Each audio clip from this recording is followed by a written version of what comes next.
to settle into stillness. As you lie back, feel the weight of your body sinking into the bed, as though the mattress itself is gently cradling you. Your shoulders begin to melt. Your arms loosen, growing heavier and softer with each breath. Your jaw unclenches. Even the little muscles around your eyes soften, as though a veil of calm has been placed across your face. Breathe in slowly, hold for a moment, and release, letting each exhale carry away the tension of the day. With every breath, imagine a soft golden warmth wrapping around you, like the glow of firelight flickering at the edge of your vision. You are safe, you are calm, and soon you will drift into the gentlest of dreams. And before we drift too far, I invite you with a soft touch to press subscribe, so that nights like this, filled with calm and story, will always be waiting for you. And I'd love to know, from which city are you listening right now? Leave it gently in the comments below.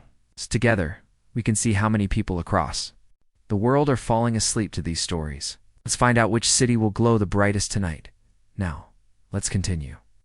And so, our story tonight begins in the hushed silence of a Venetian workshop, where fire and sand are coaxed into shimmering glass. It is the late evening on Murano Island. The canals are quiet, and the only sounds that drift through the air are the faint lapping of water against stone, and the occasional whisper of a night breeze brushing across the lagoon. Venice itself lies just beyond, the city of bridges and bells. But here on this little island, something magical is being guarded. The glassmakers of Murano were once the envy of the world. For centuries, Venice commanded them to live only here on this island, so their secrets could not be stolen. Secrets of fire, sand, and alchemy. Secrets that turned ordinary earth into windows of light, and tonight in a workshop lit by glowing embers, a single glassblower begins his work. Imagine stepping inside. The room is warm, almost hot, but the warmth is not sharp. It is soft, like being wrapped in a heavy blanket. The hearth glows with orange and gold. Glass rises with each breath of the flames. Shadows sway along the stone walls, as though the fire itself is whispering and dancing. The glassblower, a man of quiet patience, dips his long pipe into the furnace. At the end, a molten bead gathers, glowing like a small, captured sun. He turns the pipe slowly, carefully, so the droplet spins, never sagging, never falling. It is a dance of fire and control, of strength and gentleness, with every slow exhale of yours. Imagine the glassblower's breath steady, warm, flowing into the molten glow. The ball of glass begins to grow, shimmering brighter as it forms. Listen now to the sounds around you. A low hum of fire, the faint crackle of wood, a soft turning of the pipe. Each sound is like a thread, weaving a blanket of calm around your mind. And as you imagine this workshop, safe and glowing, you may begin to notice your body becoming heavier, your breath slower, your thoughts quieter. You are here resting, watching the ancient craft unfold. In medieval Venice, the craft of glassblowing was considered so precious, so valuable, that the masters of the art were treated both like nobles and prisoners. They lived richly, with honors and privileges, and yet they could never leave the island for fear they would carry their secrets away to other lands. Imagine that. A life bound to fire and flame, to beauty and fragility. To a craft so magical, it was protected like a kingdom's crown jewel. The glassblower leans forward. His lips press to the end of the pipe. He breathes gently, steadily, and the molten globe swells, expanding like a bubble of sunlight. Turn after turn, he shapes it. Sometimes he cools it in water, a hiss of steam rising like a sigh. Sometimes he rolls it against a smooth stone table, pressing it gently into form. Each motion is deliberate, unhurried, a meditation in movement, and as he works you watch the glow dim, little by little, till the molten sun becomes a fragile vessel, thin and delicate as dawn light itself. And perhaps, as you imagine this scene, you may find your own breath sinking, with his, slow, steady, unhurried, with each breath. Imagine you are shaping your own dream, as though the air you exhale is forming something beautiful. Fragile yet eternal, the warmth of the workshop surrounds you. The gentle hiss of fire comforts you. The world beyond these stone walls fades, till only peace remains. And so, dear dreamer, as the glass blower turns his glowing creation in the firelight, our story has only just begun. The night is long, the fire burns steady, and there is much more to see, to feel, and to dream. Asterisk, take another long breath now, in through your nose, and gently out through your mouth. Notice how your body feels even heavier than before, so the bed beneath you is pulling you downward in the gentlest embrace. The world outside is fading. Only the warmth of this. The story remains. The glassblower sets the pipe down on a wooden stand. He lifts the glowing vessel with iron tongs, turning it slowly in the air. Its surface is still soft, shimmering with golden light, like liquid captured in solid form. The fire hisses in the furnace behind him, always hungry, always breathing. Outside, a breeze slides through the workshop door, cooling the sweat upon his brow and carrying with it the faint salt of the Venetian lagoon. In medieval times, Murano glassmakers were so treasured by Venice that their skills were kept under watch. Their furnaces burned day and night, producing glass so clear, so perfect, that kings and queens from across Europe coveted it. The recipe, sand, soda, lime, fire, seemed simple, but the secret was in the technique, the way the masters turned. The pipe, the rhythm of their breath, the precise moment when heat gave way to shape. It was said that anyone who tried to take these secrets away would be hunted by Venetian spies. The glass was more than art, it was power. But here, tonight, there is no threat, no worry of spies or kings. There is only the workshop, the glow of embers, and the sound of molten fire whispering like waves. You sit quietly, watching the glassblower's every move. Its motions are slow, steady, hypnotic, like the ticking of a clock or the rhythm of your own breath. The vessel he has blown is placed back into the furnace to reheat, to soften once more. He turns it with careful patience, watching the colors shift, from gold to orange, from orange to red, like a miniature sunset captured within its shape. The pipe hums faintly as it turns. The fire roars gently, a steady lullaby of heat, and with each moment you feel your body sinking deeper, your thoughts drifting farther, your breath growing slower. In medieval Venice, glass was not only for vessels, it was for light itself. Churches were dressed in windows of brilliant color, ruby red, sapphire blue, emerald green. Each pane was born from workshops like this one, where fire kissed sand, its dreams hardened into beauty. When sunlight poured through stained glass, people of the Middle Ages believed it was heaven itself, shining down upon them. Imagine now, those brilliant rays of light, imagine them painting soft colors across stone floors as choirs sang and candles flickered in prayer. All of it is born from the same glowing heart of Murano. And as you imagine those colors, notice how your mind paints its own. Perhaps you see soft blues drifting like clouds. Perhaps you see gentle reds, warm as a sunset. Or perhaps only a soft golden light, the color of comfort, the color of sleep. Let these colors fill your imagination now, floating, glowing, shimmering, until they, too, begin to fade, like lanterns dimming in the night. The man sets the vessel aside, placing it carefully upon a bed of ash to cool, wipes his brow. His movements unhurried, as though he has all the time in the world.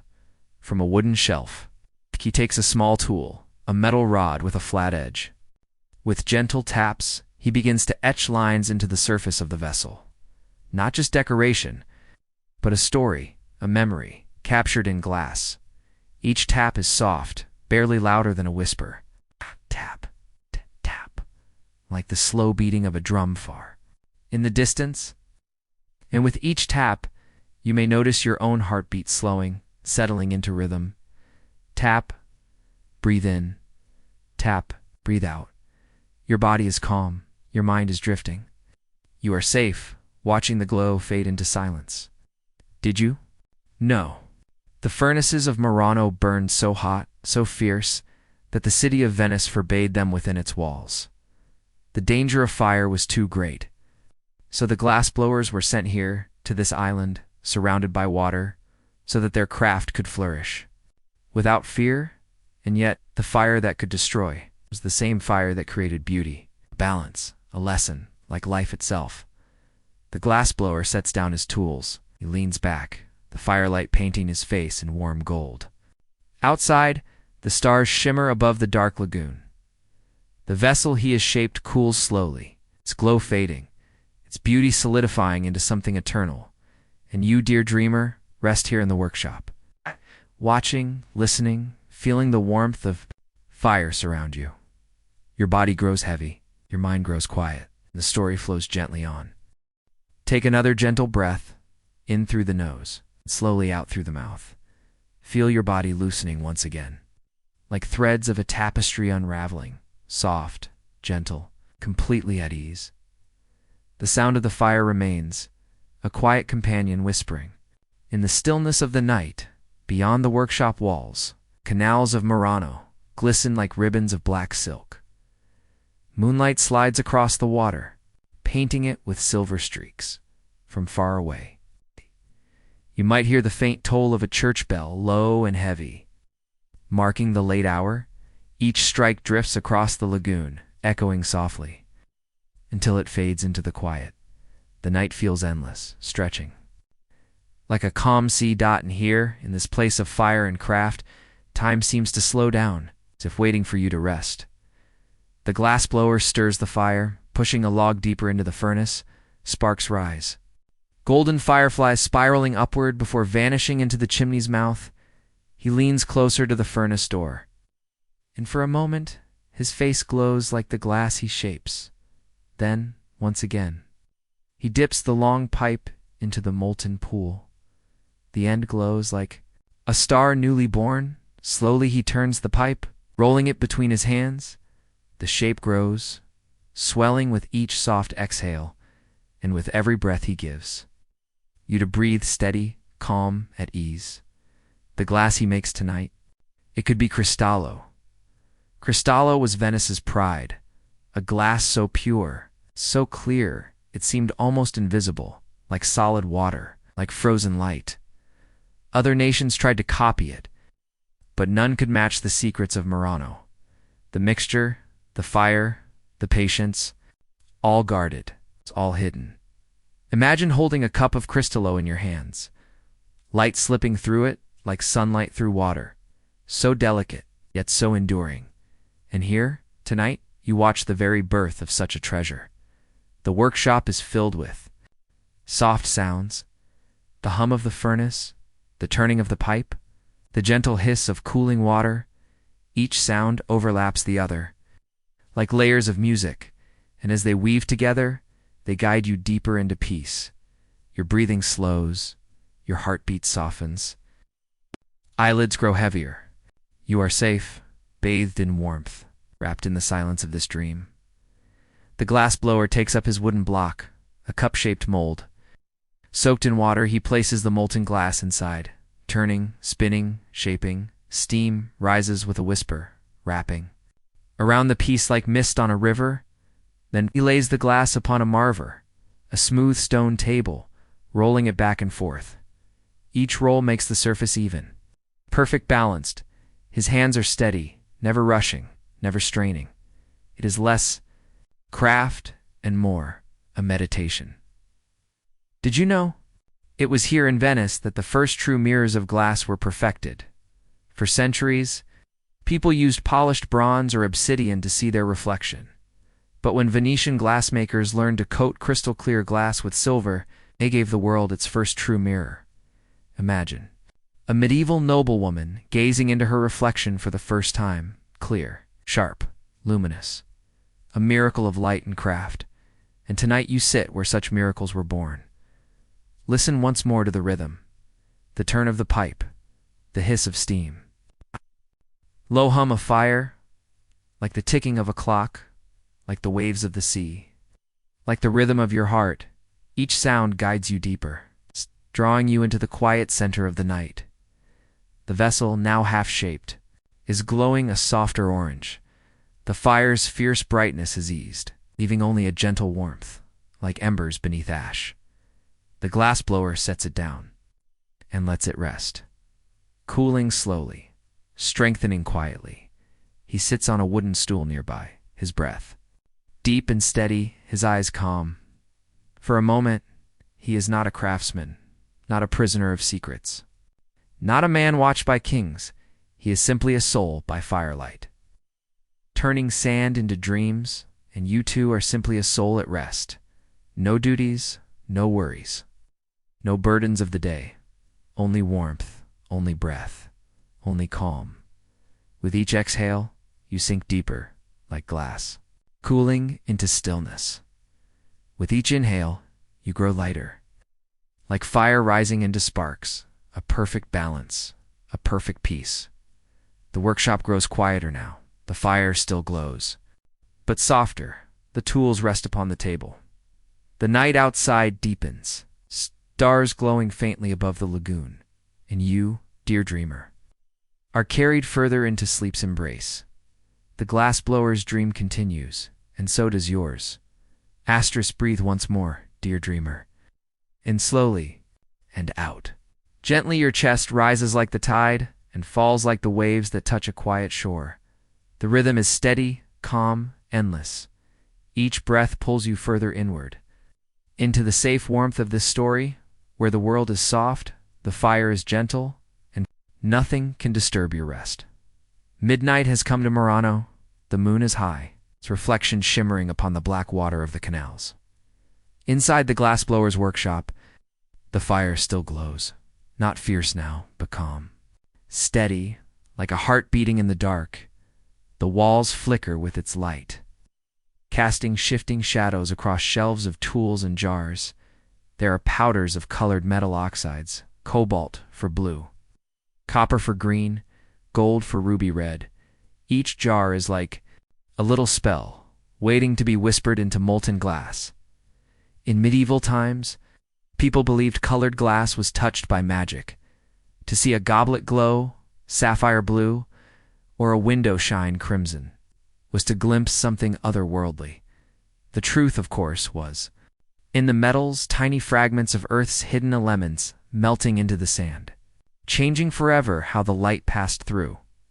But to those who first saw it, it was a miracle, a piece of heaven captured in the palm of a hand.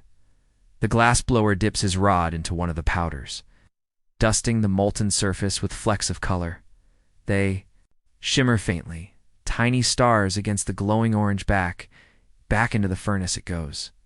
The fire roars softly, embracing the glass, infusing it with new life. When he draws it out again, the orange glow now carries a hint of blue, a faint whisper of the sky before dawn. He turns it slowly, rolling the pipe in steady rhythm. You can almost hear the glass itself sighing as it takes shape, and as you watch. Perhaps your mind paints its own colors. Maybe you see a gentle blue, soft as a twilight sky, or a warm amber, like sunlight upon stone, perhaps green, like leaves whispering in the wind, or crimson like the last embers of a fire. Whatever colors you see, let them wash over you, filling your mind, filling your breath, filling your dreams. The glassblower works with quiet patience. He touches the vessel with a pair of shears, snipping the molten edge into delicate patterns. The sound is soft, like scissors gliding through cloth. Then he taps the glass gently, the ringing note echoing faintly in the workshop. Not harsh, not sharp, but clear. Like a tiny bell far away, he sets the vessel down once more, and the glow begins to fade. Cooling little by little, glassblowers of Murano were not just artisans. They were members of a powerful guild. The guild protected them, gave them wealth and honor, but it also held them tightly. They could not leave the island. They could not share their knowledge. It was said that spies who tried to steal the secrets were silenced forever, and that glassblowers who betrayed Venice were hunted across oceans. All for this fragile Shimmering beauty, as fragile as a dream, as lasting as memory, and yet in this moment, none of that matters. You are safe here, watching only the gentle glow, hearing only the soft breath of fire, feeling only the quiet peace settling over you like a blanket. Just as the glass blower is bound to his craft, you're bound only to this rest, this night, this dream. The glass blower sits once more upon his stool. He wipes his brow with a cloth, sets down his tools, and simply gazes at the vessel cooling on the table. The workshop is quiet now. The fire murmurs low. The wind slips beneath the door. The stars glimmer above the lagoon. It feels as though the entire world is holding its breath, waiting for sleep, waiting for silence. And you, dear dreamer, are sinking deeper still. Your mind soft, your body heavy, your spirit calm. The glassblower leans back, closing his eyes for just a moment, listening to the hiss of embers and the sigh of the night. The dream he shapes is not only in glass, but in the stillness, the quiet, the peace of this very moment. And now that dream is yours too. Asterisk, asterisk, asterisk, asterisk, asterisk, asterisk. Take another breath, slow and easy. Let your chest rise, and then fall, like a wave rolling back to the sea. Each breath carries you further, like a boat floating on still waters. You are lighter, calmer, drifting. The warmth of the workshop is around you, but the heaviness of sleep is beginning to settle upon your eyes. The glassblower rises once again. His footsteps are slow, soft against the stone floor. He walks toward the shelves where small pieces of finished glass gleam in the firelight, goblets with slender stems, vases that seem too delicate to touch, shards of colored fragments like jewels scattered across wood. Each one holds its own story. Each one is a dream, caught in sand and flame. On this island, not only vessels were born, but beads tiny, perfect spheres of colored glass. In the Middle Ages, these beads traveled across oceans. They were traded in markets from Africa to Asia, treasured as if they were precious stones. Some were called millefori, 1,000 flowers, because within each bead, tiny blossoms of color were frozen forever. Imagine holding one between your fingers, so small, so delicate. A garden inside a single drop of glass. The glassblower takes one of these beads from a jar. He holds it up to the firelight, turning it slowly. The patterns within shimmer softly. Petals of blue, petals of green, petals of gold. He sets it back in its place, and his hand lingers on the jar, as if he knows that each little bead holds centuries of journeys, centuries of whispers, centuries of dreams. And perhaps as you imagine these beads, you may notice your thoughts are the same. Each one, a tiny shape, a tiny color, a tiny spark of memory. But here, tonight you do not need to hold them. You can place them gently in a jar, set them upon a shelf, and let them rest. No need to carry them now. They will wait for you, safe, silent, until morning comes. The man returns to his furnace. Once more, he dips the pipe into the molten pool. The glow gathers, orange and golden, like a miniature sun rising from the earth. He blows gently. The bubble swells. He turns the pipe slowly, the shape rolling in his hands. Steam rises as he cools it in water. The hiss is soft, like the whisper of waves against sand. He rolls it on the marver, shaping, smoothing, balancing. Each step is deliberate, calm, unhurried, like breathing itself. In Venice, glass was not only craft but symbol. Windows of clear glass were once a luxury, rarer than silk, rarer than gold. To look through glass, to see the world without distortion, was a marvel of its age. And so too, be a glassblower was to shape not only vessels, but the very way people saw the world. And here, you too, are seeing the world differently. Through softened edges, through glowing warmth, through the shimmer of dream. Perhaps the firelight blurs at the corners. Perhaps your vision grows heavy. Perhaps your breath slows even further. All of it drawing you deeper into rest. The vessel he shapes tonight is larger than before. Wide bowl, its surface shimmering with faint hints of blue and gold. He breathes into it once more. His exhale, steady, warm, gentle. The shape grows round and smooth, as though it has always belonged to the night. He rests it upon a block of ash to cool.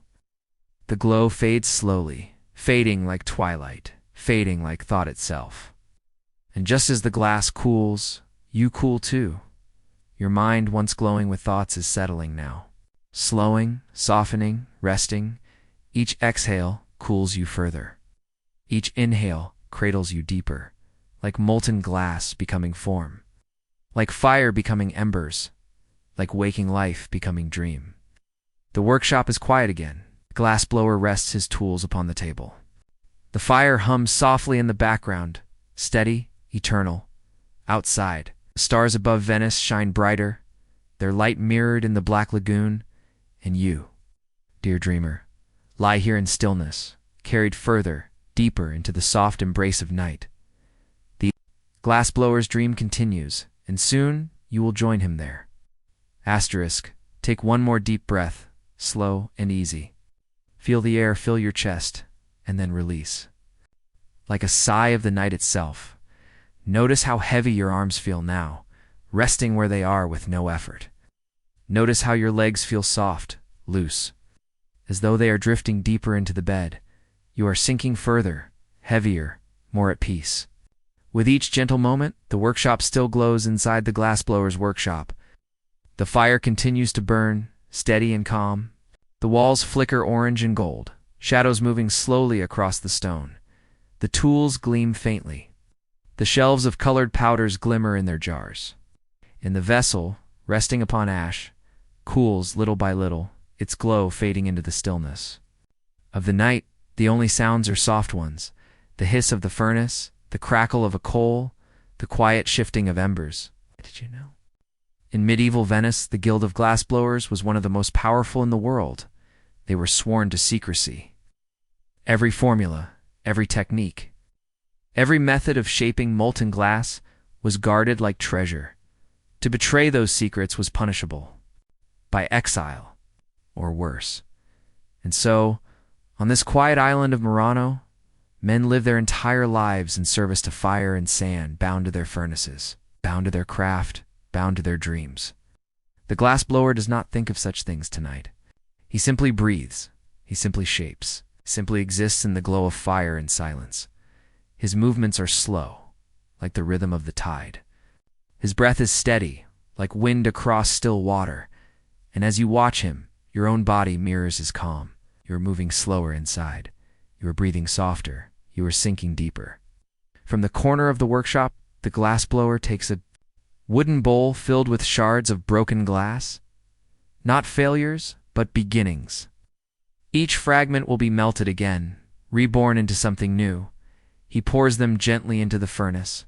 The shards clink like bells, then vanish into fire soon. They glow once more, becoming part of the molten sea.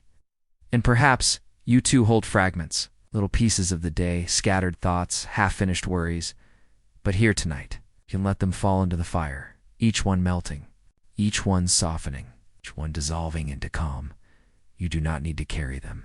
You can let the fire of rest transform them just as glass transforms in flame. He lifts the pipe once more. From the furnace, a glowing mass clings to its end. He rolls it carefully, turning, spinning, shaping. The glow brightens the room, casting warmth against every wall.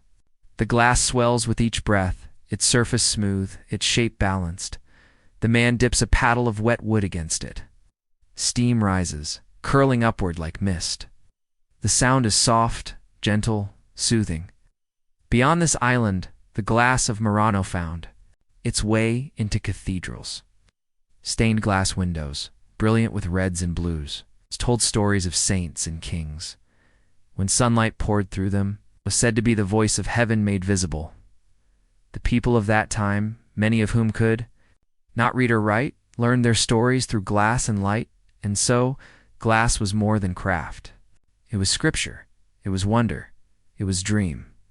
And here you are watching the very hands that shape such beauty.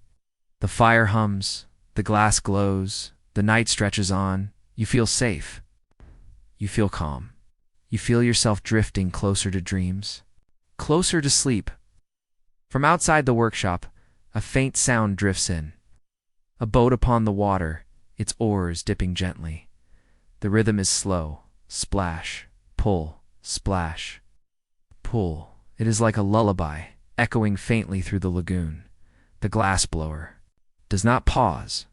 He hears it, smiles faintly, and continues his shaping. Fire and water, furnace and canal, all part of the same night. And as you hear this gentle rhythm, let it guide your breathing. Splash, inhale, pull, exhale, over and over, slow, peaceful, steady, like the turning of the pipe, like the rhythm of the tide, like the heartbeat of sleep itself. The workshop glows softly, the fire steady, the vessel taking form.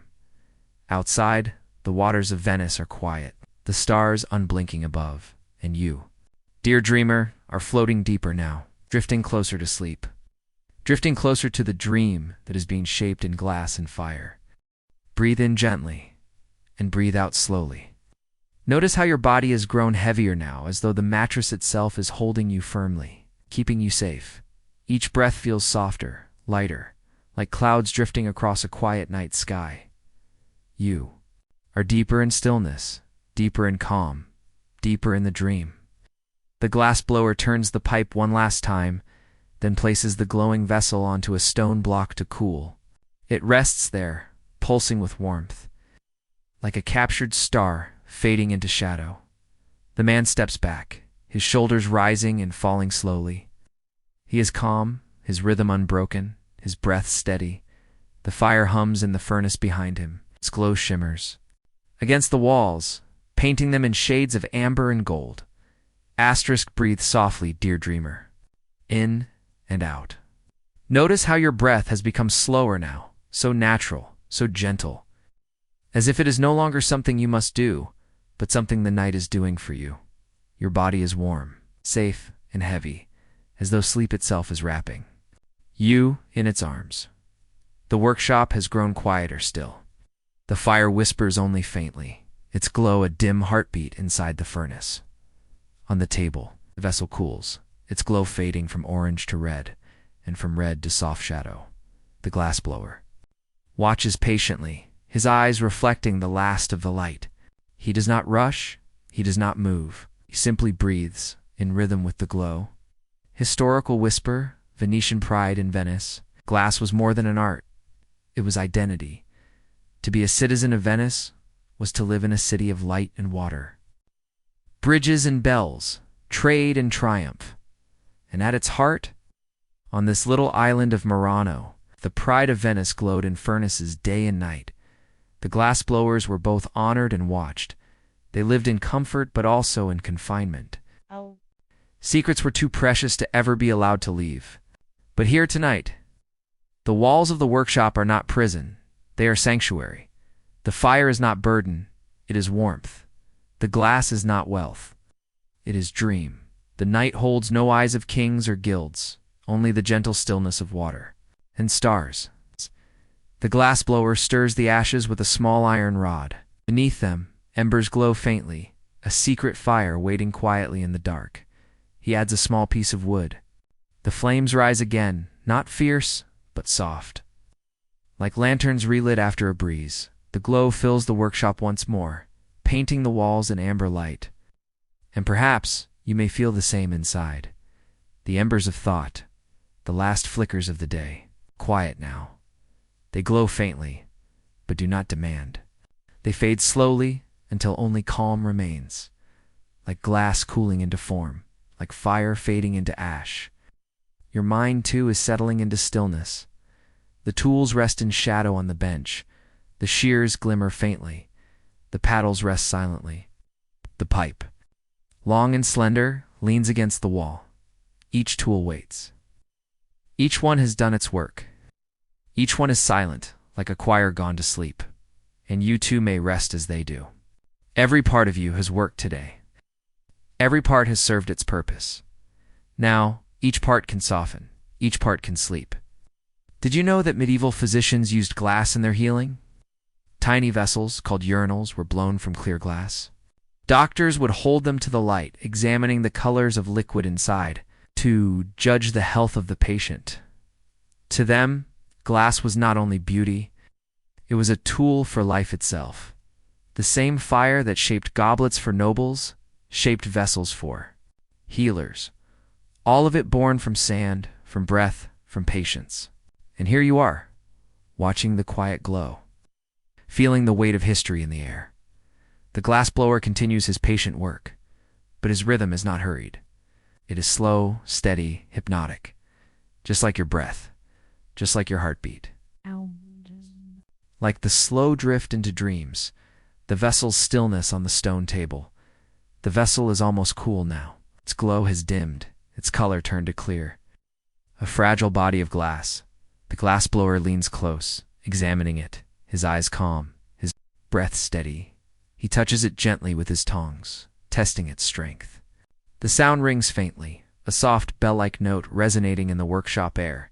It lingers like a lullaby, then fades. And as that note fades, so too may your thoughts. One by one they rise, they linger, and then they fade into silence. You do not need to hold them. You do not need to follow them. You can let them go, like bells fading into night. The workshop is calm now. The vessel rests. The fire hums. The stars shine faintly over the lagoon. The glassblower closes his eyes for a moment. And so do you. The dream continues. The night continues. And your rest deepens further still. In the medieval world, glass was wealth. To drink from crystal-clear goblets was a sign of nobility. To own a mirror of Venetian glass was to hold a treasure more precious than gold. And in many palaces, Murano chandeliers hung above great halls. Each one 1,000 glowing drops of fire, each one shaped in silence and secrecy, all of it born here, on this small island of furnaces and canals. And as you sit in the workshop, you feel the presence of that wealth, not in riches, but in quiet beauty. The kind of wealth that cannot be stolen, cannot be spent, cannot fade. The wealth of peace. The wealth of stillness. The wealth of drifting into sleep. The glassblower lays down his pipe. He sets aside the shears, the paddles, the blocks of wood. Each tool has played its part tonight. Each tool now rests, silent in the glow of the fire. Two may feel the same. Your body, your thoughts, your breath, all tools of your waking day. But now, they too can rest. Think of your body as the vessel. Think of sleep as the fire. Just as glass is softened by flame, your thoughts are softened by stillness. Just as glass takes new shape in patient hands. Your dreams are shaping gently now. You are not forcing anything. You are not rushing. You are simply resting, allowing the night to do its quiet work. The furnace continues to burn. It has no voice, but its hum is constant. It has no heartbeat, but its rhythm is steady. The fire is eternal, and within it 1,000 dreams glow and fade. Glow and fade. Glow and fade. Like the rise and fall of your breath. Like the slow drift of your thoughts. Like the quiet journey into sleep. In Venice, banquets were lit not only by candles but by glass. Goblets of colored glass were filled with spiced wine. Bowls held sugared fruits, their colors glowing through crystal. Lanterns of Venetian glass cast golden patterns upon the walls. To dine in such a hall was to dine in a dream. And tonight, you sit in your own banquet of peace, not with wine, not with music, but with fire, with silence, with sleep. From outside, the workshop, the waters of the lagoon stir softly. A breeze slips across the canals, brushing against wooden posts. You may hear the faint call of a night bird, its cry echoing once, then fading into silence. The glassblower lifts his head, listening. He smiles faintly, and then lowers his gaze back to the glow. The night is alive, yet so very still. And you too may feel that breeze now. Imagine it sliding softly across your skin, cool and light, like the touch of silk. It carries away tension. It carries away thought. Carries away all weight from your mind. With each breath, you drift with it. Like a leaf floating gently downstream, you are carried without effort, without worry, further into rest. The glassblower sits once again upon his stool. The fire hums. The vessel cools. The night deepens. And you, dear dreamer, float deeper still. Your breath is slow, your body is heavy, your spirit is calm. The glassblower's dream is not yet finished, and neither is yours. Asterisk. Breathe gently, dear listener, slowly in and softly out. Notice how each breath feels lighter, calmer, as though sleep itself is beginning to breathe for you. Your body has grown heavier, your eyelids softer, and your mind is floating gently. Like glass drifting upon firelight, the glassblower lifts the vessel from the table once more. It is cool now, clear as water, fragile as dew. Holds it carefully, turning it in his hands. The surface catching the glow of embers like captured stars. For a moment, he lifts it toward the furnace light. The glass gleams, faint colors dancing. Faintly within, it looks alive, as though holding not only fire, but dreams. In medieval Venice, such glass was treasured beyond measure. It was said to hold a piece of the divine, a fragment of light itself. To look into it was to see more than a vessel. It was to see the soul of fire, the breath of the craftsman, the patience of time. The man sets the vessel upon a shelf beside others. Each one glimmers faintly, resting together like stars. In a constellation, each one different, yet bound by the same fire, and you, too, are part of such a constellation now. One dream among many, one breath among countless. Connected to the night, to the fire, to the quiet rhythm of the world, the glassblower returns to his stool. He leans back, his hands resting on his knees, his eyes half closed. He does not need to shape anything more tonight. The fire will burn. Until dawn, the vessels will cool in their own time. The night will carry everything forward, as it always does. You too do not need to shape or force anything. Your only work now is rest. Your only task is peace. Your only duty is sleep. Outside the workshop, the lagoon is silent. The water lies still, like a mirror of the sky. Stars drift upon its surface, shimmering faintly. A boat passes by, its oars dipping slowly.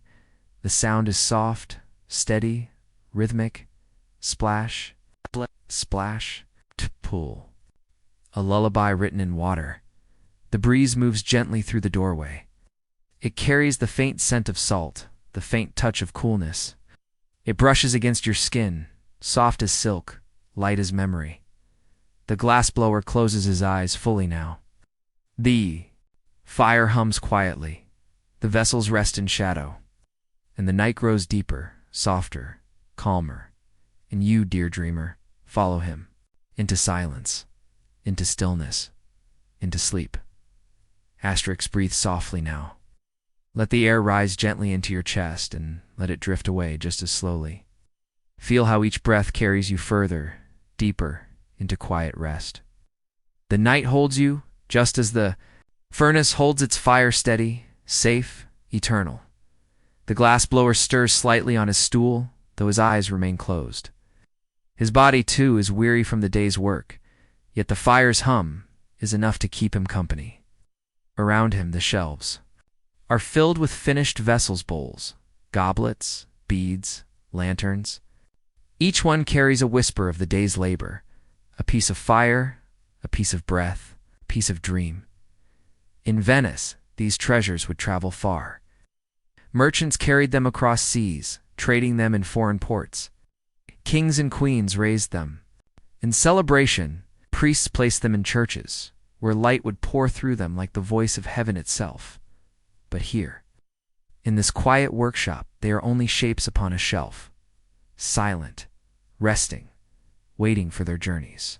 They gleam faintly in the glow of embers, like fireflies caught in glass. The man leans back further, his breathing steady, slow. And as you watch him rest, you notice your own breath sinking with his. Slow inhale, gentle exhale, rhythm. As old as fire, as calm as water, the night outside deepens. Asterisk, your breath is slow now, softer than before, almost invisible. It rises gently, like mist over still water, and falls away just as quietly. You are deeper, calmer, drifting further into the night's embrace. The workshop glows faintly. The fire is low, a steady hum, no longer fierce but gentle. Its light flickers across the stone walls, casting slow-moving shadows that sway like dancers in the quiet. The vessels upon the shelf gleamed faintly. Some are tall, slender, delicate as reeds. Others are wide, heavy, strong as anchors. Each one rests in silence, their shapes caught in stillness. The glassblower sits with his eyes closed. His breathing is deep, steady, unhurried. It is the sound of someone who has given their whole day to the fire, and now surrenders to the silence of night. Outside, the lagoon is dark and calm. The moon drifts across its surface, its reflection unbroken by waves. Only the faintest ripple moves when a fish stirs, or when a boat passes quietly, guided by oars that dip in steady rhythm. Venice itself is sleeping. The bridges lie silent. The bells are still. Only the stars above keep watch, their lights scattered across the heavens. Inside the workshop, the warmth lingers. It's not burning, not blazing, but comforting, like a blanket pulled over weary shoulders. And you, dear dreamer, feel that warmth too? It surrounds you, steady and soft. It holds you, cradles you, shelters you from the world beyond. In the Middle Ages, it was believed that fire was alive, that it held a spirit, a soul, something more than flame. And tonight, in this workshop, the fire feels alive indeed, not fierce, not dangerous, but kind, watching over you. Starting your rest. The glassblower shifts slightly, his head bowing. Forward, he is dreaming now, perhaps of the furnaces of his youth, perhaps of the first vessel he ever shaped, perhaps of nothing at all, and you drift with him, your breath in his, your silence and his silence. Your dream and his dream woven together in the glow of embers. There is no need to move. There is no need to think. There is only this moment, this warmth, this stillness. You are safe. Calm. You are asleep. Asterisk, the city of Venice lies hushed across the lagoon, its towers outlined by faint moonlight. A church bell rings once, low and heavy, echoing across the still water. The sound lingers, then fades into silence. Within the workshop, the glow of the fire softens even further. The heat is steady, but no longer fierce. The furnace breathes quietly, its flames flickering like whispers, and you too breathe quietly. Now your mind cools, just as the glass is cooled. Your body rests, just as the tools now rest. Your thoughts fade, just as the embers fade into ash. The glassblower's head tilts slightly, his shoulders sinking. He has slipped into half-sleep, still in the presence of fire, still in the company of his creations. And you are with him, resting by the same glow, drifting beside the same silence. No pressure, no weight, only warmth, only stillness, only sleep. The night carries you both onward, and the dream continues. Asterisk, your breath is steady now, slower than before, so quiet it almost disappears into the night. Each inhale is soft, each exhale lighter, carrying you deeper into calm. Your body rests as if carved into the mattress itself, unmoving, supported, safe. The workshop remains hushed. The furnace glows faintly, not roaring but humming, a low sound like the purr of the earth. Shadows flicker gently across the walls, swaying like curtains in a breeze. The shelves of glass vessels shimmer faintly in that glow, their surfaces catching what little light remains. The glassblower does not stir. His head is tilted forward, his hands resting loosely on his knees. The fire has been his companion for so long that he trusts it to watch the night without him. It burns steadily, as though it knows its duty. Outside, the lagoon is still. The air is cool, carrying the faint salt of the sea. A thin mist begins to gather above the water, softening. The outlines of boats and bridges. The stars above shine faintly, their reflections trembling upon the surface. Venice sleeps. The bells are silent. The canals are quiet. Only the faint creak of wood against water breaks the silence, like a whisper that fades as soon as it is heard. Vessels cooling on the shelves hold their own silence. They have captured the fire, they have captured breath, and now they hold only stillness. Each one is perfect in its fragility, waiting for morning, waiting for hands to carry it into the world. You too are like them now. Your day is complete. Your breath has done its work. Your body rests, cooling into stillness. You hold no burden, no weight, no demand. Only silence, only peace, only rest. In the Middle Ages, people believed glass had a spirit inside it, a hidden life born from fire and air. They believed it was more than sand, more than craft, that it carried something eternal. And perhaps they were right. For here in this quiet, in this warmth, you feel something eternal too. Not thought, not worry, not time, only peace. The glassblower breathes evenly, lost in dream. The fire flickers softly, keeping its vigil. And you drift beside them both, further into silence, further into sleep, further into the dream that waits for you now. Asterisk. Your breath drifts slower now, softer than ever, like a tide that is forgotten to return. Each inhale is a feather, each exhale a sigh, and your body lies heavy. Wrapped in the stillness of the night, the workshop glows faintly, as if the fire itself is growing sleepy. Its flames no longer leap, but murmur, folding inward, curling back into embers. The light paints the walls in soft, wavering gold, a glow that feels alive, protective, gentle. The glass blower remains at rest on his stool. His head bows forward, his chest rises and falls in a rhythm that mirrors your own. He is dreaming now, and in his dream, perhaps the fire still dances, perhaps glass still glows. Perhaps the whole workshop continues in endless motion. The shelves of vessels glimmer faintly in the firelight. They seem almost alive, their surfaces reflecting a shimmer of stars, as though each piece has captured a fragment of the night sky. Clear bowls, delicate goblets, colored beads, they wait in silence, holding centuries of secrets in their fragile bodies. Outside, the lagoon lies still. The mist has grown thicker, softening the outlines of boats and towers. Moonlight filters through it, breaking into silver shards that glitter on the water's surface. The whole city of Venice is hushed, its people wrapped in sleep, its bridges empty, its bells quiet. It's only the night watch is on, and you, dear dreamer, are part of this silence now. You are part of this stillness, part of the fire's hum, part of the lagoon's calm. There's nothing to do, nothing to hold, nothing to chase. You are not glass to be shaped, not fire to be tended. You are only breath, only warmth, only rest. In the Middle Ages, some believed dreams were carried on air, that each breath you took in sleep brought with it visions from beyond, messages, omens, comforts. And tonight, as your breath flows softly in and out, dreams too are flowing toward you. Gentle, soothing, endless. The glassblower's breathing grows deeper, slower. The furnace hums faintly, a guardian of warmth, and you drift alongside them, both sinking deeper, fading softer, slipping fully into the dream. Asterisk, your breath flows softly now, as though it belongs more to the night than to you. Each inhale drifts in like mist across still waters. Each exhale drifts out like a lantern fading into the dark. You are deeper, calmer, safe within the silence that surrounds you. The workshop glows faintly. The furnace hums, its fire no longer bright but steady like a heart at rest.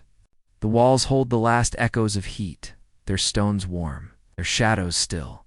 The shelves of vessels gleam faintly in the ember light. Some clear as frozen water, some tinted with blues, greens, or reds, all delicate, all waiting for morning. They stand together like a choir gone silent, each one a note of fire turned into silence. The glassblower's breathing is slow, even.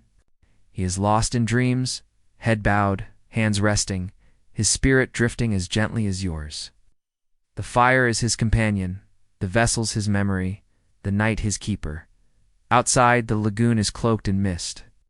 Its surface is smooth as glass, reflecting. Only the faintest shimmer of moonlight above.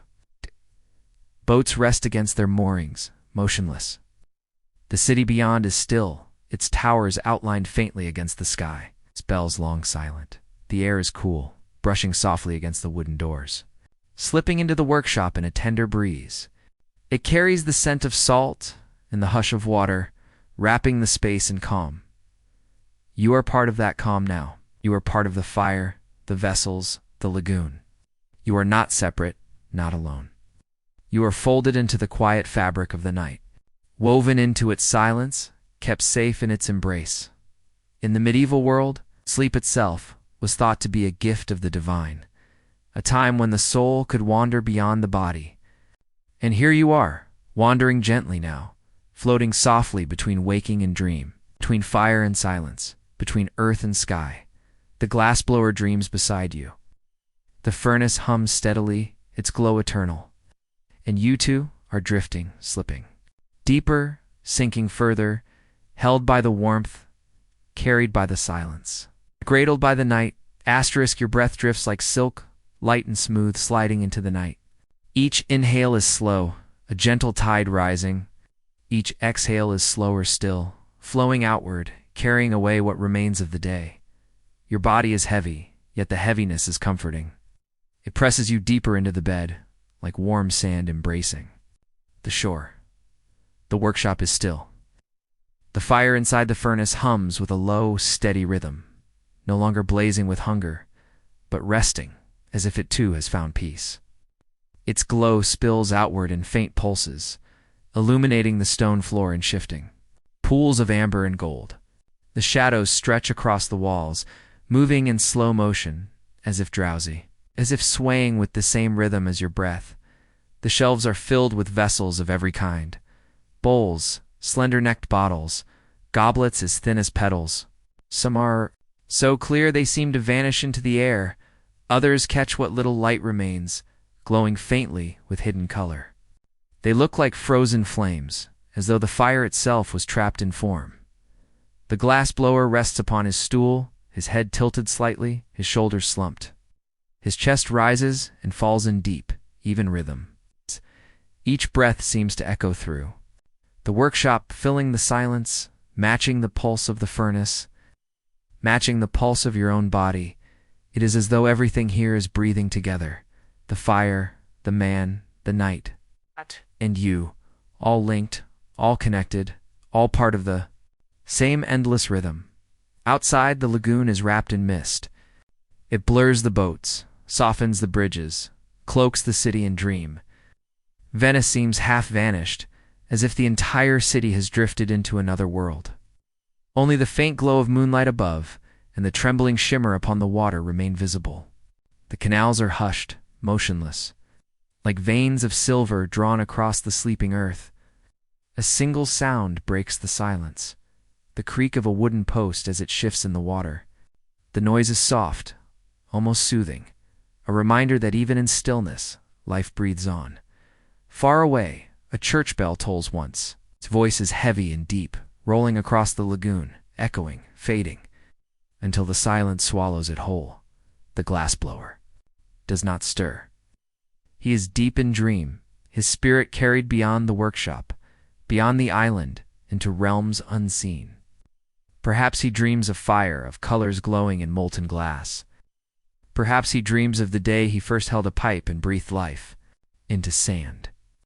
Or perhaps he dreams of nothing at all, only stillness, only silence, only sleep. And you drift beside him, your own breath slow, your own spirit free.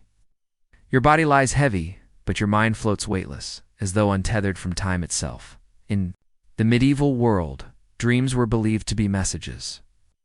Whispers from beyond carried on air and delivered to the soul in sleep. Some thought they were omens, others thought they were visitations, but all agreed. In dreams, the boundary between worlds was thin, and here in the glow of the workshop, you feel that boundary too. You are here yet not here, awake yet not, awake, listening yet fading, breathing yet floating far away. The vessels upon the shelf seem to shimmer faintly as though they too are dreaming. Their surfaces catch the fire's glow, and for a moment, it looks as though they are alive. Each one a captured breath, each one a memory of fire. each one holding not only shape, but silence. The glassblower shifts faintly in his sleep, his body sighing into the stool. His hand falls loosely to his side. He looks peaceful, as though the fire has taken all his burdens and left only rest. You too can let your burdens fall now. All the weight of the day, all the thoughts still lingering, all the fragments of worry that press upon your mind. Let them drop. Let them dissolve. Let them fade into the silence of the night. Imagine them as shards of glass, sharp and scattered. One by one, you release them into the fire. The furnace hums, the flames curl around them, and they melt into glowing pools of peace. No longer heavy, no longer jagged, no longer yours to hold. They are gone. All that remains is warmth. All that remains is rest. The fire flickers once more, casting a soft shimmer across the walls. It hums steadily, eternal, like the beating of a heart, like the ticking of time, like the rhythm of sleep. The lagoon outside lies silent beneath its veil of mist. The stars above hold their place, still and watchful. The bells are quiet, the bridge is hushed, the city folded into dream. And within this small workshop the man sleeps, the fire glows, the vessels gleam. And you, dear dreamer, are carried further. Into night you are drifting, floating, slipping beyond thought, beyond sound, into the endless quiet of sleep, nothing to hold, nothing to chase, nothing to fear, only silence, only warmth, only the dream that is waiting for you now. Your breath is so quiet now that it seems to blend into the hush of the room, as if the workshop itself is breathing with you. Inhale like a tide sliding toward shore. Exhale like the same tide slipping back into moonlit depth. Every cycle draws you further into warmth and stillness, and the night holds you without asking anything in return. The furnace hums low, its glow muted, a small sun hidden behind a heavy curtain. Across the stone floor the light pools in soft ellipses, then thins out into velvet shadow. Along the walls, shelves cradle vessels that no longer glow, but still remember they were once fire. A bowl seems to keep the roundness of a setting sun. A goblet holds the hush of evening bells. A string of beads rests like a constellation fallen from the sky and quietly asleep on wood. The glassblower's chin has touched his chest. His hands hang open at his sides, palms relaxed, as if even in sleep they are shaped for letting go. His breathing is deep, slow, even a rhythm so gentle that your own chest begins to follow it without trying. He is no longer at the mercy of the furnace. The furnace keeps watch for him, a faithful guardian of embers and dreams. Beyond the threshold, the lagoon wears a shawl of mist. Boats blur into silhouettes.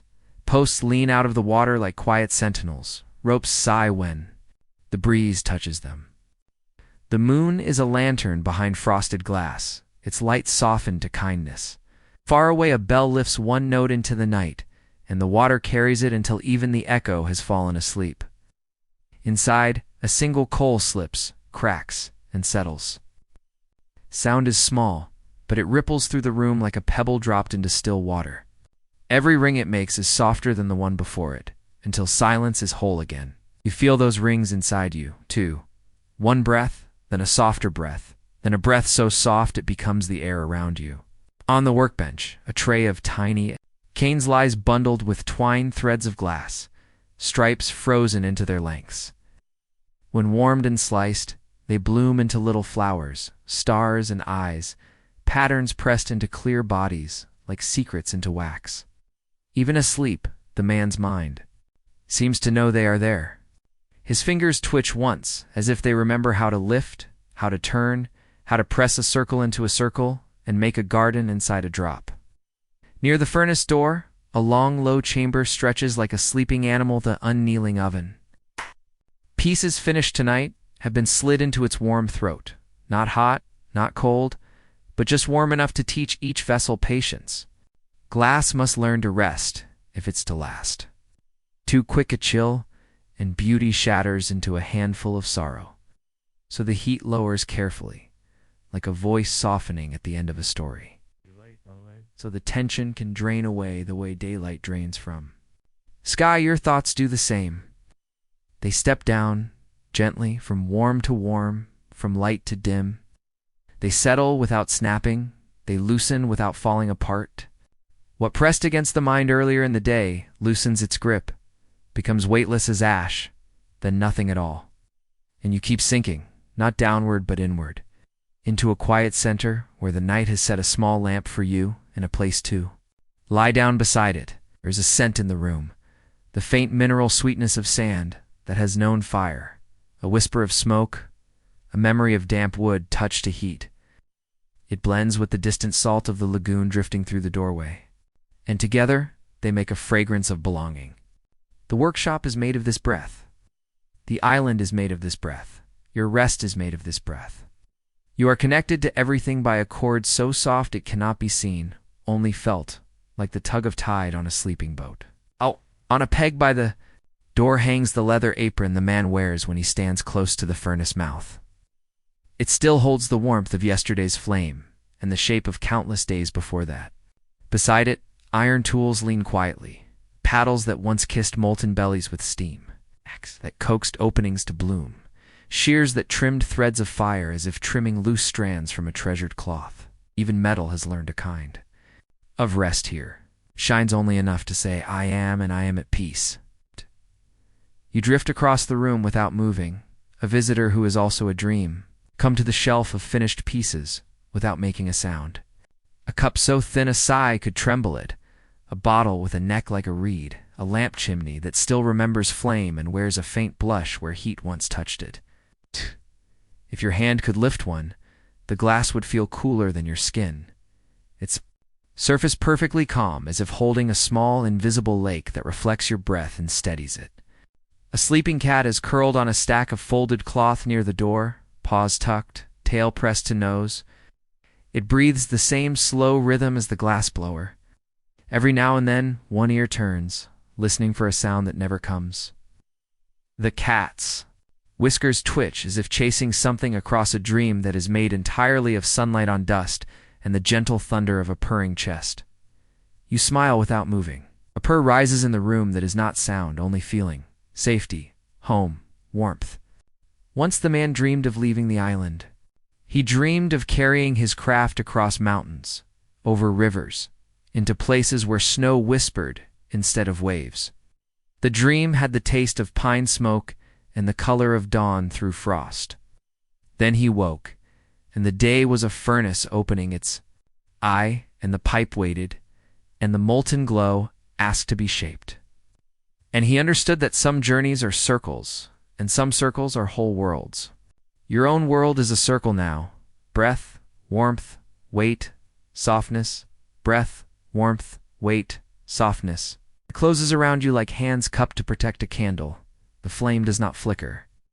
It grows steady, then steadier, then so gentle you cannot tell where the flame ends and where the night begins.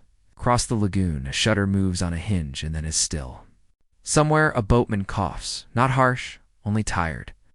And the sound seems to happen in a different century and travel through water for a long, slow time before it reaches the island and lays itself down at the door like a stray that wanted only to be near. The mist spoons the rooftops, pours itself down the narrow alleys, lays cool palms on stone, murmurs kindness to brick. The glassblower's head lifts a fraction, then falls again, and you feel the small motion in your own body as if you had nodded in your sleep. His breath deepens once, then returns to its shore. Inside the annealing oven, heat ebbs by a whisper, the way a lullaby ends when a child's lashes have settled, and the singer smiles and lets the last note fold into silence. A thought rises like a bubble under glass and winks away tomorrow. There will be sand again, and ash, and fire. There will be a scoop that settles into powder like a boat into water. There will be a hand that pushes the door of the furnace open, and another that gathers the glow at the end. Of the iron, there will be a first breath that rounds a bead of light into a globe that holds the room inside it like a tiny, perfect world. But not now. Now the breath is for resting, not for shaping. Now the hands are for holding nothing yet, all. Now the night is a blanket pulled up to the chin of every living thing on the island. The men, the cats, the sleeping pigeons under the eaves, the boats, the ropes, the posts, the fog, the fire. A gull calls in its sleep, a small yelp, surprised at its own dreaming. Water answers with a touch against wood, then quiet. The room is the inside of a seashell, and the sound you hear is the old ocean, far away and still inside it, saying the same word over and over in a language that means rest. You lie deeper now. The mattress receives you like soft clay, receiving a print that is beautiful simply because it is yours. Your shoulders are not holding anything, your jaw is forgotten. It's work. Your forehead is an open window, and the wind has chosen a kind night to pass through. Someone once said that glass is a captured breath. They touched a cooling bubble with their fingers and felt the warmth of a moment turning into forever. They lifted a vessel to the light and saw the ghost of the maker's exhale sleeping in its curve. If this is true, then this room is full of sleeping breaths, and so are you, and they recognize one another and lean close. And in the leaning, everything is comfort. The furnace hums. The cat sighs. The mist thickens, then thins, then thickens again, like a tide that forgot it had shores. The island floats a few inches higher on the dark water, because dreams are light, and many dreams together lift even stone. Your breath is the whole room now. It fills the bowl. It rings the goblet with silence, threads through the beads and ties them together with a cord that is nothing but peace. It presses against the inside of the annealing oven door like the gentlest tide, not to push, only to be near. The night passes a hand across your eyes and leaves them closed. The workshop nods its head in agreement. The lagoon drifts past the hour without needing to know its name.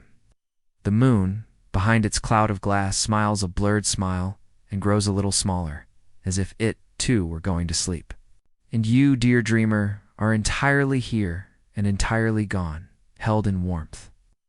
Born by silence, shaped by nothing but kindness, a vessel perfect in its resting, a breath perfect in its sleeping, light perfect in its dimming, until even the word sleep is too much sound, and there is only what sleep becomes when it no longer needs a name. Your breath is softer than the fire now, quieter than the mist on the lagoon. It comes and goes like the tide beneath a blanket of fog, steady, gentle, unnoticed, yet infinite. Every inhale is a hush, every exhale a release, and your body is no longer something separate from the night. It has become part of the silence, part of the glow, part of the dream. The furnace flickers once, as if sighing. Its flames are folded inward, low and tender, their light spilling only enough to remind the room that warmth still watches. The hum inside it is steady, a lullaby written in fire, the kind of sound that lives not in ears but in the chest, echoing. With every heartbeat, the glass blower does not wake. His head rests heavily, his hair falling across his brow. His hands hang open, palms empty, fingers loose. It is the posture of surrender, the way a child sleeps when the world has lifted every burden away. His breathing is the rhythm of the room, deep, slow, a bellows that rises and falls without thought, without effort. The shelves of vessels glimmer faintly in the amber hush. Each one is a memory. The long neck of a bottle shaped with patience, the wide body of a bowl cooled with care, the tiny bead that bloomed like a flower in flame. They stand together as if keeping vigil, a quiet choir of frozen light. Each one a captured breath, each one a dream made solid. Outside the door, the lagoon has become a mirror of mist. The moon has tucked itself behind drifting clouds, leaving only a faint glow, like a lantern dimmed to a whisper. The water holds its breath, flat as polished stone, its edges blurred into sky until no one could tell where earth ends and heaven begins. Venice sleeps beneath that veil. Its towers and domes hide in shadow. Its bridges hold their arches in stillness. Its streets are folded into dreams. Only the soft drip of water beneath a wharf, only the sigh of rope against wood. Remind the world that time still moves it all, and you too are folded into that stillness. Your mind has cooled the way molten glass cools in ash. Once glowing with thoughts, now only clear, only calm, only steady. The fire of the day has burned away, and what remains is perfect, fragile, eternal quiet. In ages past some whispered, that glass was a divine substance, for only the gods could take sand and turn it into crystal. And perhaps they were right. Perhaps it was never the fire alone that made the miracle, but the breath of the Maker, the patience of his hands, the silence of his heart, and perhaps it is the same for you now. Your breath makes its own miracle, shaping rest, shaping dream, shaping sleep. The glassblower shifts, his shoulders rising in one long inhale, then lowering in release. His whole body is a vessel cooling, all tension gone, all heat surrendered, his spirit floating free into places words cannot reach. A coal slips in the furnace, sending a soft crack into the night. The flame answers with a flicker, but soon folds, again into its steady rhythm. That rhythm fills the room, fills you, anchors you deeper. You do not need to hold on, do not need to move. You're carried, the way embers are carried in a hearth, the way a boat is carried by still water. The mist thickens across the lagoon. It moves through narrow alleys, settling upon rooftops, curling around statues and spires. The city is swaddled in it like a child beneath blankets, dreaming, and you are dreaming too, though you may not yet know it. Already you are halfway. Beyond this room, your spirit touching landscapes made only of memory and invention, places where time does not tick, where fire never dies, where glass never breaks. The workshop becomes a cradle. Its walls lean close, its shelves lean closer. Its fire hums a song only sleep can hear. Even the tools seem to rest. The shears no longer sharp, the paddles no longer steaming, the pipe no longer heavy with molten glow. They wait in silence, like guardians of a secret they have no need to tell. Your breath joins theirs. The rhythm. A furnace, the rhythm of man, the rhythm of night. And your rhythm all one, all steady, all eternal. You are the vessel now. You are the ember now. You are the mist now. And the night has claimed you fully, not to take, not to change, but to hold. There is no beginning. There is no end. There is only this. The breath, the warmth, silence, the dream. Asterisk, your breath has become part of the night. It rises and falls so gently that even the fire seems to move with you, its flames folding inward as though they, too, are breathing slowly, waiting patiently, never rushing. The workshop holds its silence like a secret. The stones of the floor are warm under the hush of ash. The shelves of glass are shadows of stars, their faint glimmers whispering of the fire that once lived in them. Each vessel waits in stillness, not with urgency, not with need, but with calm. The glassblower does not stir. His body is bent forward. Slightly, his arms loose, his chest heavy and slow with sleep. He has given himself over completely, trusting the furnace to burn, trusting the night to hold him. The sound of his breathing is steady, a soft anchor in the vast silence. Outside, the lagoon is a sheet of silver shadow. The mist drapes itself across the water, sliding down alleys, curling around moored boats. Every surface glows faintly, as if the whole city were caught inside a single glass vessel. The moon, hidden behind clouds, still casts its blurred light, soft enough that it feels like a blessing. The reflections in the water do not shimmer now. They only rest, like lanterns set aside, like eyes that have closed. Venice breathes too quietly, steadily. Its canals like veins carrying the heartbeat of the night. The bells remain silent, the streets asleep, the towers hushed in the mist. And you, dear dreamer, are wrapped in that same breath. Every thought that tried to rise has already fallen back into stillness. Every weight you carried is already melted away. You are clear now, like glass cooled into perfection. You are calm now, like fire turned into embers. You are steady now, like water that has forgotten its waves. The furnace murmurs. Its glow swells for a moment, then eases again, as though reminding you that warmth is endless, that light is patient. It does not fade quickly. It does not vanish. It stays watching, keeping the room alive, even in silence. A coal shifts. A soft crack echoes, and then the quiet folds itself around the sound, absorbing it, making it part of the lullaby. The glassblower sighs once, his body shifting gently, then stills again. Perhaps in his dream, he shapes another vessel, one made not of fire, not of sand, but of sleep itself. A vessel that holds silence, a vessel that holds peace, a vessel that holds you, and you are inside it now. You are resting within its perfect curve, transparent, fragile, yet unbreakable in this moment. The world cannot touch you here, only warmth, only softness. Only night long ago, people whispered that glass was alive, that it held a secret spirit within. Tonight, as your breath drifts, as your body sinks, as your mind fades, you feel that spirit too. It is not fire, it is not air. It is the simple truth of stillness. It's the truth that you are safe, the truth that you are home, the truth that you are free to sleep. The mist thickens across the lagoon.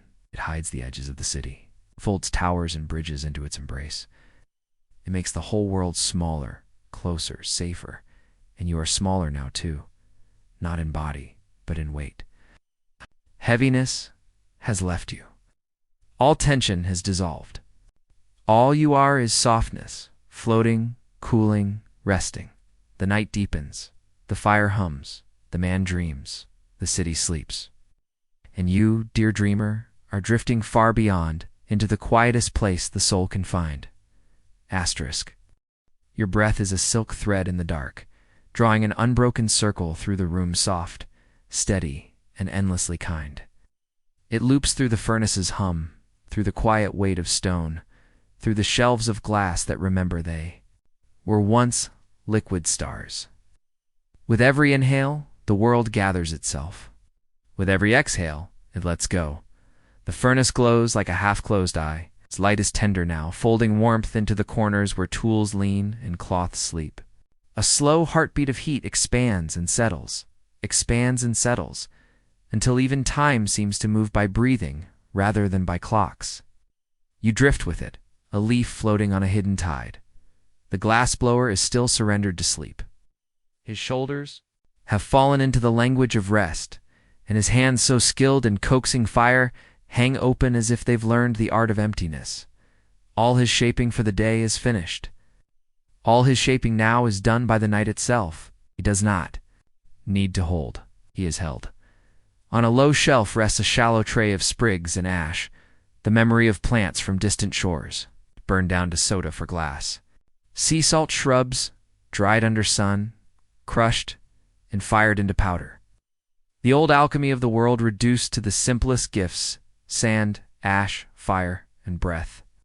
You sense in this the quiet truth that every brightness begins as something humble.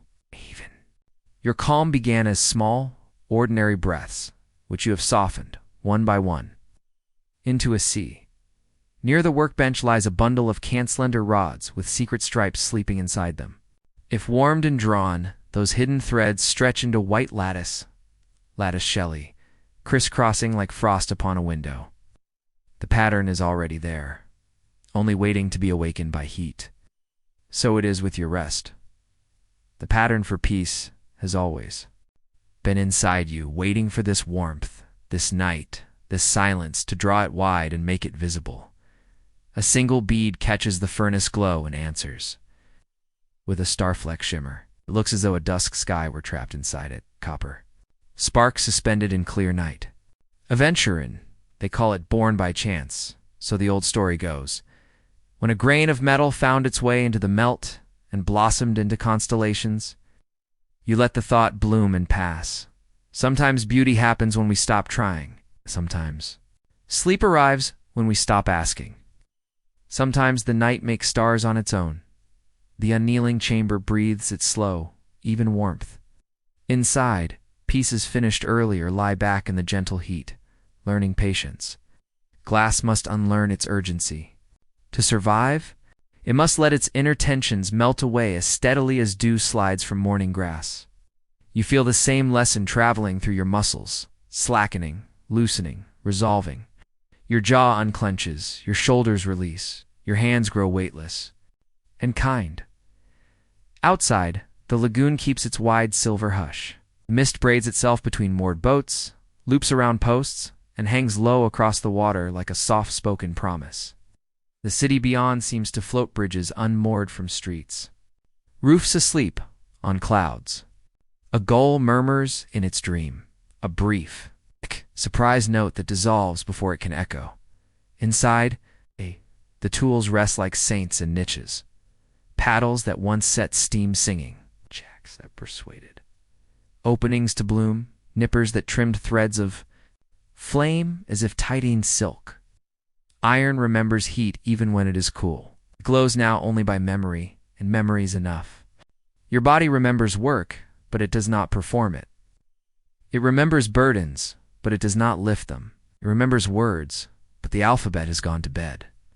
On a bench, a goblet awaits polishing.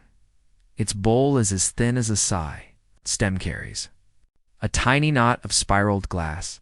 A clear pause in music that a fingertip will one day find by accident and cherish. At its base, a faint circle the pontile scar marks where the vessel once held the iron like a child holds a parent's hand before. Daring to stand alone. You think of that for a moment. How letting go is part of the making. How every finished thing wears a quiet proof that it was once held. The furnace breathes. Its door ticks as metal eases against heat. One ember shifts with the softest crack, like a word decided against and swallowed back into silence. You ride the small sound into a larger quiet, as a boat rides a wave and settles flatter than before. There was a time when mirrors were marvels, when a face could meet itself only in metal or water until glass learned to hold an image. You picture a noble woman leaning close to a Venetian mirror for the first time. Candlelight doubled, her gaze returning to her as though from a nearby star. All this seeing, this being seen, began with a room like this, with sand and ash, with patience, with breath. And here you are, unseen and perfectly known by the night that holds you. You drift nearer to the door without moving. Beyond, the threshold, the mist meets the sill and rests there, as if unsure whether to enter. Its coolness does not cross. Only its idea does, and even that is softened by the hugging heat of the room. Your lungs take in that idea and turn it to ease. On a cloth lies a cluster of Morin slices, little cross-sections of frozen flowers. Millefiori, 1,000 petals gathered into a palm. Each petal is glass longing toward light. Each center is a wish that forgot how to be sharp and remembered how to be round. If arranged and fused, they could become a garden no winter could wither. You feel each of your remaining thoughts like one of these, small, bright, harmless, arranged in circles until they become a pattern too gentle to disturb you. The cat by the folded rags stretches without waking, a ripple running from paws to tail and back again. Its breath is so small that it seems borrowed from yours. Its dream is so content that you feel it like warmth against your shins, though it lies across the room. When it settles again, the workshop settles with it, as if the night had just smoothed the coverlid of the world. The glassblower's shoulder rises once, then falls, and a long, even exhale leaves him like a tide departing a creek. Pepsi. Walks in some early memory, a first furnace, a first gather of honeyed heat at the end of iron, a first astonished globe blooming at the nudge of breath. Perhaps he stands in a future hall where chandeliers rain down rivers of light, and every drop sings back the history of this island in a language made of glow. Or perhaps he stands nowhere, and the standing is the dream, weightless, finished, perfectly not required. Your heartbeat has learned the furnace's rhythm. Your breath has learned the lagoon's hush. Your skin has learned the stone's stored warmth. When you inhale, the room brightens half a shade. When you exhale, the mist outside grows 1 degree softer. It's the map of you and the map of this place have found the same lines and are lying down together, crease by crease, until there is only one sheet. Night, if a wind came now and opened every door in Venice, the city would not wake. It would only breathe deeper. If a bell rang, it would be a dream of a bell, and the water would carry it like a candle cupped in 2 careful hands. A star fell, it would lodge in a bead on the far shelf and shine there forever, patient as a closed eye. You have come to the quiet that glass must pass through to be whole. You feel your inner heat step down in small, loving intervals, not dropped, not shocked, not scolded into stillness, but escorted, arm in arm, by the kindest temperature. Here a fraction cooler, there a fraction calmer, until tension forgets its name and peace remembers yours. Someone once said that glass is the memory of fire taught to be clear. Tonight your rest is the memory of effort taught to be ease. You will carry no residue of flame, only the light. You will keep no mark, but the gentlest proof that you were once held. The curve of your breath, the softness at your brow, the loosened hands, the furnace hums. The cat dreams, the lagoon breathes, the city floats, and you are the vessel, perfected by waiting. You are the ember that chose to become warmth rather than ash. You are the mist that surrendered its edges and found the shape of mercy. Nothing presses, nothing pulls, nothing is asked. Your breath completes its circle and begins again and again and again, a wheel that rolls without moving, a tide that comes home without leaving, a lullaby whose last note is also its first. You are inside that circle now, quiet as cooled glass, bright as a hidden spark, held as gently as a flame between two steady hands. Your breath moves in its endless circle, gentle, seamless, smooth, as if it has no beginning and no end, only the comfort of flowing. Each inhale gathers the quiet of the room. Each exhale lets it drift deeper into you until there is no difference between your stillness and the stillness of the night. The furnace glows like the heart of a sleeping creature. Its light is dim but alive, a rhythm that knows when to rest, knows how to keep burning without urgency. The air near it is warmer than the shadows, yet even that warmth has softened, becoming a blanket rather than a blaze. You feel it in your own body. The heat of the day has gone. What remains is gentle. What remains is safe. The glassblower has not moved for hours. His head rests against his chest, his shoulders rounded, his hands quiet. He has entered the place. Beyond dreams, the place where time no longer keeps count, the place where breath itself seems to stretch across eternity. Every rise of his chest is slow, every fall slower still. It is as though he has become another piece on the shelf, a vessel of silence, a vessel of peace. On the shelves, the glass objects wait in their quiet assembly. Bowls wide as moons, goblets slender as reeds, beads round as tears each one, resting each one whole. They gleam faintly in the furnace light, a constellation of frozen stars. Some carry flecks of gold trapped inside, others hold only the perfect emptiness of clear glass. Each one tells its own story, and yet together they tell the same. Fire can become calm, breath can become form, fragility can become beauty. Outside, the lagoon is dreamlike. The mist has drawn itself close, wrapping water, stone, and sky into one soft shape. The moon floats behind it, a lantern blurred into silver haze. Bridges vanish into fog. Windows disappear into shadow. The whole city is a ghost of itself, lighter, quieter, folded into silence. The boats resting against their moorings creak softly. Ropes sigh as they stretch, water laps once, then stills again. It is the music of sleep, made not of instruments, but of the earth itself, playing a lullaby that only the night can write. You feel that music inside you. The creak is your bones loosening. The sigh of rope is your muscles letting go. The lap of water is your mind settling. Every sound the lagoon makes is a mirror of your own release. Long ago, it was believed that dreams could be guided by what surrounded you. A scent of herbs, a painting on the wall, the song of a distant lute. Tonight your dream is guided by this workshop, by its fire, by its silence, by the breath of the man who sleeps. Every detail folds into your rest, becoming the landscape of your slumber. The annealing oven hums with steady warmth. Inside, pieces made earlier are still cooling. Their glow is gone, yet they remain in the careful hands of patience. They are not hurried. They are given the gift of time. You feel the same gift being given to you? You do not need to be ready. You do not need to hurry. You are allowed to take as long as you need to rest, to cool, to soften into stillness. A single goblet catches the firelight. It flashes for a moment, then fades back into shadow. The flash is like a heartbeat, a sign that even in quiet life continues, light continues, dreams continue. You, too, carry that hidden flash inside you. A spark that glows even when all is still. A warmth that remains even when all else has gone cool. It is the part of you that keeps watch while you sleep, the part that remembers you are safe, the part that holds you steady in the arms of night. The glassblower exhales, a long, low breath. It moves through the room like a ripple, touching the furnace, touching the shelves, touching you. And in that ripple, everything breathes together again. Fire, man, vessels, water, night, and you. You are no longer separate. You are no longer alone. You are the furnace glow. You are the cooled glass. You are the mist.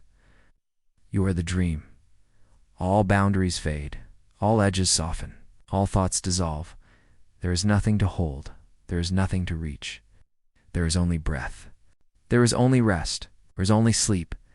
The night closes itself around you, gentle as folded cloth, soft as cooled sand. Warm as a dream that asks for nothing but your presence, and you give it. Without effort, without sound, without thought, you are here, you are gone. You are asleep. Asterisk. Your breath drifts like a tide that has forgotten where the shore begins.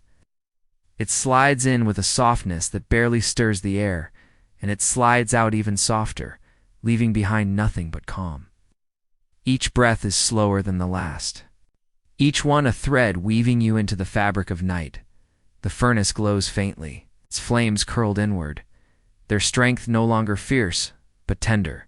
It hums with the patience of centuries, a voice older than the man, older than the city, older even than the glass itself. The glow paints the walls with gentle amber, and the shadows respond like dancers bowing in slow time. The glassblower sleeps. Unmoving, his chest rises, his chest falls, but otherwise he is as still as the shelves themselves. The furrows on his brow are smoothed away, his lips are parted slightly, his breath spilling like a prayer no one needs to say aloud. He is not master of the furnace now, nor servant to it. He is only a dreamer, and you dream with him. On the nearest shelf, the finished vessels stand like a choir in silence. Each has cooled into perfection, each one fragile and eternal at once. A bottle with a neck thin as a reed, a bowl wide as the horizon, a bead the size of a teardrop. Each holds its own stillness, each carries its own breath, each gleams with the memory of fire. The longer you gaze, the more they resemble stars. Stars trapped in form, stars captured in silence, stars arranged in constellations you've never seen before. You feel yourself drifting among them, not walking, not moving, but floating through their quiet light. Outside, the lagoon lies under a heavy veil of mist. Water is invisible, the sky hidden, the city blurred into shadow. It is as though Venice itself has gone to sleep, curled inside the fog, resting as deeply as the glassblower does now. Far away, a bell tolls once. Its voice rolls across the lagoon, low and slow, a sound that feels less like an alarm and more like a blessing. It fades into the mist until even its echo is asleep. You carry its resonance in your body, as if your very bones hum with its note. In the medieval world, people often believed that night was sacred, that it was not merely absence of sun, but a presence in itself. A keeper of secrets, a healer of wounds, a sanctuary for the soul. You feel that presence now. It gathers around you like cloaks upon cloaks, soft, weightless, endless. You are safe inside it. You are hidden inside it. You are home inside it. The annealing oven hums. Inside, pieces finished earlier rest in their slow cooling. They are not rushed. They are not tested. They're simply allowed to be. Their tension fades. Their shape strengthens. Their beauty settles. And you too are inside. An invisible chamber of patience. You are cooling. You are settling. You are becoming whole. A faint creak stirs outside, a boat shifting against a post. The sound is soft, almost kind, a reminder that even in stillness, the world breathes. But it is not a disturbance. It is part of the lullaby, another note in the song of sleep. The glassblower exhales again, a deep sigh that drifts through the room. It joins with the furnace hum, with the lagoon hush, with the mist outside. And you are part of it too. Your breath, his breath, the fire's breath, all woven together, all the same. All eternal. You are no longer separate from anything. You are the vessel cooling in the oven. You are the flame hidden in the furnace. You are the fog folding across the lagoon. You are the silence that carries everything. The shelves grow softer in your vision. The vessels blur, their outlines dissolving into one another until they are no longer glass but pure light. That light surrounds you now, wrapping you, lifting. You, rocking you as though you were a piece of molten glass. Gently turned, gently shaped, gently perfected. You are not fragile here. You are not heavy here. You are not broken here. You're whole. You are clear. You're endless. The furnace murmurs one last flicker, its glow lowering as though it too prepares for sleep. The glassblower does not stir. The lagoon remains silent.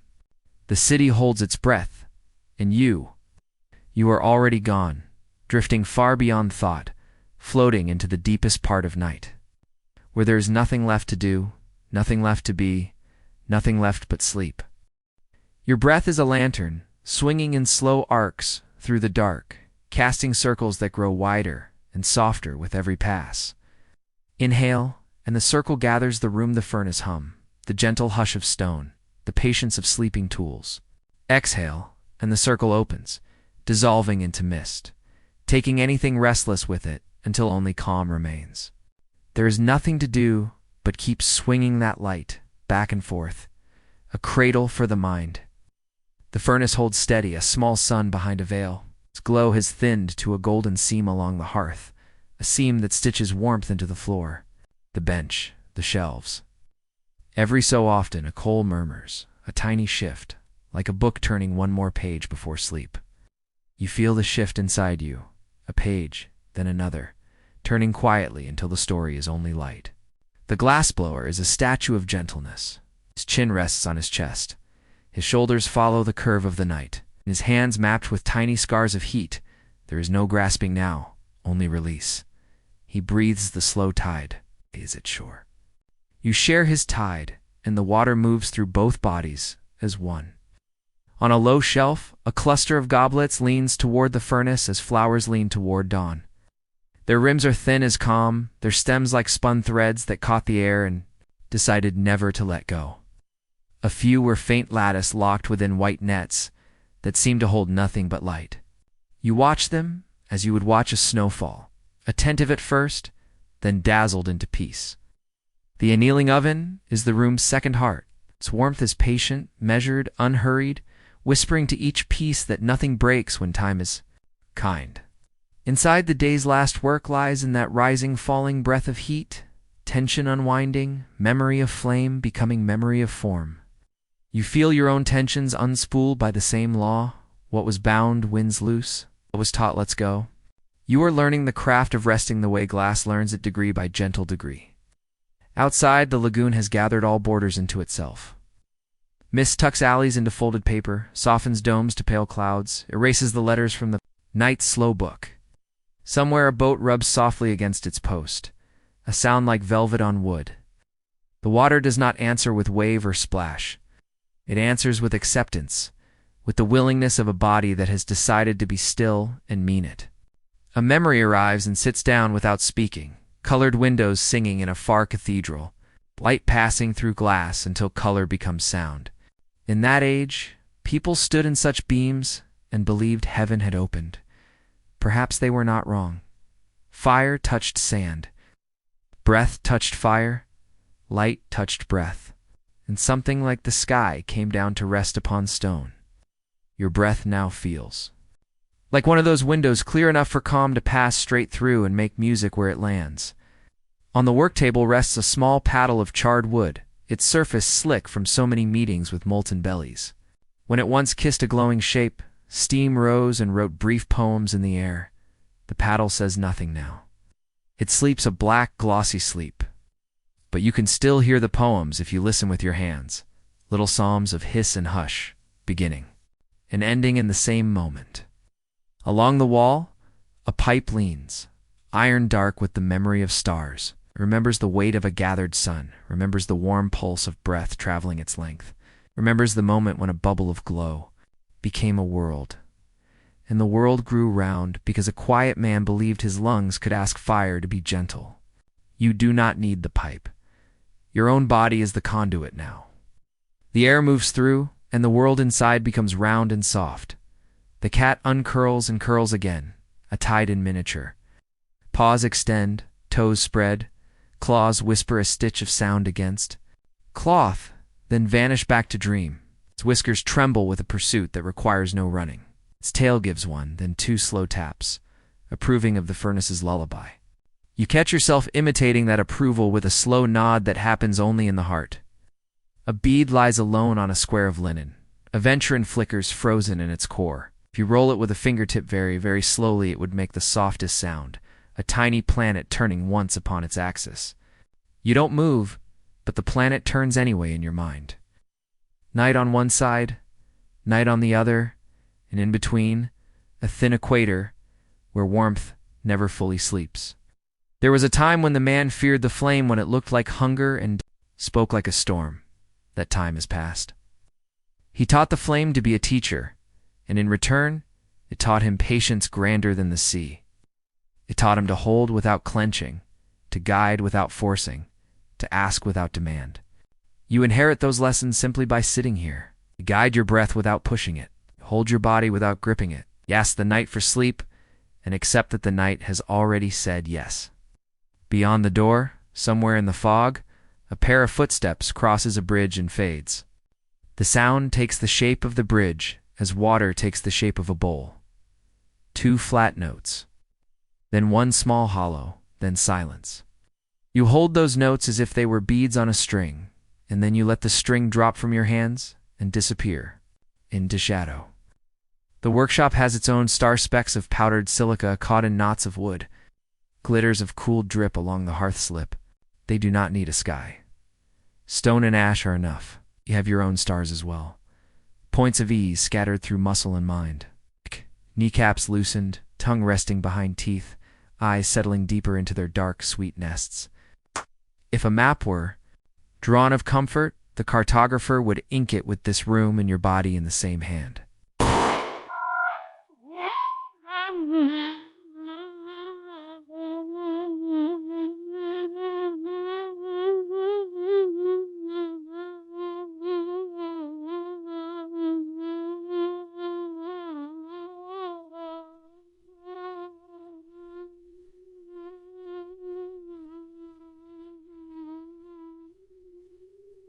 As I adjust to the night's cooler word, you hear it from far away, as if from the other side.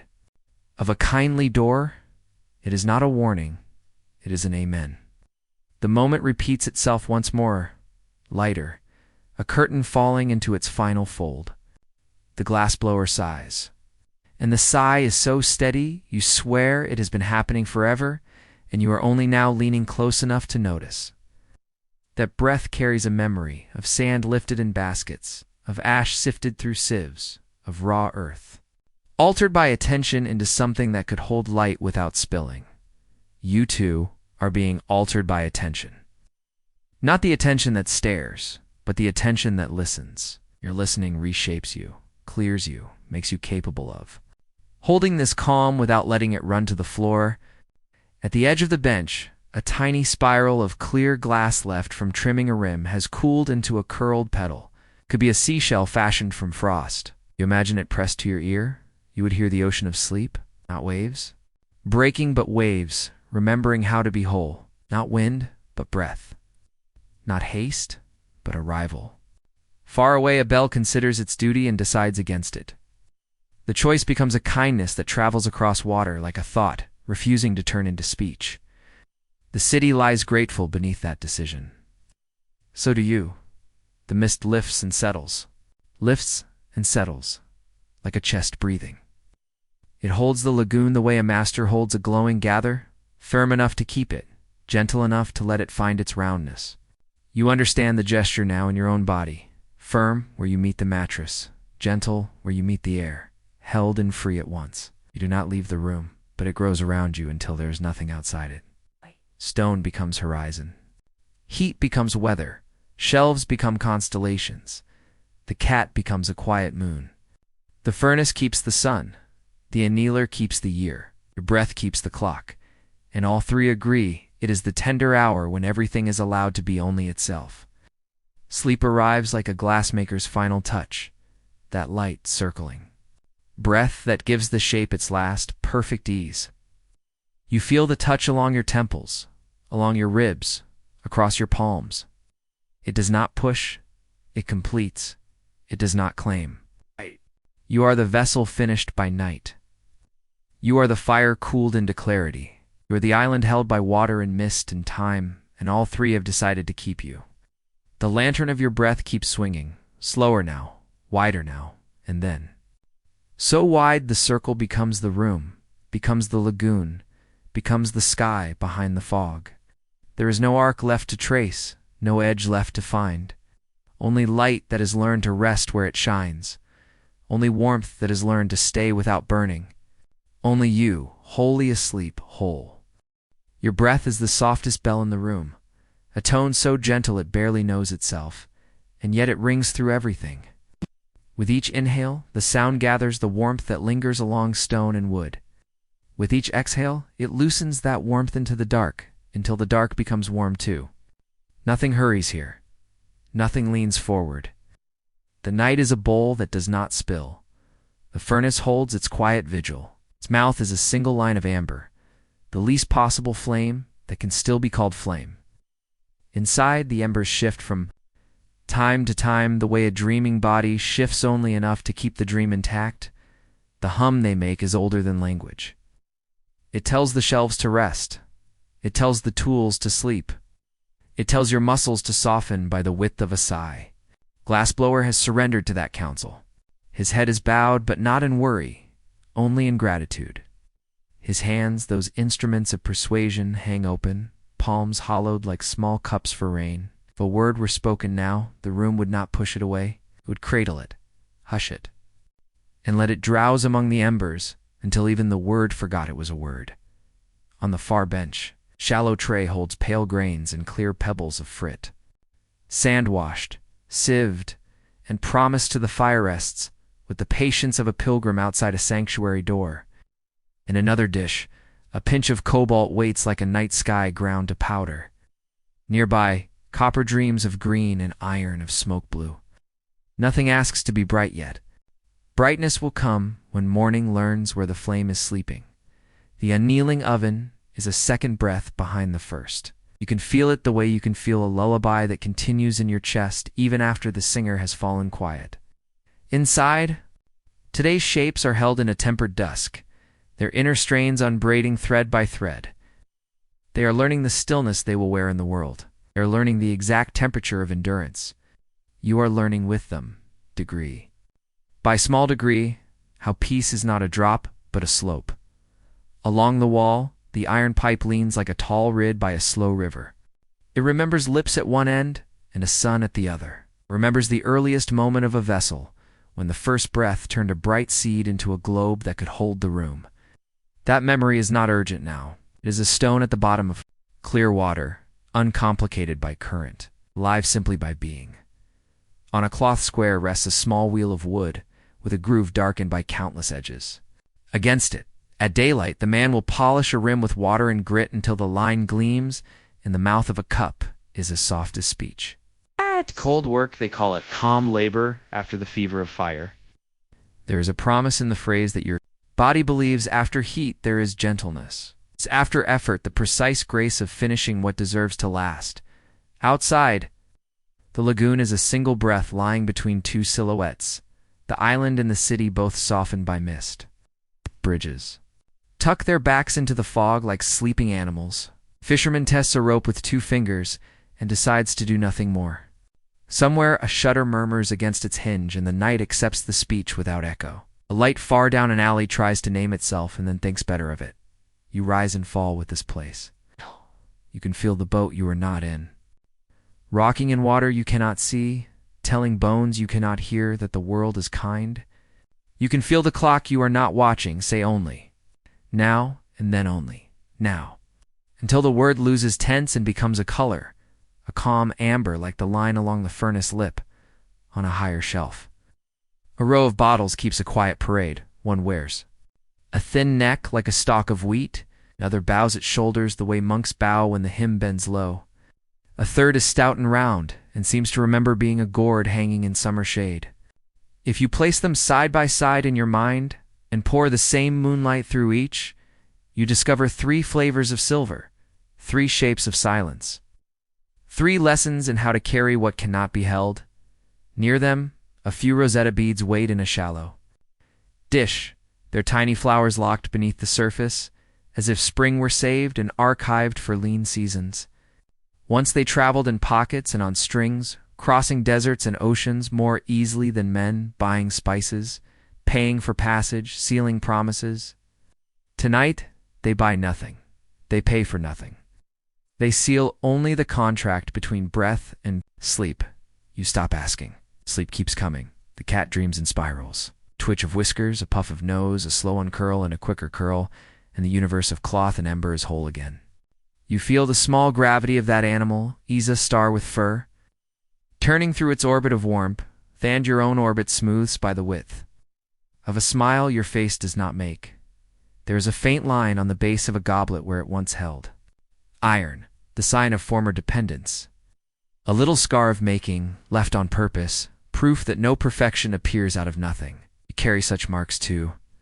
Gentle traces of days when you were held, guided, turned, and asked to become yourself. They are not flaws. They are signatures. They tell the night your true name, and the night answers by spelling it back to you in heat and hush. The furnace gives one soft tick, cooling iron speaking to warmer air. It sounds like a kind agreement reached without argument. You feel the same in your ribs, the body you have and the rest you need signing their names on the same page.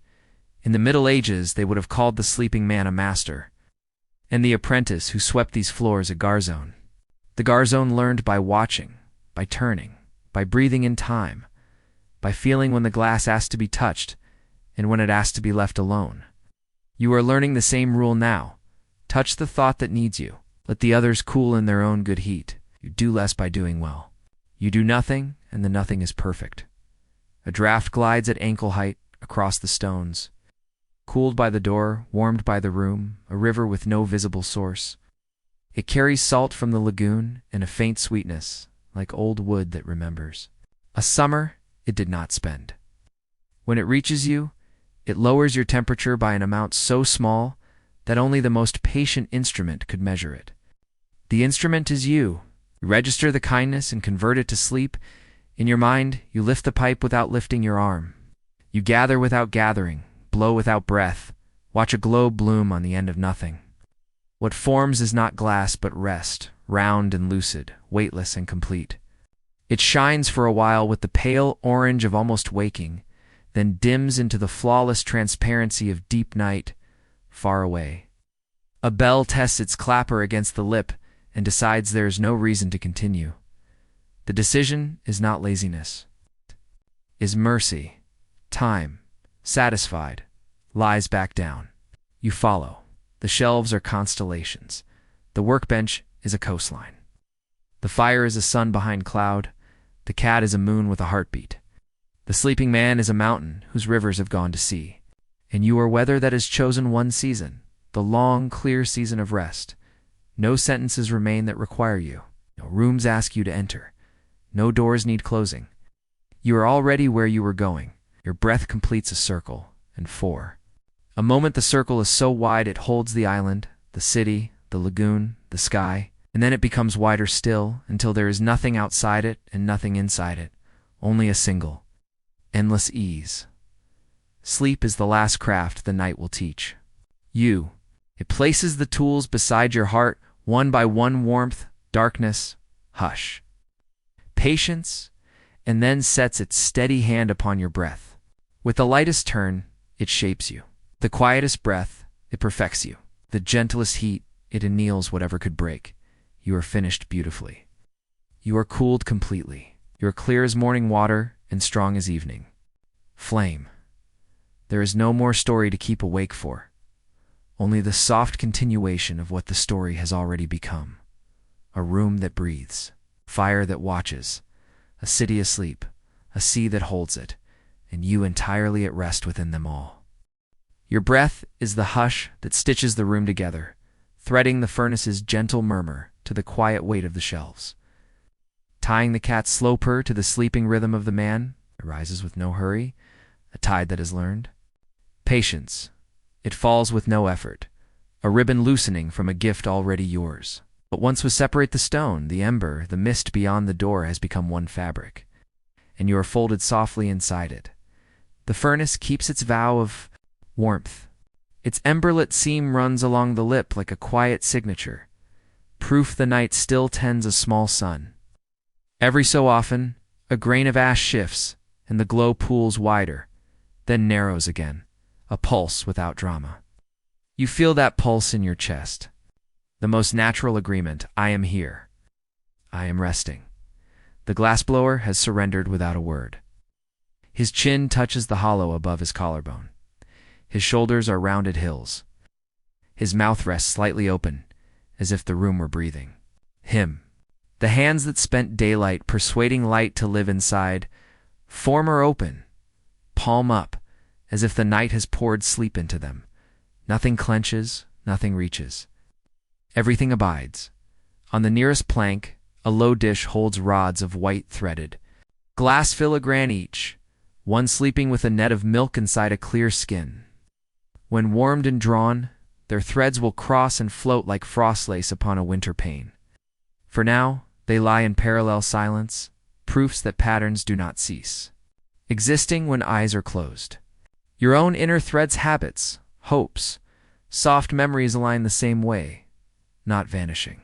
It's only resting in a calm geometry that asks nothing of you. Beside them, a ring of thin discs morn shows tiny blossoms at each cut face. Stars, rosettes, eyes of night. They are flowers that never wilt because they bloom in the kingdom where fire is rain.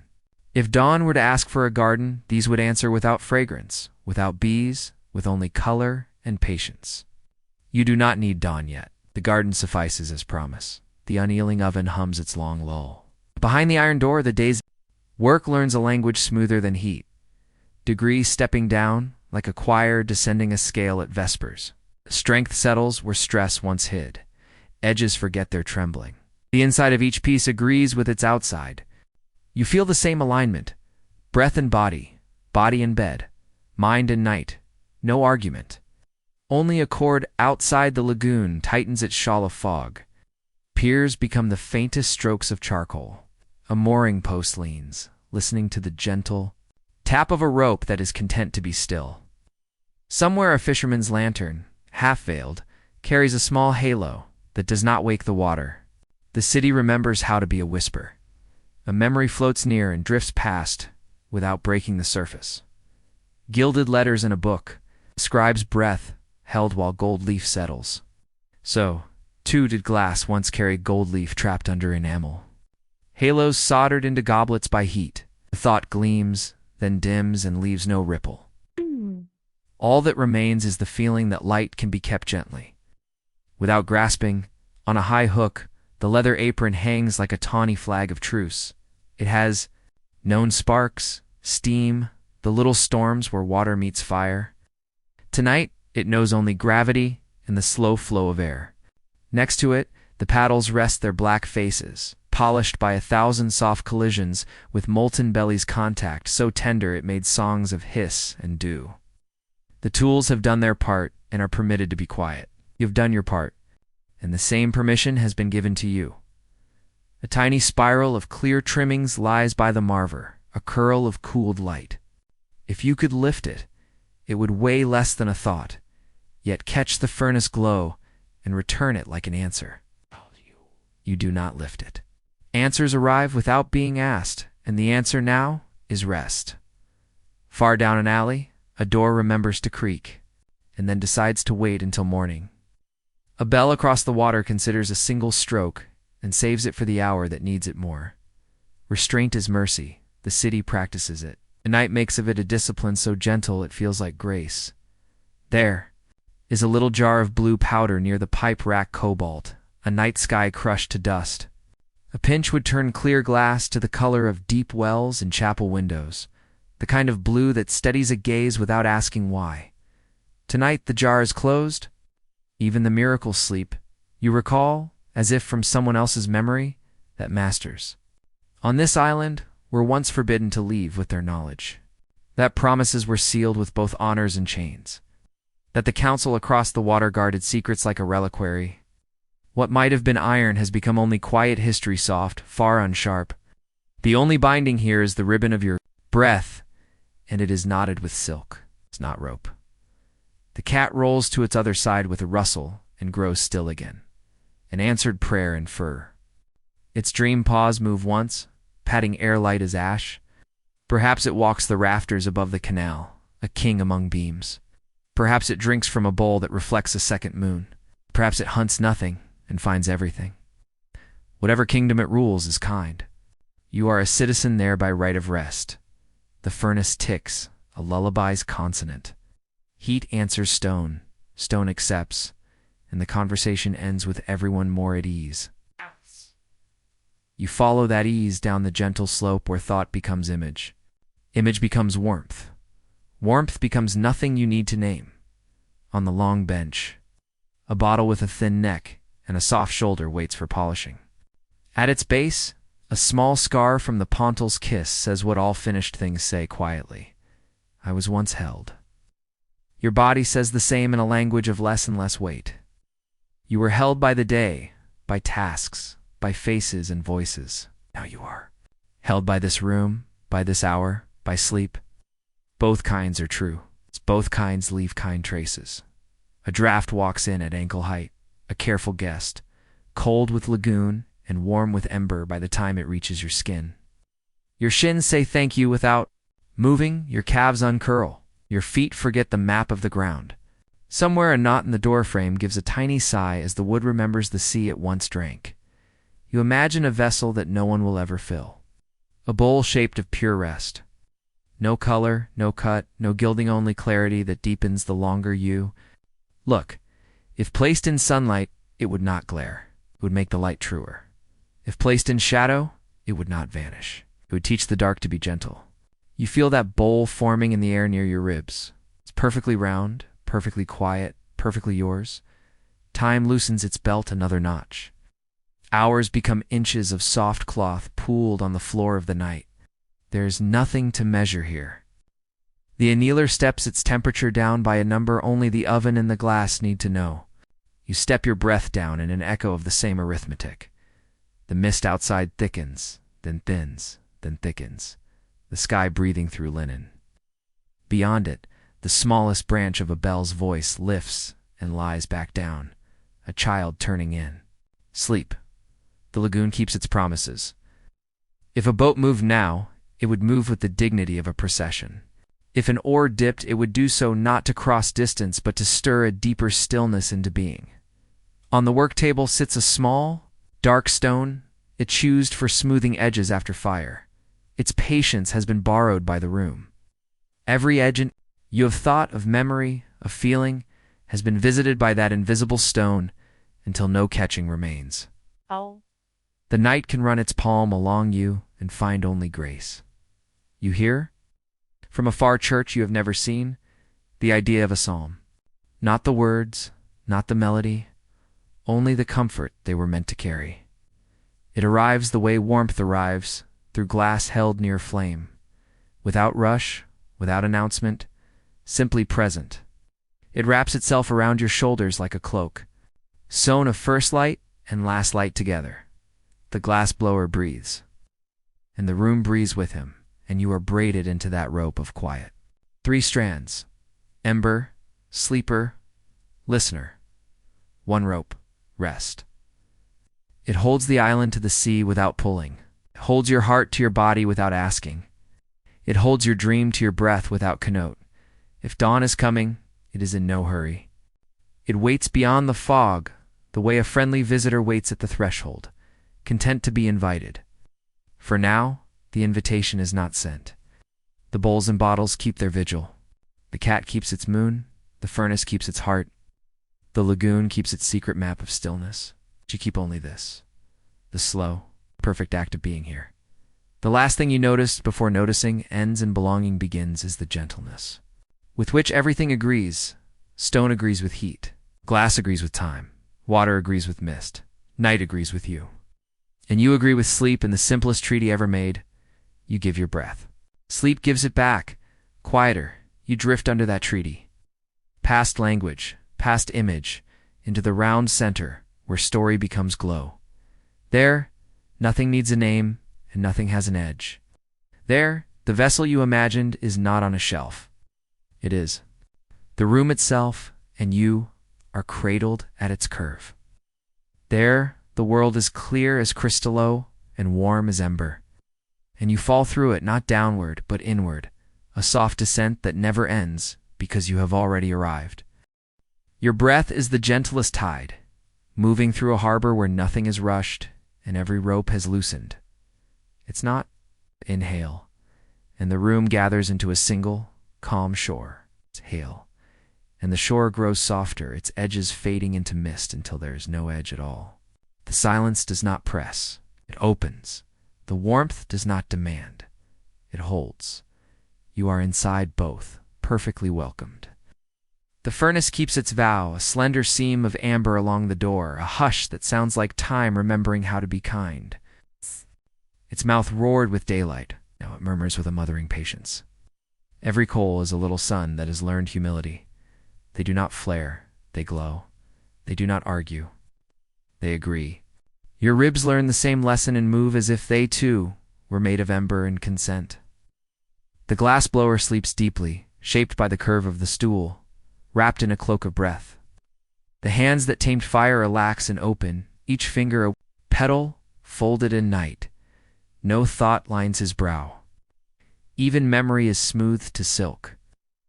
There is a quiet authority to this surrender, as if the man has mastered the last craft of the day, the art of being unneeded. You apprentice yourself to this. Art without trying. Feel the skill settling, the way warm sand settles by its own weight. On the workbench, the marver waitstone polished to a river-smooth face. All day it carried the slow roll of molten bodies, granting them evenness, lending them the calm of rock. Now it reflects a soft braid of orange and shadow, a horizon. Inside a tabletop, you let your gaze drift across that horizon as a boat drifts across still water, with no destination and therefore no distance. Near it, a pair of jacks rests, iron tongs with long legs. The inward faces darkened to a satin black by years of conversations with heat. Those legs, parted now in a drowsy V, once coaxed a vessel's lip to open like a morning flower. They spoke the language of pressure and release, close and open, a choreography the glass knew by heart. Your eyelids practice the same dance, and then choose the step called closed. A little further, water sleeps in a wooden bucket, reflecting the ember seam as a slow comet in a private sky. When a glowing body kissed that surface earlier, there was a sigh and a cloud and a sound like a lullaby written in steam. No one asks. For that now, even the water has learned to rest heavy and content, as if waiting is a kind of fullness. On the shelf, a line of cristallo goblets holds its breath of clarity. They look like bubbles that decided to become permanent. A few wear a faint spiral in their stems, a twist caught from a day's last turn. The way a story keeps one ribbon of motion even when it ends. If you looked through one, you would find the world untroubled by distortion. You feel the same property. Arriving in you, no warping, no ripple, only the honest quiet of what is. There is a shallow bowl of collit small shards from earlier cuttings, waiting to be reborn. By daylight they will return to the furnace and melt back into possibility. Nothing is wasted. Even brokenness is only a future shape, misunderstood. For a time, take that law into your body. What is left over from today returns to a kindly heat and becomes tomorrow's ease. In a tiny jar, a pinch of manganese hides a violet dust that clears a faint green tint from sand, giving glass the colorless grace that nobles prized. A strange, tender alchemy, one whisper of dusk to teach daylight how to be pure. You smile inwardly at a secret you do not need to keep. The night is doing the same for you. A trace of dark is clearing your day, leaving only rest transparent. As water outside, the lagoon holds its breath beneath a cloth of fog. Posts lean out of the water like monks at prayer, and ropes sleep with their cheeks against wood. From far off, a ladder of sound attempts a bell and then declines. The rung it placed is enough. A skiff drifts an inch, not to travel, but to agree. With the small motion of the earth, its even movement has surrendered its argument with stillness. Along the wall, a bundle of cans stands in a jar, white threads sleeping inside clear rods. In morning, those threads will be warmed into latticino, pattern crisscrossing pattern until the eye forgets where one line ends. For now, the lines are quiet maps rolled inside themselves. You sense the same scrolls and muscles, nerves, memories rolled up neatly and shelved, available but unnecessary. The cat has found a deeper orbit. Its front paws rest over its face like shutters closed against dawn. Its ears unwind their listening and lie cool against its head. A whisker trembles once, catching a dream's light breeze. You learn from that. Small universe, set the shutters, keep the warmth. Let dreams draft the air without moving a single hinge. The annealing oven lowers its warmth another breath with. You feel the change not as a number, but as a sweetness. K. Tiny easing around the heart, a loosening in the belly, release behind the knees. Temperatures and bodies step together down a staircase that has no missteps and no hurry, each landing wide enough to sleep on. You picture a mirror in a distant palace, a pane of Venice that learned to hold the world and give it back. Candles multiplied across its silver skin. Faces met themselves and were surprised by recognition. If there were such a mirror in this room, it would show a sleeper, a cat, a seam of ember, a galaxy of cooled light on shelves in you, a clear breath moving slowly through a clear night. You do not need the mirror. The knowing is enough. A small sound arrives, the whisper of ash slipping in the furnace throat, a shifting of tiny bones. It lands like a flake of snow on water and disappears. Your thoughts do the same. They come. Featherlight, touch, and dissolve, leaving no circle, leaving no cold. You imagine cupping a goblet in both hands. It is cool to your palms, but somehow warm in meaning. You turn it so lightly the room turns with it, furnace seam becoming comet, shelves becoming constellations, sleep becoming a second gravity. You do not drink. The vessel has already poured its gift, calm. A memory of day returns like a bird that forgot why it flew. It perches at the edge of the workbench, looks once into the ember, and then tucks its head under its wing and becomes. Night again, you do not have to shoo it away. It has learned the rules of this hour. On a nail by the door, a ring of keys hangs like a small moon of iron. They have closed many things and opened many things, and now do neither. The door accepts its own unlatching. The room is locked only by kindness. Your mind feels the same. Nothing barred, nothing summoned, simply free to be held. A breeze walks the sill, lifts a grain of ash, and sets it down one finger width to the left. The change is not important, so it becomes everything. You feel yourself lifted that finger width. As well, from strain to ease, from thought to glow. You land without a sound you have to hear. Somewhere beneath the bench, a dropped cane end rolls half a breath and stops. A tiny round punctuation mark at the end of a days-long sentence. What follows is not a new sentence, but the white space it deserves. You live in that space now. Inkless, endless, legible to the heart. If dawn is a traveler, it is sitting quietly at the pier, unwilling to board until invited. It watches fog braid itself and unbraid itself. It listens to the island breathe. It counts nothing and finds the sum as peace. You do not beckon it yet. The treaty still holds. You give your breath. The night gives it back, quieter. The glassblower exhales a sound so steady you could lay your head on it and float. Perhaps the dream shows him a vessel he never made a bowl of sleep, a goblet of hush, a lamp that burns with no flame. Perhaps it shows him nothing, and the nothing is a kindness, brighter than colors. You drift beside that image and then beyond it where images close their eyes. The shelves fade at the edges, as if the room has stepped backward to give you space to be small. The seam of light on the furnace door softens to a single firefly that refuses to leave. The cat is gravity dressed as fur. The man is a hill where weather rests. You are weather that has decided at last to be calm.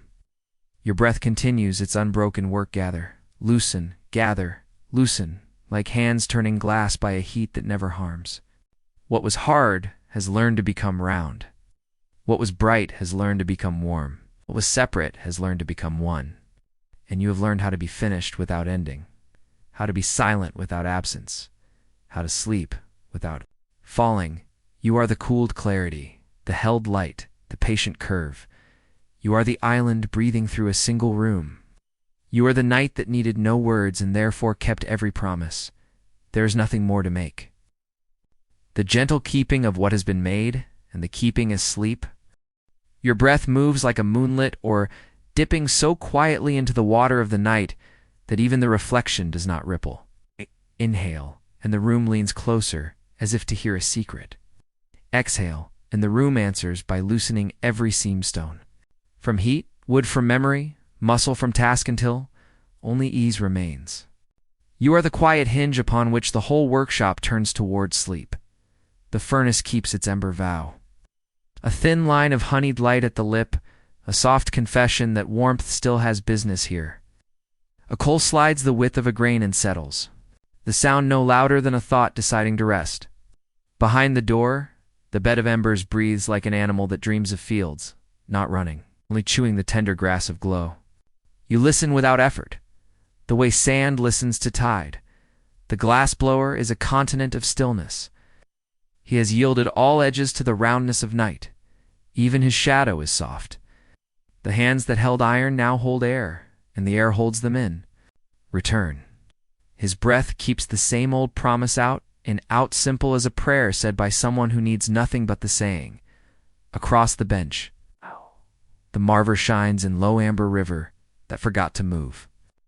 During the day, glowing bodies traveled its surface, collecting its steadiness the way a child collects pebbles. Now it holds only light, spread thin and docile. You let your gaze float along that quiet current until you can no longer tell where sight ends and rest begins. A pair of paddles lies with faces up, their blackened grain polished by 1,000 meetings with molten bellies.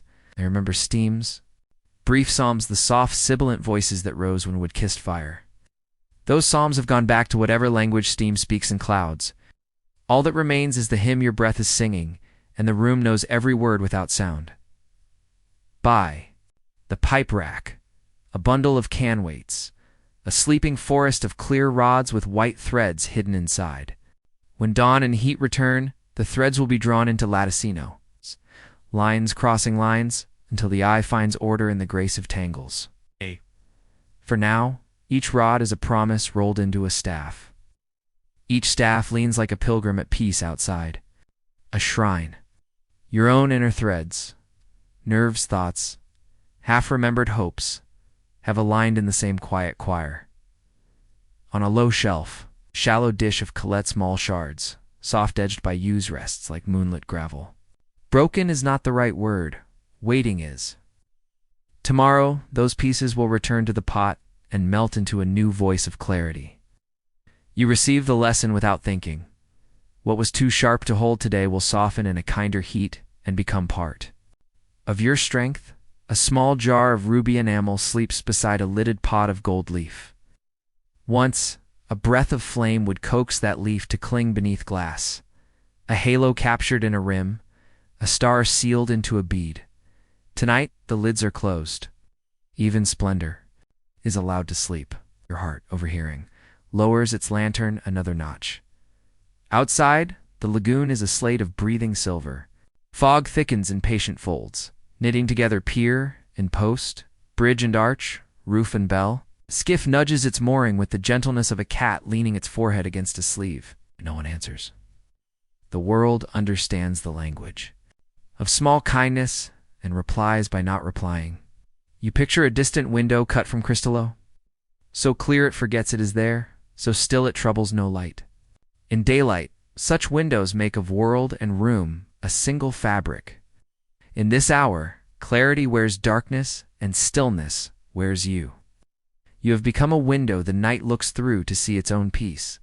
Near the furnace, the unkneeling door breathes. Its even lull.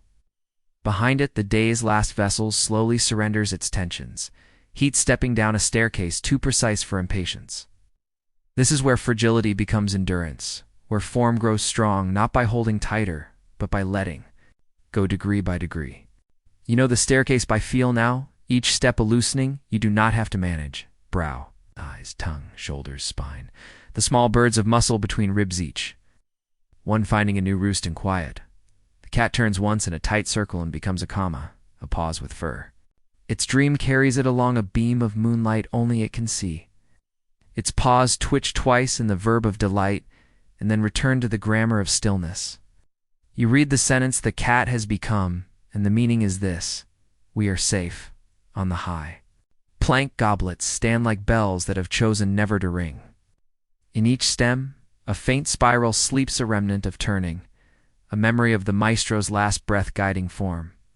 Set one to your lips, and you would find not only coolness, but a quiet acknowledgement. The world can touch you without taking anything.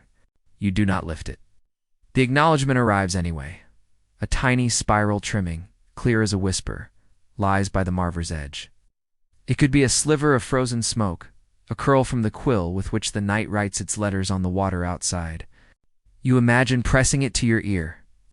You would hear the sea of sleep, not crashing but purring, not surging but breathing. The message is simple enough to be infinite. Rest. From a far campanile, half muted by fog, comes the idea of a bell one soft stroke, then nothing. It is a kindness disguised as timekeeping. The sound reaches the island already drowsing and finds nothing that needs waking, so it lies down beside the door like a faithful dog and sleeps again. You feel it settle along your ribs, a warm weight of consent. A draft moves along the floor, lifts one flake of ash, considers the air, and then sets the flake down to the left of where it was. The change is almost not a change, and for that reason, it is perfect. Something in you makes the same journey. A single grain of you slides from effort to ease. From effort to ease until effort is a word that does not know its way home. You recall that the masters of this island were once both honored and held, their craft a state secret, kept with silk gloves and iron rules. Such stories stand at the threshold of your mind like silhouettes in fog, true, far unthreatening. The only rule here is gentleness, and it is not enforced. It is invited. You invite it by doing nothing, and it fills the room by being everything. On a peg. The leather apron hangs heavy with yesterday's flame. Its straps relax as if unshouldering hours. Beside it, the shears close their bright mouths and dream of trimming light from light. The iron tools gleam faintly where emberfall finds them, the way old friends gleam in memory when there is nothing left to fix. A bottle on the shelf carries swirls like Riverstone Chalcedonio. Glass taught too. Imitate agate's patient geology. The patterns look like weather trapped in clarity, storms tamed and taught to be beautiful where they cannot be loud. You feel the same weather in you completing its apprenticeship, thunder learning the word hush, lightning learning to be glow. Listen. The furnace ticks again, a seam relaxing. Stone answers with silence, which is the best answer. Your nerves listen and choose the same reply, no message, no alarm, only the quiet that means all is well. If you were to walk outside, fog would dress you in a garment woven from water and night. It would soften your outline and give you back to yourself in a kinder shape, but you do not need to go anywhere. The garment has already been cut for you, hemmed to your breathing. Fastened at the heart. Your breath draws one more circle, and the circle includes everything. The sleeping man, the cat, the ember seam, the Marver's river, the cullet's promise, the rod's thin forests, the bottle's soft shoulders, the lagoon's patient silver. The city's folded quiet, and when the circle meets itself, it does not stop. It becomes a wider ease. A horizon with no opposite shore. Every craft ends the day with a final touch that is not quite making and not quite leaving, a hand resting on wood. A tool set down with care, a lamp turned low. You are in that touch now. You are the hand, the tool, the lamp. Oh, easing into a night that can keep them without effort. If a story remains, it is only this one line, spoken by the room itself. Keep breathing, and I will keep you. You obey without trying. The room keeps its promise without strain. Together you become a vessel that needs no shelf, a glow that needs no wick, a sleep that needs no defense. The lagoon outside accepts another measure of fog. The island accepts another measure of quiet. The city accepts another measure of mercy. You accept another measure of rest. The measures add up to a music not heard but lived, and the music leaves no remainder, because everything is already been included. You are glass that has learned to be clear without vanishing. You are a fire that has learned to be warm without burning. You are a breath that has learned to be circle rather than line. There is nothing left to hold on to, and so you are held. There is nothing left to finish, and so you are finished beautifully. There is nothing left to say, and so the night says it for you. Sleep. Your breath moves like the lightest veil across a still lagoon, drawn in without ripple, released without sound, until even time seems to copy your ease. Inhale, and the room gathers into your chest as a single kindness. Exhale, and that kindness returns to the room, wider, softer, asking nothing of you at all. You are the calm hinge on which the night turns. The furnace keeps its ember oath, fine seam of amber stitched along the door. Beneath the bed of coals settles grain by grain, an animal of warmth stretched long and patient. Every tiny shift is a reassurance rather than a call. The hum it makes is older than speech and gentler than memory, a low thread drawn through. Stone, wood, iron, and your slow heart. The glassblower surrenders deeper, chin resting in the small hollow where breath can pool. His hands, scar-mapped and steady in daylight now, lie open, palms lifted to nothing in particular, as if sleep were a soft rain, and he were grateful to catch it. No furrow marks his brow. Even the story of the day has smoothed its pages. Breathing keeps the room in rhythm, a bellows without fire, tide that never breaks. On the bench, the marver lies river smooth, holding the faintest reflection of ember.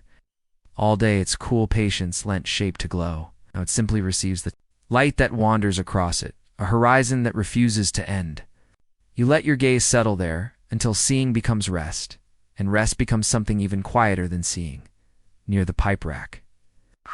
A forest of cans sleeps upright, thin rods with pale hearts of thread. Tomorrow they may become reticello mesh, of lines that twist under and over each other until the eye finds a net that holds only light. For now they are staffs of promise, pilgrim straight, content to wait where nothing is urgent. Your own inner lines, Nerve thought, hope have agreed to rest in that same soft geometry. A shallow bowl of cullet, broken but not ruined, rests, like new snow in moonlight. Every shard already softened at the edge. By day it will return, to fire and find a new voice. By night it asks only to be. You take the lesson into your bones without effort. What felt sharp earlier has already begun to melt in a kinder heat. A little jar of cobalt sits sealed, a night sky ground to dust. Another hides copper for green, another iron for smoke blue, another gold leaf for ruby glows. Medieval hands learned how tiny whispers of earth could teach glass to sing in color, how a breath through iron could turn sand into window and window into story. Those whispers are asleep now, and the story is this quiet. Outside, lagoon wears its shawl of fog with ceremonial grace. Piles and posts lean from the water like monks at Compline, and ropes rest cheek to wood. A skiff moves no more than a fingertip. A shutter considers and declines to speak. Far off, a bell touches its clapper once and lets the idea of a note drift back into mist. Restraint becomes a form of mercy. The city practices it without trying. The annealing oven breathes. Behind its door, a second heartbeat behind the first. Inside, vessels step down the slope of warmth degree by tender degree. The old arithmetic of survival, not too fast. It's not too far. Not too soon. Tension loosens its secret knots. Structure settles. Clarity strengthens. Your body follows the same. Syllabus, brow, jaw, throat, shoulders, back, belly, hips, knees, ankles. Each section is read once by the quiet, and being understood puts down its pen. On a shelf, crystallo goblets keep their clear hush, stems catching the faint memory of, turning a spiral so modest it feels like gratitude. One wears a ring of tiny ribs, prunts like dew frozen on a leaf. Another keeps a pontile scar at its base, the small round truth that it was once held and then released. Your own day leaves such gentle proofs. You were held, you were released, you are here. The cat is an apostrophe of warmth upon folded cloth. A whisker writes a single accent in the air and erases itself. Paws need 2 beats, then soften into the grammar of sleep. You read the sentence the animal has made, and it means, simply, stay, across the bench. Jacks lie with their long legs parted in a drowsy V. In daylight they pray around a molten lip, persuading an opening to bloom without tearing pressure, release a choreography of mercy. Your eyelids practice the same ceremony and keep the posture called closed. A small stone of agate waits for cold worker smoother of edges, a keeper of grace after flame. Its patience has already been borrowed by the room.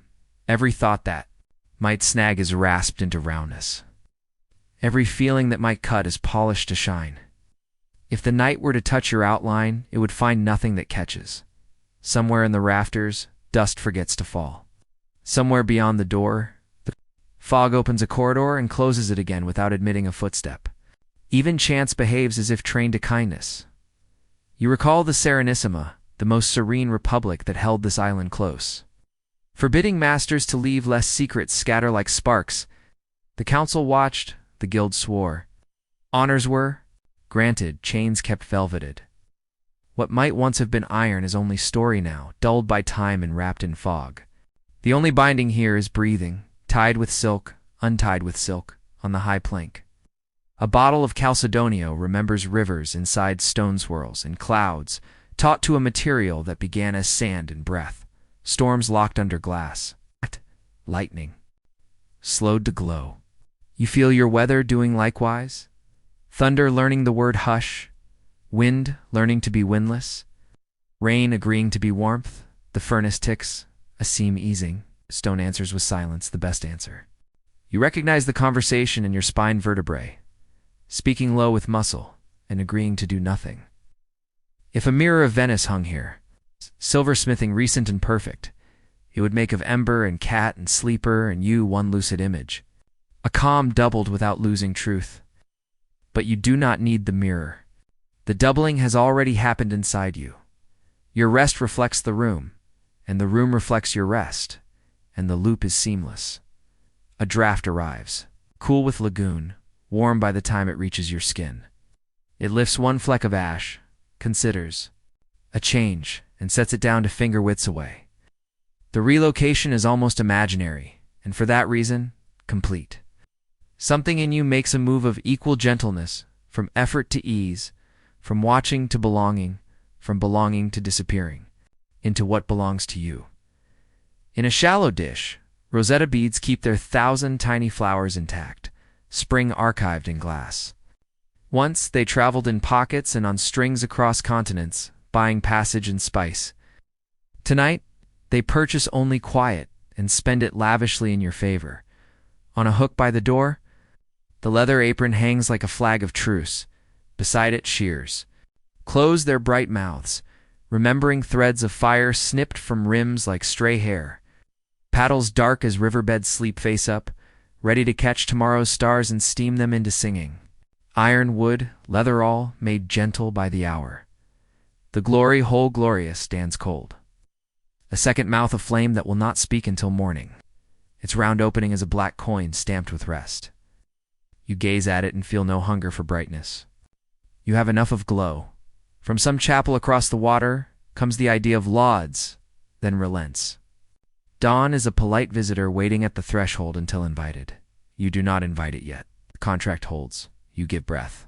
The night gives it back. Quieter. Now the room grows simpler even as it remains complete. Shelves blur at the edges. The seam along the furnace becomes a single, affectionate star. The cat is a small moon with fur. The man is a hill softened by fog. Your body is weather that has chosen one season and intends to keep it. You imagine lifting a goblet-filled knot, with wine but with silence. You sip, and silence warms the mouth, cools the mind, steadies the ribs. You set the vessel down in imagination and find that the vessel is euclear, whole, finished without effort. A tiny trimming clears, a caught breath rolls the length of a thumb and stops, a period at the end of a long, patient sentence. What follows is white space, and the white space is everything you need. You lie down inside it without moving. The annealer lowers one more breath of heat. You feel it as a soft widening behind the heart, a loosening of the small knots under the shoulder blades, a quieting in the belly where a flock of thoughts once perched. They take wing without leaving, settling somewhere within you that requires no sky.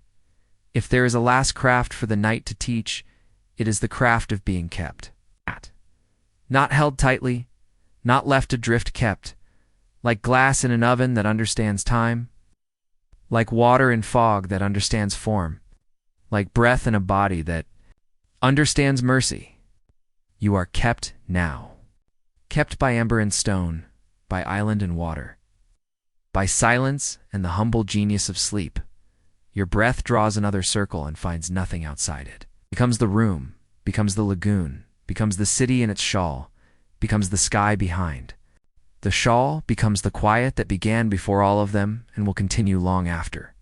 You are inside that quiet as a note is inside music, as a glow is inside coal, as a promise is inside glass that has learned to be clear. There is no task left, no watch to keep, no edge to guard. There is only the continuous act of arriving where you already are and staying. The workshop abides, the island abides, the night abides, and you abide with them, a vessel perfected by waiting, an ember perfected by warmth, a breath perfected by rest, asleep in the gentlest sense of the word, finished beautifully. Your breath drifts like mist across still water, spreading wide, then vanishing into air without a trace. Inhale, and the room folds inward, gathering around your chest like a cloak woven of ember and silence. Exhale, and the cloak softens, loosening its threads until you are wrapped in nothing but rest. There is no need to hold on to the fabric, it holds you. The furnace hums, steady as a heart in slumber. Its seam of amber lies thin as a ribbon, stitched across the door like a quiet promise not to leave. Inside, embers breathe as animals do when they dream, rising, settling, a patience with no agenda, no flare, no roar. Only the smallest reminders. That warmth is alive. A reminder seeps into you, a pulse under your skin, easing every corner it finds. The glass blower is deeper and is yielding now. Its chest rises, pauses, and lowers with the serenity of tide. Hands that once argued with fire are folded in their own still grammar, as if spelling a word the night already understands. His body says what no voice can. I trust this hour. And the room answers with its silence. I will keep you. On the Marver, reflections pool, not flame, but the memory of flame, a thin braid of orange traced across smooth stone. During the day, molten shapes rolled here, borrowing calm from its coolness. Now the Marver is only horizon, a river that has forgotten current and become mirror. Your mind lies along it, no longer rushing, no longer searching for a mouth, just length, just glow. A pair of jacks rests in a wide V on the bench. They're darkened. Mouths are shut, their long legs drowsy with iron sleep. They recall the motions of bloom and release, how lips of vessels were persuaded to open without cracking. Pressure, pause, easing. It was their only dance, and they danced it with patience. Your eyelids rehearsed the same choreography. Close, stay, be quiet. A wooden paddle, charred black, lies close by. Its surface has known the bellies of molten suns, has hissed with steam and written poems in vapor. Now it shines faintly polished. Not by use, but by rest. If it dreams of the music of contact, soft collisions, brief and holy. Your body remembers too, the gentle meeting of warmth and skin, breath and night, need and answer. Beside the rack, can rods lean like slender reeds in a night pond. Inside their clear lengths, threads of white sleep, nets waiting to be drawn. Wide in tomorrow's fire, Retusella will come, patterns crossing patterns, light woven into web. But now there is no weaving. It's only still stalks, quiet pilgrims, staffs of glass that bow to no wind. You feel your own veins like those rods silent, aligned carrying rest instead of rush. On a shelf cullet waits, shards dulled at the edge, leftovers of the day. Not discarded, never discarded, but waiting for the gentle heat that turns broken into new. In daylight they will return to the pot and flow again, shapeless until shape asks for them. You accept their lesson. What seemed sharp in you has already softened. What seemed lost will find its next form. No. You are cullet too, in the kindest sense. Outside, the lagoon wears its cloak of fog with regal poise. Wooden posts bend like monks in prayer, heads dipped, shoulders hidden. A boat stirs faintly, wood brushing wood, the sound like velvet folding. Far away, a bell forgets its duty and grants mercy to the hour. The city takes the mercy as its own, and the silence grows thicker than stone. That silence reaches through walls, down to your bones. The unkneeling oven breathes a slow rhythm. Its heat steps down as a choir might, voices descending a stair. Of notes, each lower than the last, each closer to peace. Inside, vessels learn the law of gentleness. Tension loosens. Edges reconcile, glass becomes whole in the way only time allows. You follow that same descent, neck softens, shoulders fall, heart loosens, belly quiets, thighs release, feet sink. You are unyielded too. Degree by degree your body discovers its unbreakable clarity. A jar of cobalt dust waits in silence. Has been night sky, well water, cathedral pane. It will be those again. For now, it is dusk asleep in a small circle of clay. You need not open it. The night is already cobalt, already infinite, and you are already inside its dome. The cat shifts once, stretching a paw to nowhere, then curls tighter.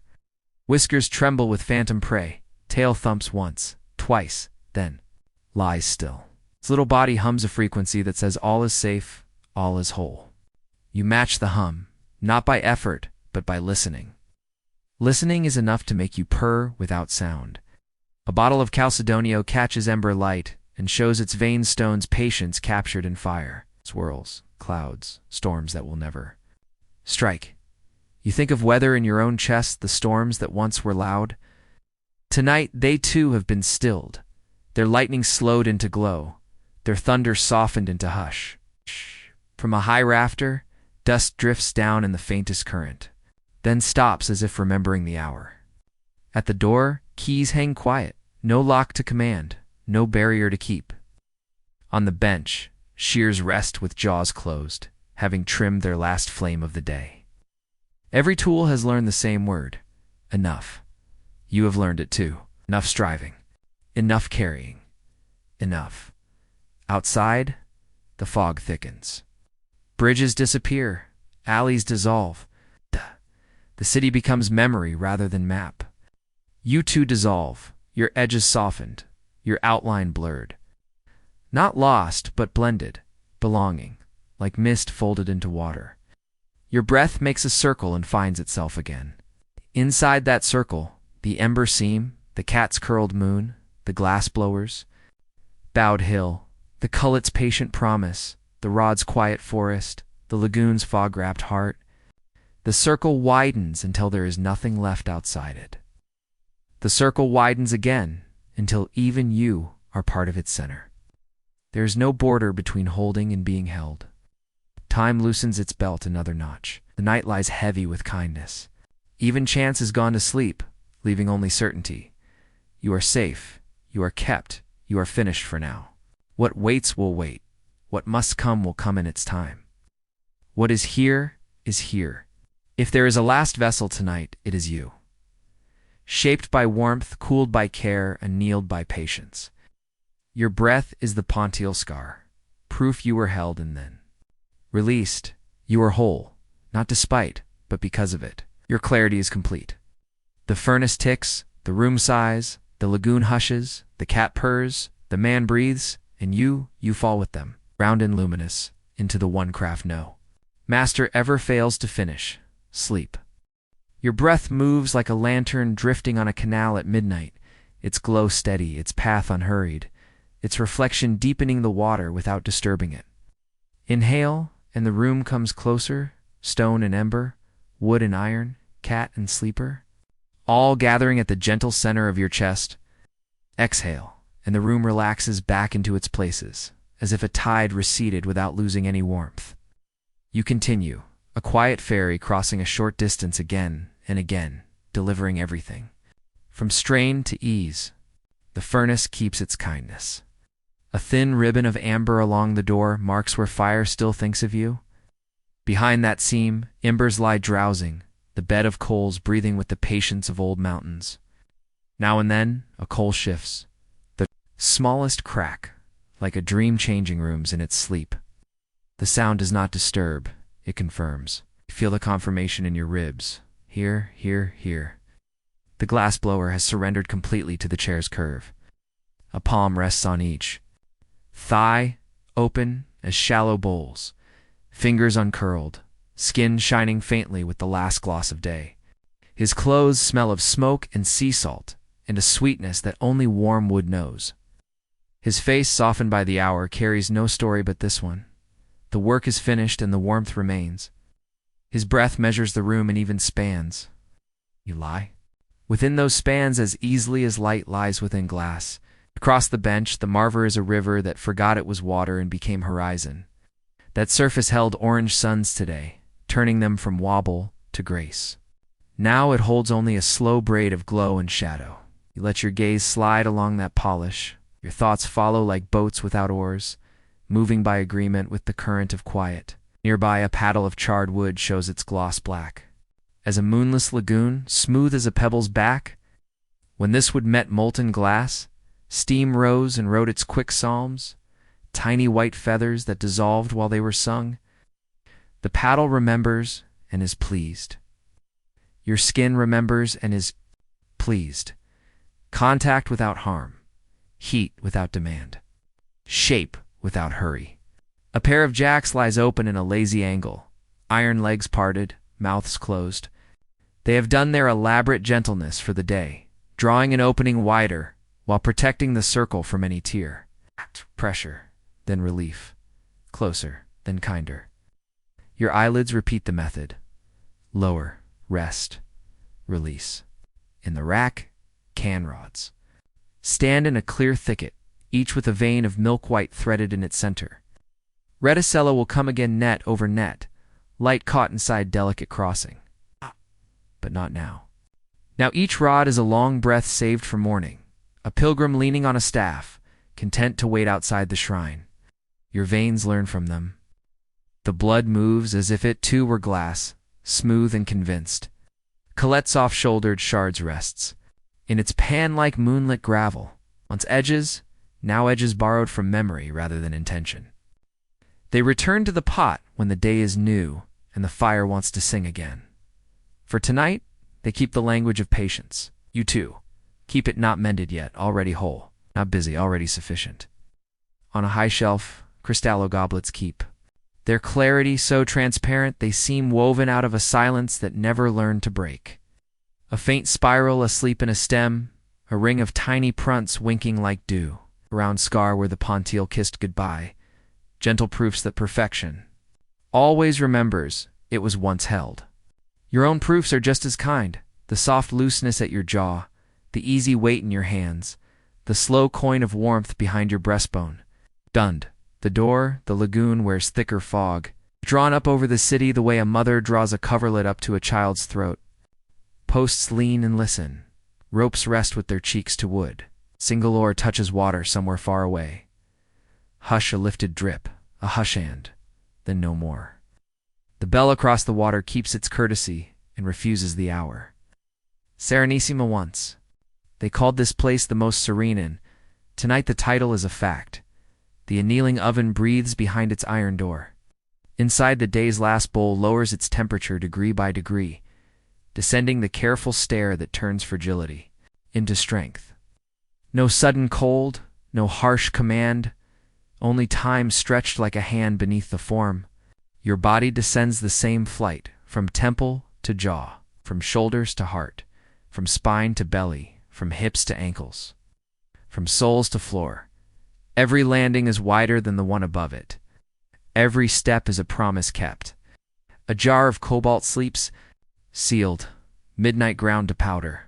Another keeps copper for green, another iron for smoke blue. Another, the delicate leaves of gold that fire can float beneath glass to make a rim into a sunrise. All these colors are the quiet minerals of a future day.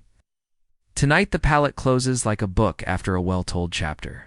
The margin remains for notes made only by breath. On the work table, a bead of aventurine holds its tiny galaxy minute. Flakes sleeping in a clear night, constellations fixed by kindness, not by force. If you roll it across a patch of linen, it speaks the smallest syllable of sound. The hush a planet makes when it turns a fraction of a dream. You do not move it. The planet turns anyway.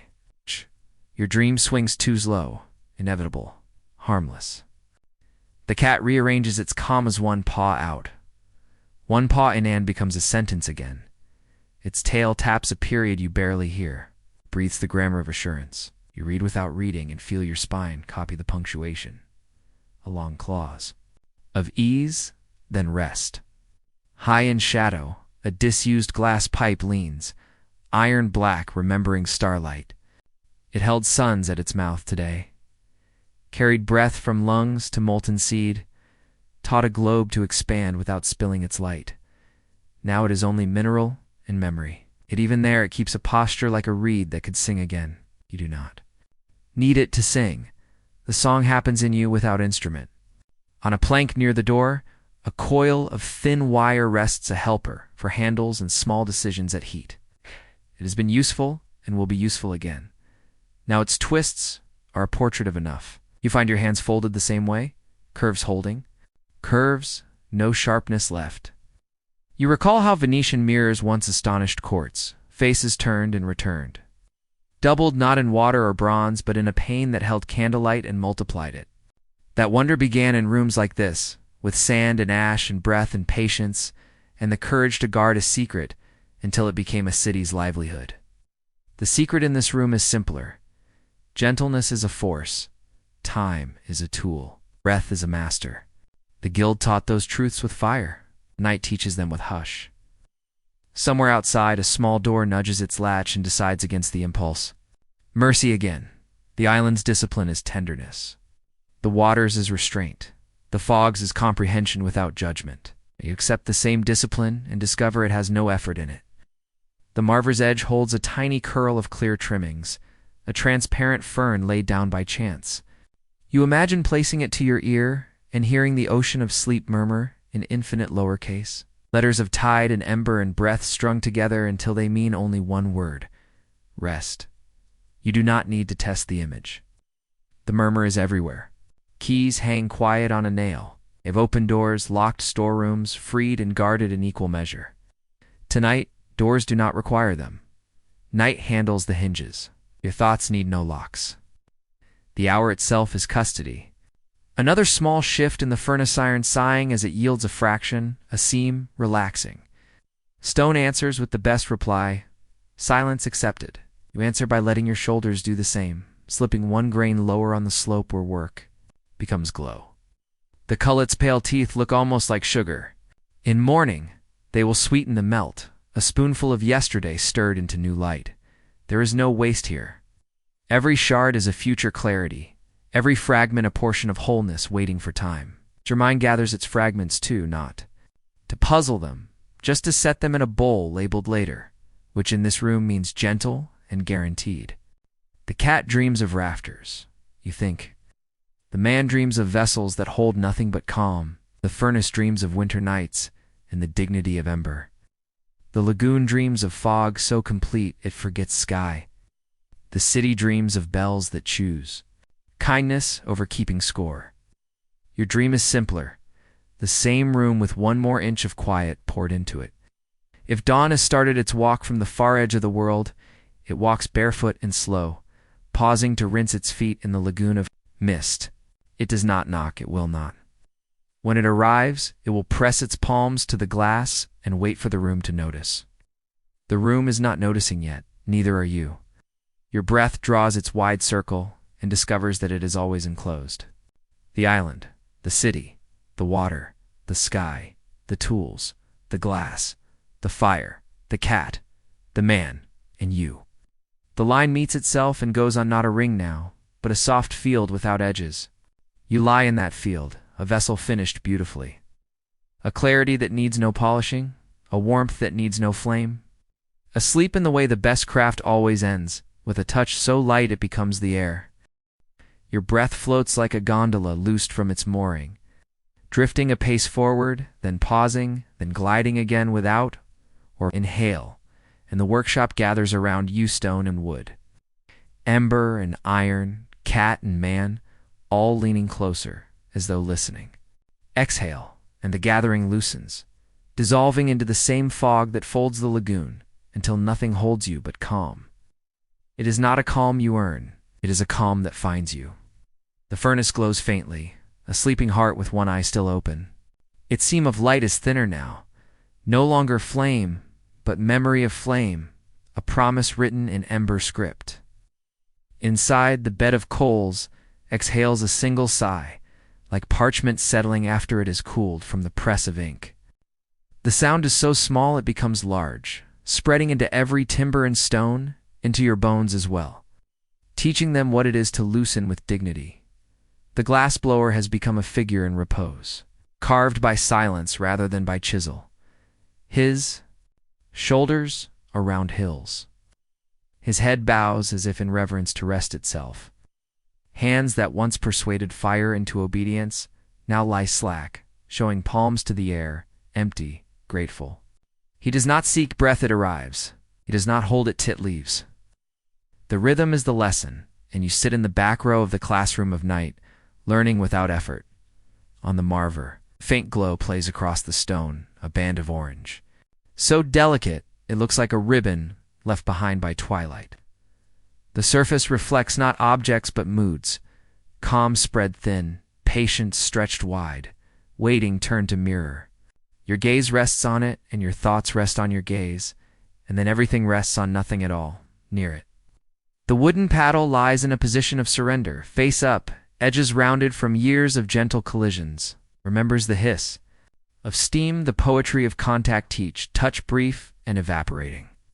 Its silence now is not emptiness, but fullness kept still, as though the music of the day has folded itself into one long, hushed chord. You feel that chord inside you, low, steady, resonant in a place no words reach. The jacks, parted in their V, look like a doorway half open.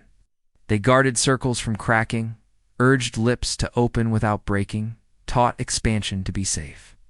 They sleep now, doorway closed, pressure gone.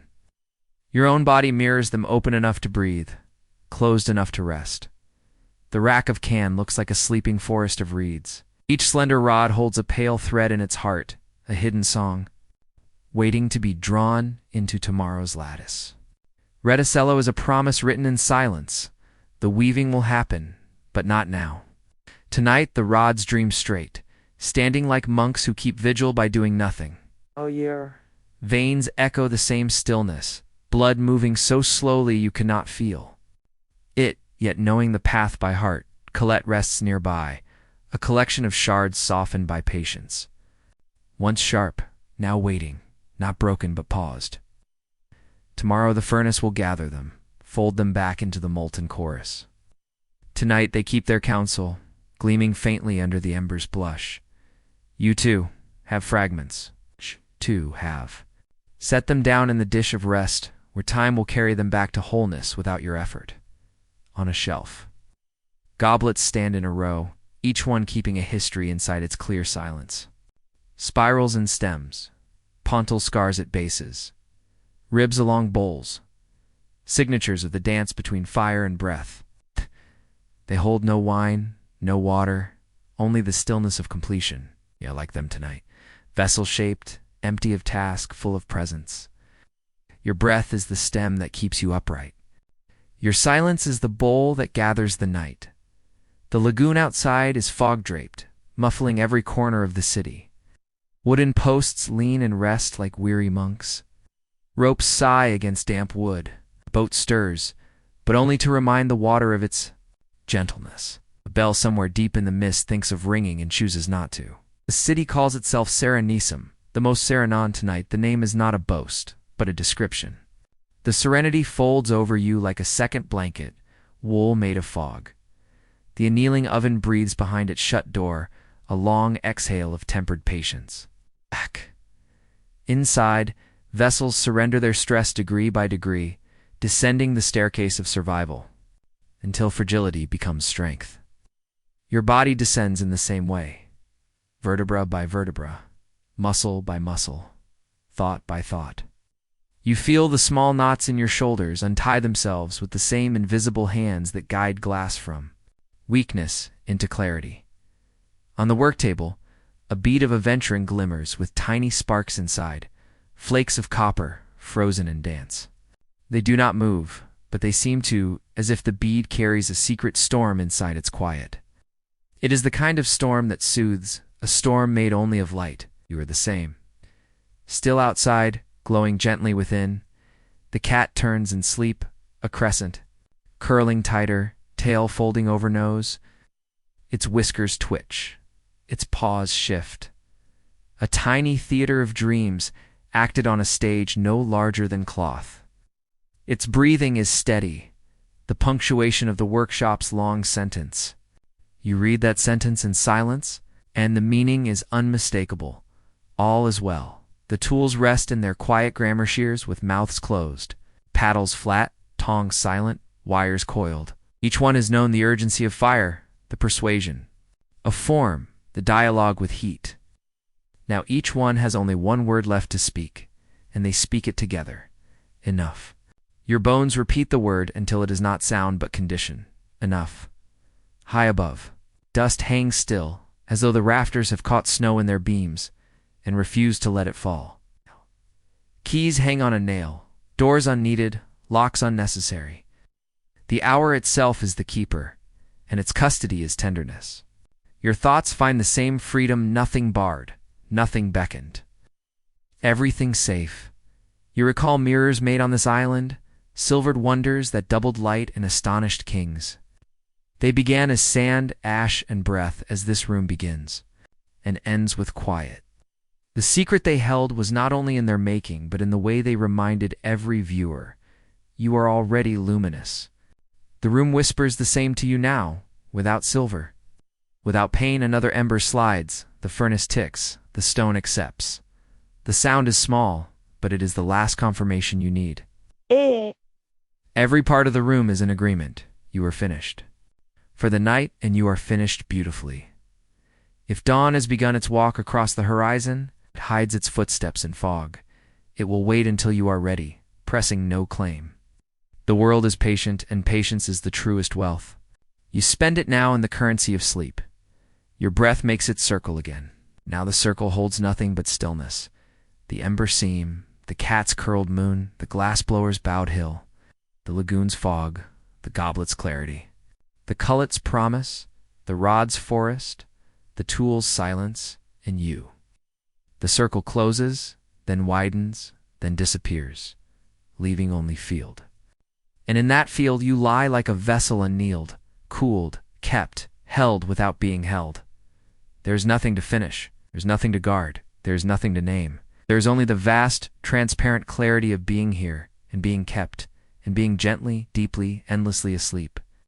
Your breath drifts in a long, even ribbon, a gondola of air gliding across the quiet of your chest. Inhale, and the workshop gathers closer, as if the walls themselves lean in to listen. Exhale, and everything leans back against tone to shadow. Ember to hush, tools to their soft grammar of rest till only peace remains between each thing and the next. You do not have to earn this peace. It has already chosen you. The furnace keeps its mild vow, a faint blade of amber along the door. It's warm as a honeyed seam stitched through iron. Within, coals lie like sleeping constellations, their lights so modest it seems to hum rather than shine. A single coal shifts, a sound small as a page settling in an old book. The room agrees with the sound, your bones agree with the room. Every joining loosens by the width of a sigh. The glass blower bows deeper into comfort, chin nestled in the pocket above his breastbone. His hands lie open on his thighs, palms bright with the day's polish, fingers relaxed as petals returning to bud. He is not holding on to sleep. He is letting sleep hold him. Breath arrives, breath leaves, the bellows of his ribs working without thought. A tide that neither storms nor recedes only swells and rests, swells and rests. Across the bench, the marver lies smooth and obedient to light. Thin braid of orange wanders its surface, more memory than flame, like the last strand of sunset trapped in a river that forgot to flow. You let your gaze drift there, not to watch, but to be watched. By calm itself, seeing becomes resting. Resting becomes the kind of knowing that needs no words. The wooden paddle gleams black. Its char a lacquer of many prayers answered with steam. It remembers bellies of molten suns pressing gently to its grain. It remembers the quick psalms of hiss and dew that rose and vanished in the same breath. Tonight, it keeps those hymns folded, a hymnal closed after vespers. You feel the pages still warm under their covers, and your skin carries the same warmth, page upon page of stillness. Bound in flesh, the jacks rest in their easy V. Iron legs parted like a doorway that has decided there is nothing urgent on either side. By day, they persuaded openings to bloom without tearing, close, pause, widen, release. Your eyelids imitate their mercy. Close, pause, widen only for breath, and then close again, gladly. Every motion is smaller than thought, every pause longer. Then Caredot in the rack can stand like reeds in a fogged marsh, clear rods with milk threads sleeping inside. Tomorrow, Reticello may be woven. White lines over light, in a net that holds nothing captive. No. For now the rods practice patience. Pilgrim straight, staff still, each carrying a future that never asks to hurry. Your veins answer. With their own patience, blood moves like slow glass, flawless and convinced. Cullet rests like moonbright gravel, edges softened by use and time. Those fragments will return to fire and sing again when morning learns its letters. But nothing. Studies now, broken is only paused, scattered is only waiting. Every shard is a promise with its feet up. You take the promise into your chest and feel 1,000 small pieces lay down their tasks and become one clear room. On the upper shelf, cristallo goblets stand with the hush of winter stars. Their stems carry faint spirals, shy testimonies of turning, and at each base around, small truth the pontile scarware iron once held a breath before letting it stand alone. You too have been held today. You too have been let go to rest. Your jaw unhooks from its errands. Your hands forget urgency. The soft coin of warmth behind your sternum becomes steady wealth. The lagoon outside is a manuscript of fog, of canals soften into pale sentences. Bridges arch like commas. The city tucks each clause beneath a coverlid of pearl. Skiff nudges its post with the courtesy of a bow. A bell thinks better of itself and saves the hour for later. What was once called the most serene is simply true. Serenity is happening, and you are happening inside it. Behind the iron door, the unkneeling oven breathes a rosary of degrees.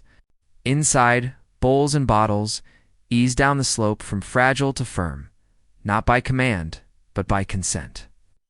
Stress unthreads itself, stitch by quiet stitch. Clarity thickens like honey in cool air. Your body follows the same catechism. Brow loosens. Tongue rests, throat opens, shoulders fall, heart widens, belly calms, hips release, knees ungrip. Ankles surrender, soles nest. Every beat is counted. Every prayer is answered with sleep. On the table.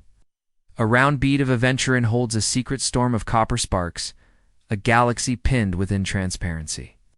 The stars inside do not move, and yet they seem to travel simply because you do not, or a night sky, also motionless and infinite. The constellations at peace with their place. The cat refolds itself. A small lunar tide turning once and settling into a crescent. Paws need an invisible blanket. Whiskers test. A phantom breeze. Its purr is not sound but shape. A dome under which safety grows warm. You share the dome. Your ribs are its architecture. A slender bottle of Chalcedonio shows stone-mapped swirls agates taught to sing in glass. What would be storm in air is pattern here. What would be lightning is glow. Your weather adopts the same discipline. Thunder. Taught to whisper. Gusts tamed into breath you barely notice. Dust hangs in the rafters as if persuaded by the hour not to fall. Keys rest on a nail, having nothing left to open and nothing that needs closing. Locks have resigned. Hinges sleep with their backs against wood. The room itself is custody. Its law is tenderness. Its verdict, unanimous. All is well. A whisper of lore drifts through the warm dark. In old halls, reading stones and early spectacles held text steady for eyes that had grown tired. And Venice's clear crystallo made such lenses kinder. A monk once traced a line of ink and felt glass return the page to calm. Sailors measured sand's thin river through glass bulbs to keep their courses in the night. Small truths saved by clear vessels. And tonight, the clearest vessel is your breath. A coal settles. The furnace ticks. The stone agrees. The silent signs beneath their names. You sign as well, not with ink, but with surrender. The contract is simple. Keep breathing. Keep kept. Fog thickens over the lagoon, and the city's outline begins to dream. Domes fade to ideas, towers to intentions, at least to memory. You, too, become an idea that requires no edges, a kindness without a contour. Not a race complete. If dawn has set out from some far cloister of light, it has left its sandals at the door. It will arrive as a guest who knows the house and will wait in the vestibule until called. The house is not calling.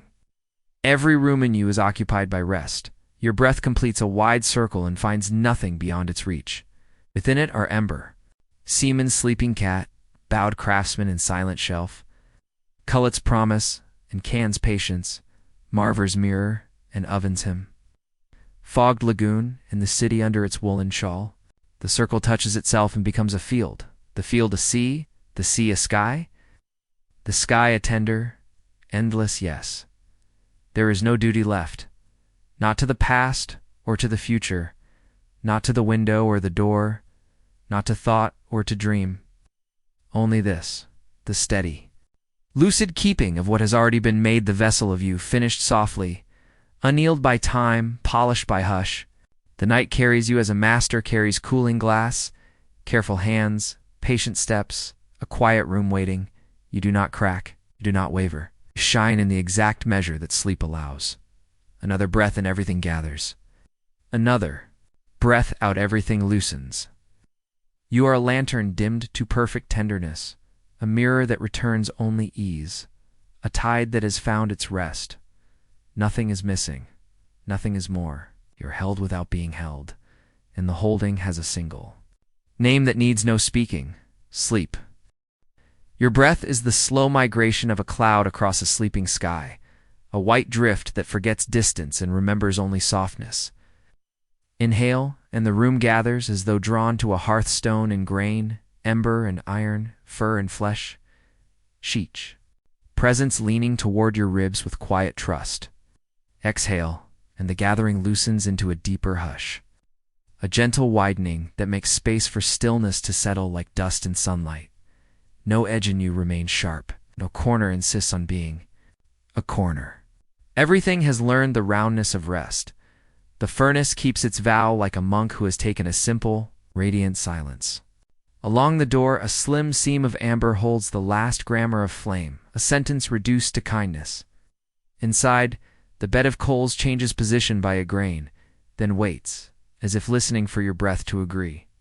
The sound is smaller than a raindrop, landing on a feather, and yet it carries to the far shelves and up into the rafters. where even dust nods in assent. The glassblower has become the statue of a story told by warmth. His head bows into the small harbor above his heart. Shoulders are low hills that ask nothing of the wind. His hands lie open as shallow cups, palms polished by years of persuading glow into grace.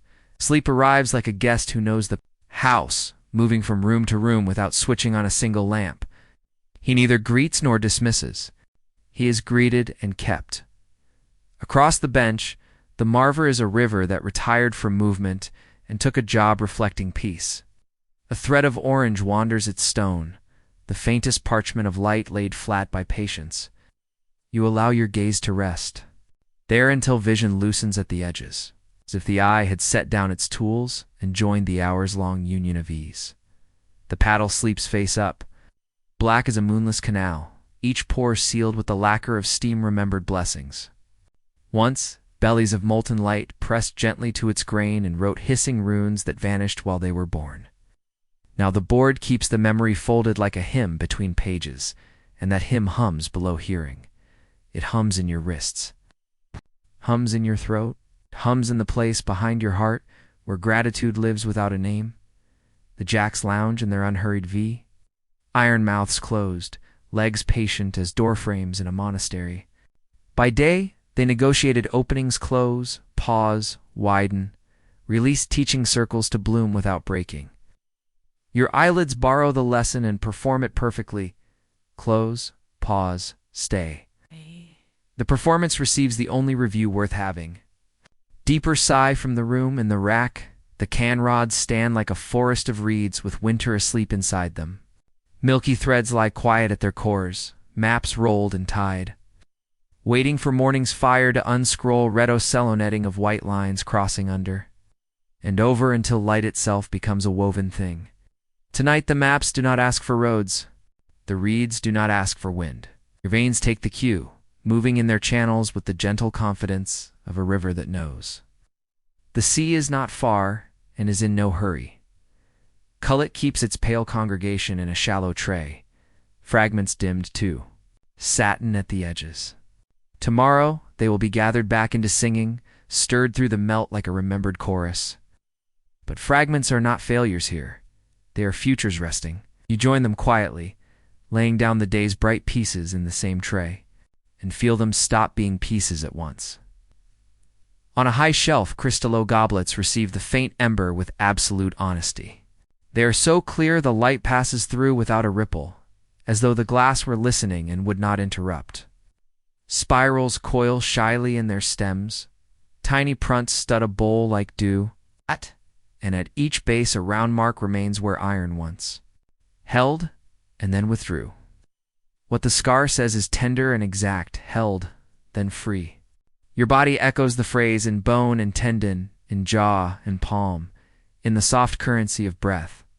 Outside the door, the lagoon is an unwritten page. The fog keeps turning without ever arriving at the end.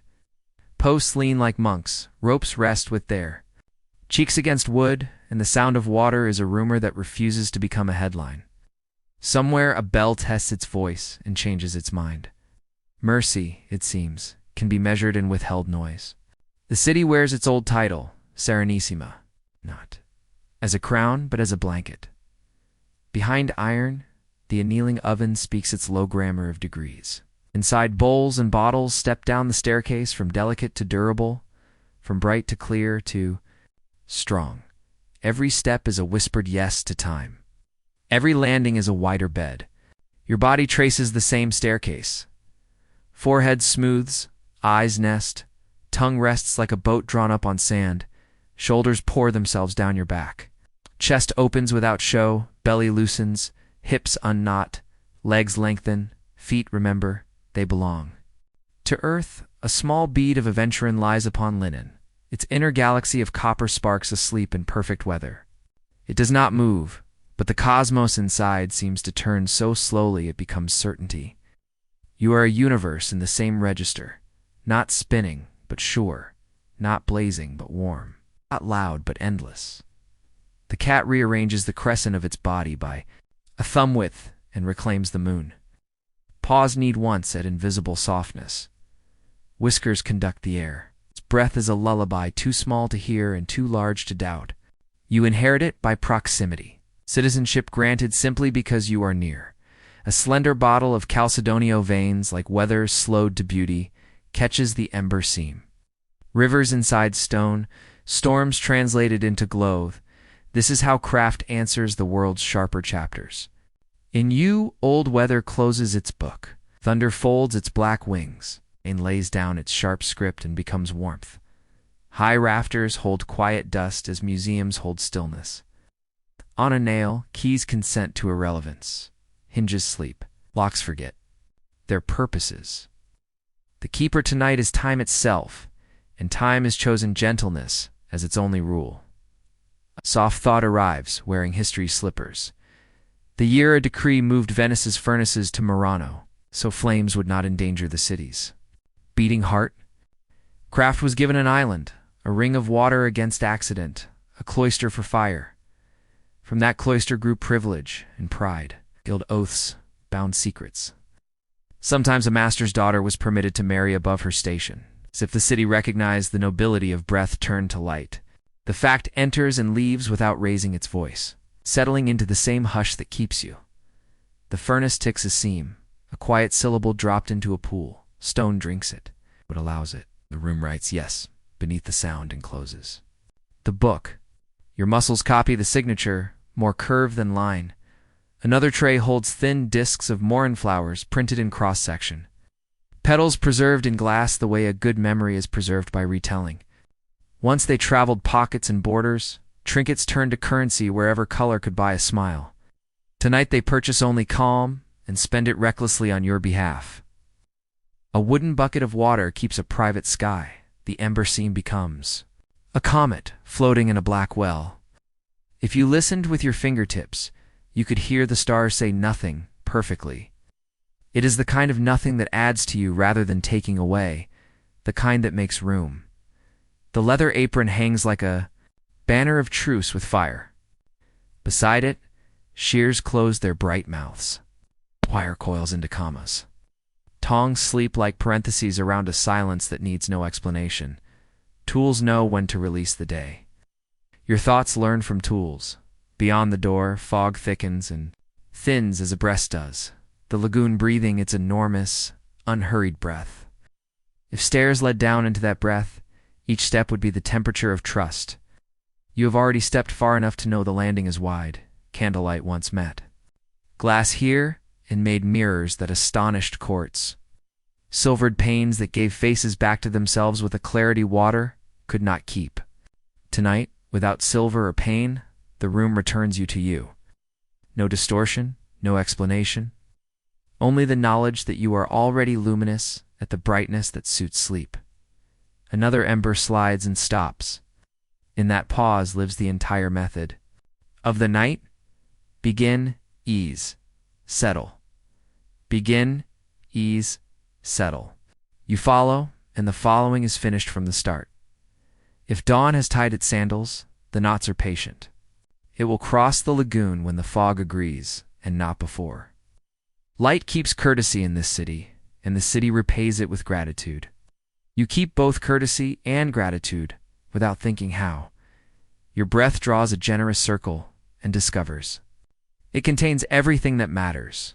The bowed hill of the craftsman, the curled moon of the cat, the seam of amber, the river of marver, the forest of rods, the bowl of cullet, the hush of the oven, the fog-dressed lagoon, the quiet bones of the city, and when the circle joins itself, it does not close. It dissolves into field. There are no borders in field, only keeping, only kept. Nothing is required of you now, except this. Let sleep continue its craft. It knows the temperature. It knows the timing. It knows how to draw you from glow to clarity without a single crack. You are the vessel finished by the hour. Cooled by kindness, strong at last in the gentlest sense, transparent to peace. Full of nothing but light that does not need to shine. Your breath drifts in slow tides, as if the lagoon has learned your chest and is copying its gentlest motion. Inhale, and warmth gathers from stone and ember, from wood and wool, from fur and flesh. Exhale, and that warmth spreads back into the room, softer, wider, asking nothing of you. The ferry of air keeps crossing a small, tender distance, and every crossing delivers you deeper into ease. The furnace keeps its vow with a thread of amber, a single seam of honeyed light stitched into iron. Within, coals arrange themselves like sleepy constellations that no longer need to shine to prove they are stars. A soft tick drifts out, a seam relaxing, an agreement signed by heat and metal. The tick becomes a sentence that ends in your shoulders. They read it once and let go. The glassblower is entirely given to the curve of his stool. His head rests. In the small harbor above his heart, the slow rise and fall beneath his shirt is the tide you now trust. Hands open on his thighs, not to catch, not to offer, only to belong to air. The day's patterns have left him, like birds that knew the hour of roosting. Night keeps him with a kindness learned over centuries. The marver holds its quiet horizon, a slow braid of ember reflected on stone. Earlier, glowing bodies rolled here, borrowing balance from cool rock. Now, nothing rolls, and balance gives itself anyway. Your gaze rests on that ribbon of light until the gaze itself is a ribbon, and both lie flat, smooth, satisfied, nearby. The paddle sleeps, face up, black as ink that has written its last line for the day. It remembers the brief psalms of steam, the hush where fire met wood and sang for a breath before vanishing. That music is folded into its grain like a lullaby between pages. You do not hear it with ears. You hear it with skin, with wrists, with the small quiet behind your tongue. The jacks lounge in their generous V, iron mouths closed after a long sermon, 2 circles, do not tear. Open slowly, trust the widening. They will serve again when morning learns its shape. For now, they hold the posture of a gate that leads only to rest. Your eyelids understand and copy. Lower pause. Keep. A forest of cans stands in the rack, slender rods with milk threads sleeping. At their core, Reticello will be drawn again under over light woven into a net that captures nothing but light. Tonight the forest is windless. The threads are maps that have no need of roads. Your veins echo the lesson quiet rivers content with their banks. The sea not far, time abundant, hurry impossible. Cullet gleams faintly in a shallow tray. Edges softened to satin by use and time. Shards, yes, but not ruined. Fragments, yes, but only paused. Tomorrow's fire will gather them back into a chorus. Tonight they hum a single note of patience. You add your day to that tray without lifting a hand. Small pieces set down, already whole by virtue of being uncarried. On the upper shelf, crystallo goblets stand like clear bells that will never need to ring. A faint spiral sleeps in each stem, a shy thank you to turning. A tiny pontile scar at each base remembers the moment of being held and then being let go. Your body whispers the same memory in jaw and palm, in shoulder and spine, held, then free, carried, then kept. Outside, the lagoon is written in fog, a book that turns its own pages. Posts bow like monks. Ropes lie with their cheeks to damp wood. Water's voice is so gentle it refuses to become a word. Somewhere a bell thinks of sounding and decides against it, and the hour is better for that kindness. Serenity is not a claim here, 'tis the weather. Behind iron, the annealing oven breathes its careful grammar. Inside vessels step down the slope from bright to clear to strong, 1 degree, 1 ascent at a time. Stress unthreads itself. Clarity thickens. Endurance arrives without ceremony. Your body follows the same liturgy.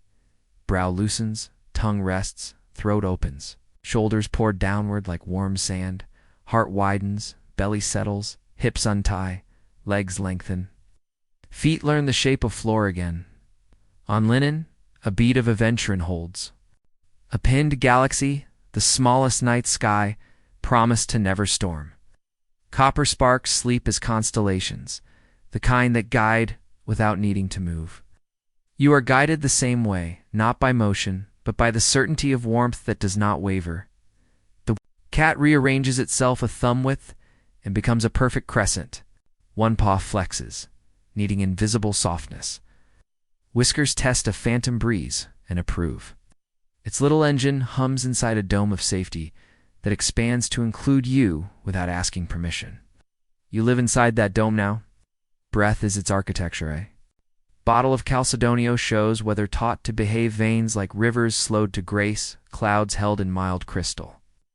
What storms were once, they are now patterns. In you, the same conversion completes itself. Thunder remembers the word hush. Lightning becomes glow without edges. Wind decides it is breath and stays. Dust hangs in the rafters, loyal to stillness. Keys doze on a nail. The night has already unlocked what matters and closed what does not. Hinges, relieved of purpose, lean into wood like old friends. The room watches you by not watching, the highest courtesy of rest. A tender thread of lore drifts near and rests in your palm, long ago.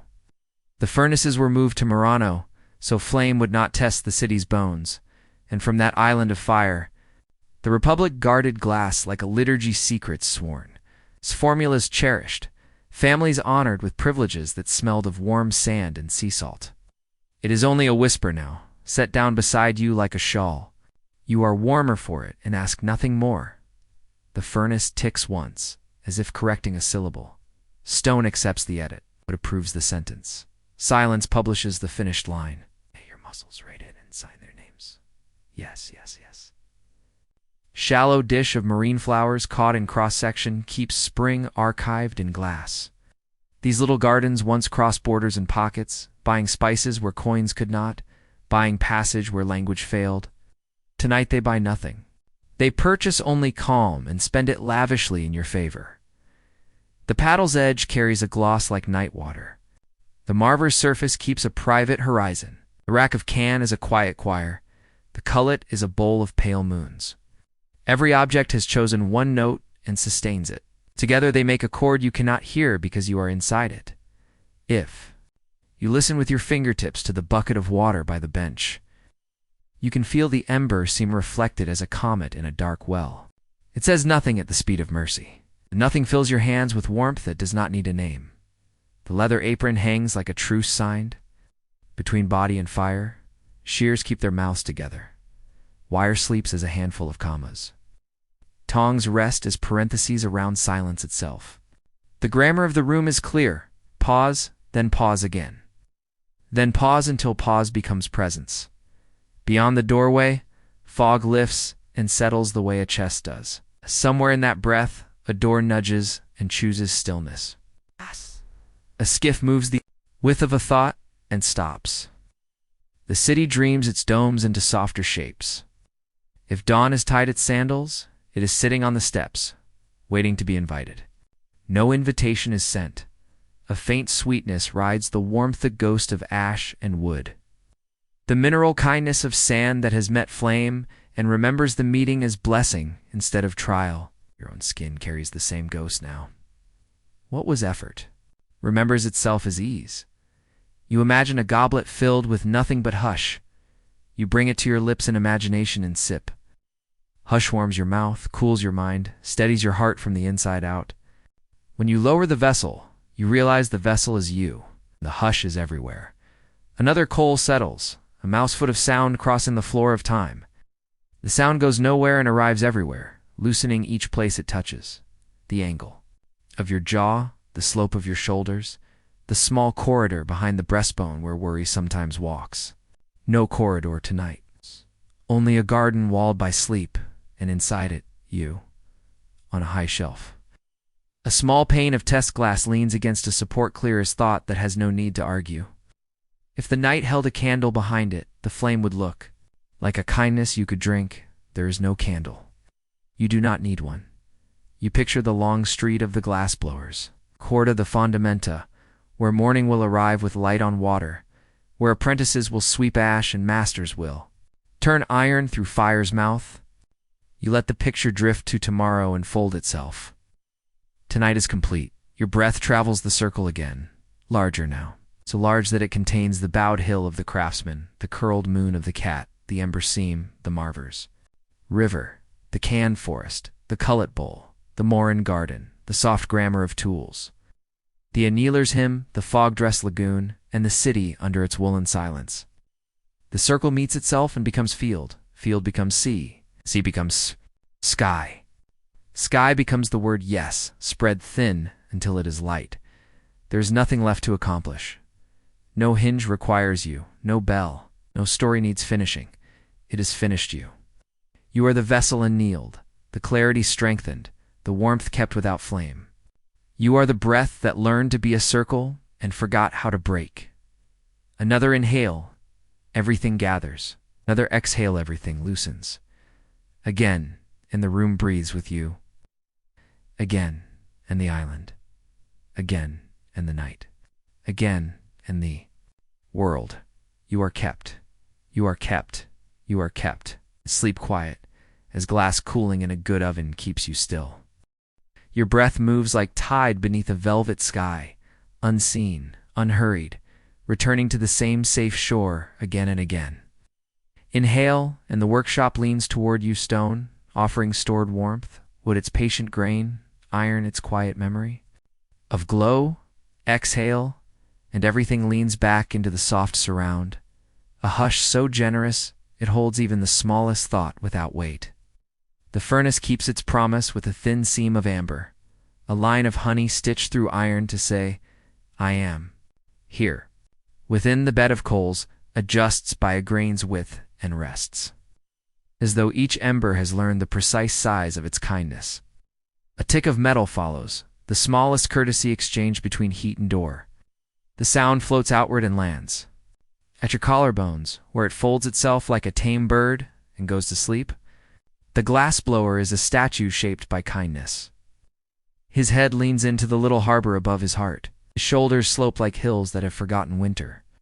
Hands lie open on his thighs, palms bright from a day's work, fingers relaxed. As petals closing at dusk, he does not hold breath. Breath holds him, rising and settling with the steady dignity of tide. The marver keeps its low horizon, a ribbon of reflected ember wandering the stone as slowly as thought. By daylight, spheres of molten light rolled here, borrowing calm from coolness until they found their balance. Tonight, balance comes unasked. Your gaze rests on that quiet ribbon until even looking grows soft, like silk slackening in the hand. The paddle sleeps face up, char black, smooth as a canal at midnight. Earlier it kissed bellies of blazing honey and steam sang its brief. Psalms hiss, hush, vanishing ink on air. The music remains in the wood as warmth rather than sound. You feel it through your wrists, a hum that agrees with every slow beat of your blood. The jacks rest in a wide V, mouths closed, long legs eased by trust. They spent the day persuading. Circles to open without tearing close, pause, widen, release. Their eyelids practice the same liturgy. Close, pause, keep. In the keeping, the room's temperature of mercy rises a little, and a little more. In the rack can stand like a forest of sleeping reeds, clear rods with milk-white threads quiet at their cores. Reticello will come again under light, woven into a net that catches only light. But not this hour. The reeds drink fog and are satisfied. The maps remain rolled inside themselves. Your veins imitate their patience, moving so gently you cannot tell motion from belonging. Cullet waits in a shallow tray, a bowl of pale moons with satin edges. Broken is not the right word. It's paused is. Tomorrow the furnace will gather them back into chorus. Tonight they hum one low syllable called later. You add your day's pieces to that soft choir without lifting a finger, and they become whole by being uncarried. On the upper shelf, crystallo goblets keep a lucid hush. Their stems hold shy spirals, a thank you to turning. Each base wears a round scar, the tender truth of being held and let go. Your body repeats the formula in its own language. Jaw released, shoulders poured down. A coin of warmth resting behind the sternum, like a blessing kept. Far beyond the door, fog laces the lagoon into one cloth. Posts bow like monks. Ropes press, their cheeks to wood. Water edits its voice to a rumor too kind to disturb stone. Somewhere a bell imagines a note and declines, and the hour becomes more merciful for the restraint.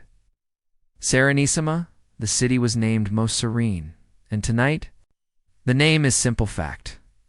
Behind iron, The annealing oven breathes its good arithmetic. Inside, vessels walk down a staircase of warmth, each step a smaller brightness, each landing wider and gentler. Stress unthreads itself. Endurance sits down without ceremony. Your body follows. Brow loosens, eyes nest, tongue rests like a boat. On sand, throat opens, shoulders settle, chest widens on a long shore. Belly softens to dusk. Hips unknot, legs lengthen, ankles forgive, souls remember the floor is home. On linen, a bead of aventurine keeps a private galaxy copper sparks. Sleeping in clear night, a storm that has chosen to be only light. You are similarly composed, still on the surface, infinite within, glowing at a pitch too kind to boast. The cat makes itself into a tighter crescent, tail draped over nose. Whiskers test a dream breeze. Paws need once, twice, and then the dome of safety expands to include every heartbeat in the room. You live under that dome now? Your ribs are its architecture, your breath, its lantern. A bottle of Calcedonio lifts veins like weather, taught to behave clouds and rivers slowed too. Grace beneath glass. What once would break branches becomes pattern here. Inside you, the same conversion completes. Thunder remembers hush. Lightning elongates into glow. Wind decides it is breath and stays. High rafters hold dust like constellations at rest. Keys sleep on a nail, content to be useless. Locks forget their tasks. Hinges lean into wood with old friend ease. The keeper of the hour is quiet itself, and quiet has never needed a guard. A tender thread of lore passes through the warm dim and settles. Centuries ago, the Doge rode out to wed the sea, casting a gold ring into water to bind the city and tide Sposalizio. Del Mar, a vow measured in ripples. On Murano, another vow held. Furnaces moved from Venice to spare her bones from fire, and glass became a guard at him, a guild's oath, a breath turned to light with secrets kept like saints' relics. The thread folds itself, becomes weightless, becomes warmth. The furnace ticks, stone agrees. Wood approves, silence signs on the line. Your muscles copy the signature in a hand made only of curves. A dish of Morin shows flowers preserved in cross-section petals held as if spring had learned to rest inside flame. Once they crossed borders and pockets, buying spice where coin was suspect, buying passage where language failed. Tonight? They purchase one thing and spend it all on you. Peace. Peace. Peace. By the bench, a wooden bucket keeps a private night sky. The ember seam floats there, as a comet that never rushes. If you listen with your fingertips, you would hear the pace of mercy. You do not need to touch. Mercy arrives by nearness alone. The leather apron hangs like a treaty between body and fire. Shears keep their bright mouths closed, wire sleeps in commas. Tongs rest like parentheses around an idea already understood. The room's grammar is pause, then pause again, until pause becomes presence, and presence becomes sleep. Beyond the threshold, fog lifts and settles with your breathing. A skiff shifts a palm's width and stops. Shutter tests its hinge and chooses stillness. If dawn has laced its sandals, they wait politely on the step. No bell is rung, no foot. It is set upon the plank. Faint sweetness rides the warm air, mineral kindness of sand that met flame, ash remembering wood without smoke. The scent writes a single word on your skin, haven. You keep it not as a thought but as temperature. Imagine raising a goblet filled with hush. Sip once. Hush warms the tongue, slides behind the eyes, descends the spine like a psalm learned by heart. When you lower the cup, you realize it is you who has been set down carefully on the broad table of rest. Another ember slides, a needle in a tapestry moving one precise stitch and stopping. Where worry once walked, grass grows. Where grass grew, flowers. A small gate stands open with no inclination to close. On a peg, a small pane of test glass leans clear as a promise that does not overspeak. If a candle stood behind it, the flame would appear as friendliness rather than demand. There is no candle. Friendliness is already here. You picture the fondamenta beyond the door, where morning will lay coins of light on water, where apprentices will sweep ash, where the maestro will gather honeyed glow at the end of iron and ask it kindly to become a world. You let the picture roll itself and slip it into the pocket named tomorrow. Tonight has earned its period. Your breath draws its widening circle again and again. It's goodness. And everything fits without crowding. The bowed hill of the craftsman, the curled moon of the cat, the ember seam, the Marver's river, the can grove, the cullet moons, the marine garden, the soft-spoken tools, the Anila's hymn, the fog-dressed lagoon, the city under woolen quiet. The circle meets itself and dissolves into field. Field becomes sea, sea becomes sky. Sky thins into one word stretched to light. Yes, there is nothing left to accomplish. No hinge, no bell, no proof. You are the vessel finished by patience, the clarity strengthened by kindness, the warmth that remains when flame has stopped speaking. Inhale, everything gathers. Exhale, everything loosens. Again, and the room breathes you. Again, in the island again, and the night itself. You are kept.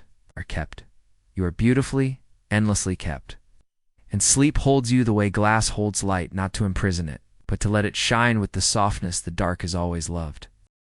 Your breath moves like a lantern behind Gossoft, steady, content to glow without seeking distance. Inhale, and the workshop leans toward you, stone releasing its stored day. Wood yielding a sweet, clean warmth, iron holding the memory of flame the way a seashell holds ocean. Exhale, and everything reclines again into the hush that quilted this hour wide, forgiving, endlessly kind. You rest exactly where light turns to shadow, and shadow remembers it was light. The furnace keeps its slim seam of amber along the door, a smile the dark can trust. Within, the bed of coals shifts by the breath of a grain, then settles, as if each ember has found the precise center of its task. Iron replies with a tiny tick, courteous as a nod. Stone receives the nod and offers silence in return. The sound crosses the room and alights at your collarbones like a tame bird closing its eyes. The glassblower is a story completed by warmth. His head bows into the small inlet above his heart. His shoulders slope into hills that no longer remember. Winter, hands rest open, palms bright, fingers relaxed, as if sleep has poured itself into them and set. Breath comes, breath goes, the tide working without wind, the bellows at peace with their duty. He does not chase the dream. The dream has already taken a chair beside him and stayed. The Marver holds a low horizon, ribbon of reflected ember as calm as a shoreline at slack tide. By day, glowing bodies rolled there, borrowing discipline from stone until wobble became grace. Tonight grace arrives unaccompanied. The stone reflects only what cannot hurry. Your gaze floats there until seeing itself grows round and decides. To rest, the paddle sleeps face up, char-black and glossy, like a canal at midnight that forgot to ripple. It remembers the short hymns of steam, the quick cursive of hiss as fire and wood exchanged blessings. That music has sunk into the grain, where it now warms rather than sings. Your wrists can feel it, your throat can feel it, at the space behind. Your sternum hums the same key. The jacks lie open in a generous V. Iron mouths closed after a long day teaching openings to be gentle close, pause, widen, release. Your eyelids emulate the lesson perfectly. Close, pause, keep. In that keeping, the room grows kinder by a degree defined for numbers, yet obvious to bone. A grove of cans stands dozing in the rack, clear rods with milk threads asleep at their cores. Reticello will come when morning names a tunder over. Underlight woven into a net that catches nothing but light. For now the maps are rolled. The roads are content not to exist. Your veins accept the same assignment. Flow at the ease of certainty. Regard the sea as near and unurgent. Cullet waits like a bowl of pale moons, edges softened to satin by travel. In time, fragments yes but paused, not ruined. When the furnace wakes, these will return to song. Tonight they hum one quiet vowel called later. You set your day beside them in spirit, and its pieces stop being pieces because you are no longer carrying them. On the high shelf. Crystalla goblets keep their lucid silence. Stems hold shy spirals a thank you to turning. Bases were round scars that tell the tender truth held, then free. Your body answers in the same grammar, jaw released, shoulders poured down, the coin of warmth behind your heart bright and patient. Outside. The lagoon wears fog the way a mother tucks a blanket at a child's chin. Posts bow. Ropes lean there. Cheeks against wood. Water edits itself into rumor. A bell at a distance thinks of ringing and chooses kindness instead. Serenissima is not a title tonight, only the weather. Behind iron, the unyielding oven works its kindly arithmetic. Inside, bowls and bottles step down the stair from bright to clear, two strong each degree a permission slip, each landing wider than the last. Stress loosens its knots. Endurance sits down without speaking. Your body follows, brow smooth, eyes nesting, tongue resting like a boat drawn up on sand. Throat open, shoulders settling, chest widening to a shoreline. Belly soft as dusk, hips untying, legs lengthening, ankles forgiving. Souls remembering they belong. On linen, a beat of a venturin keeps a still galaxy copper, sparks in clear night. A constellation that guides by refusing to move. You are kin to it now, unmoving at the border, infinite within. Lit at a pitch that never startles, the cat folds tighter into its crescent, tail a small comma over nose. Whiskers read a dream breeze. Paws need once, twice, then go quiet as fleece. Its purr is a dome you can't quite hear and completely feel. The dome expands until ribs, bench, furnace, shelves. And you are all inside the same round consent. A bottle of Calcedonio lifts its mineral script rivers, braided under glass. Clouds slowed into pattern. What might be storm and air is gentleness. Here your weather chooses the same translation. Thunder slows to hush. Lightning stretches into glow. Wind becomes breath and stays. Dust clings to rafters like constellations on a cathedral ceiling. Keys nap on a nail, relieved of purpose. Locks forget their names. Hinges lean against wood the way old friends lean at the end of a long conversation. Nothing requires guarding. Quiet keeps its own gate. A thin strand of lore drifts in, warm as a cup in hand. The first Vetri de Naso, nose glasses. Little riveted lenses were sold along these waters centuries ago. Cristallo, teaching tired eyes to read again. Across Europe, hourglasses turned sand into time. Here glass turned breath into clarity. The strand folds shut, becomes weightless. Becomes warmth in the air you breathe. The furnace ticks. The stone consents. The wood approves. The silent signs beneath. Your muscles copy the signature in a hand made entirely of curves.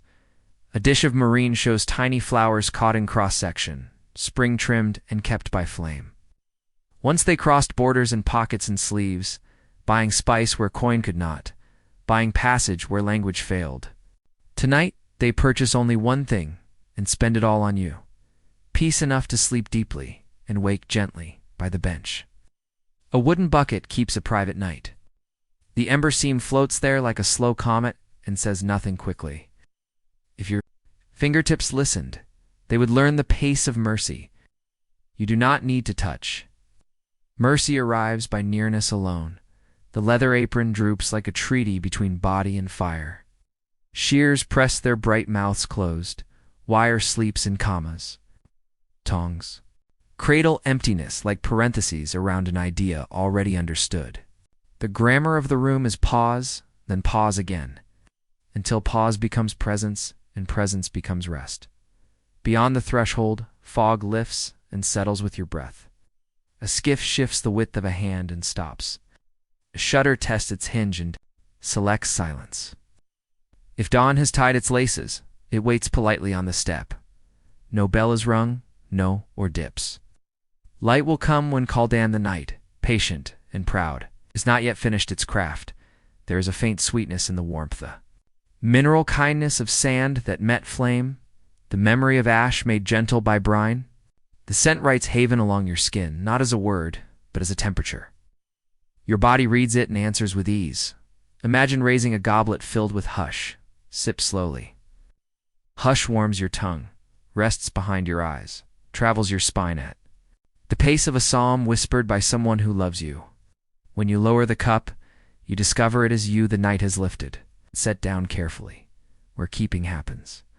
Another ember slides a stitch across the tapestry of time and stops. Where worry kept a corridor in you, grass grows. Where grass grew, small flowers.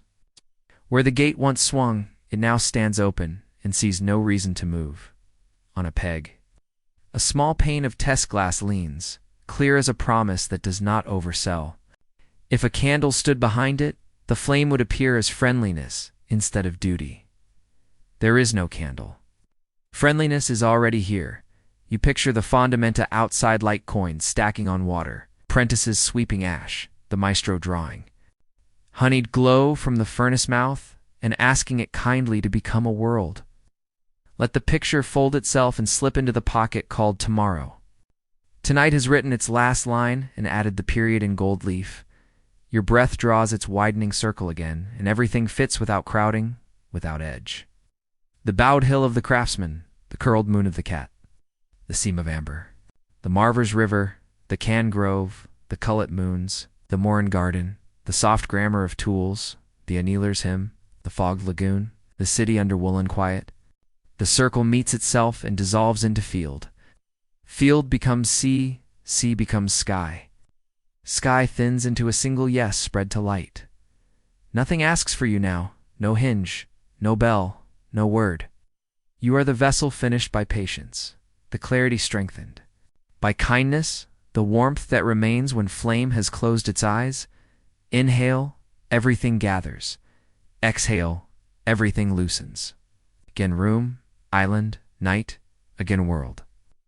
You are kept and kept and kept. And sleep, like light inside glass, holds you only to let you shine with the quiet the dark has always loved.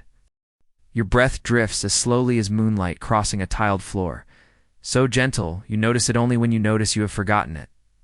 Inhale, and the room gathers toward your ribs, stone and wood and ember and iron leaning in with quiet trust. Exhale, and they lean back into the woolen hush that quilts this hour. A hush that keeps even the smallest thought warm until it falls asleep.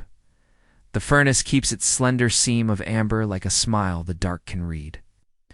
Within, coals settle by, the breadth of a grain, and then become perfectly still.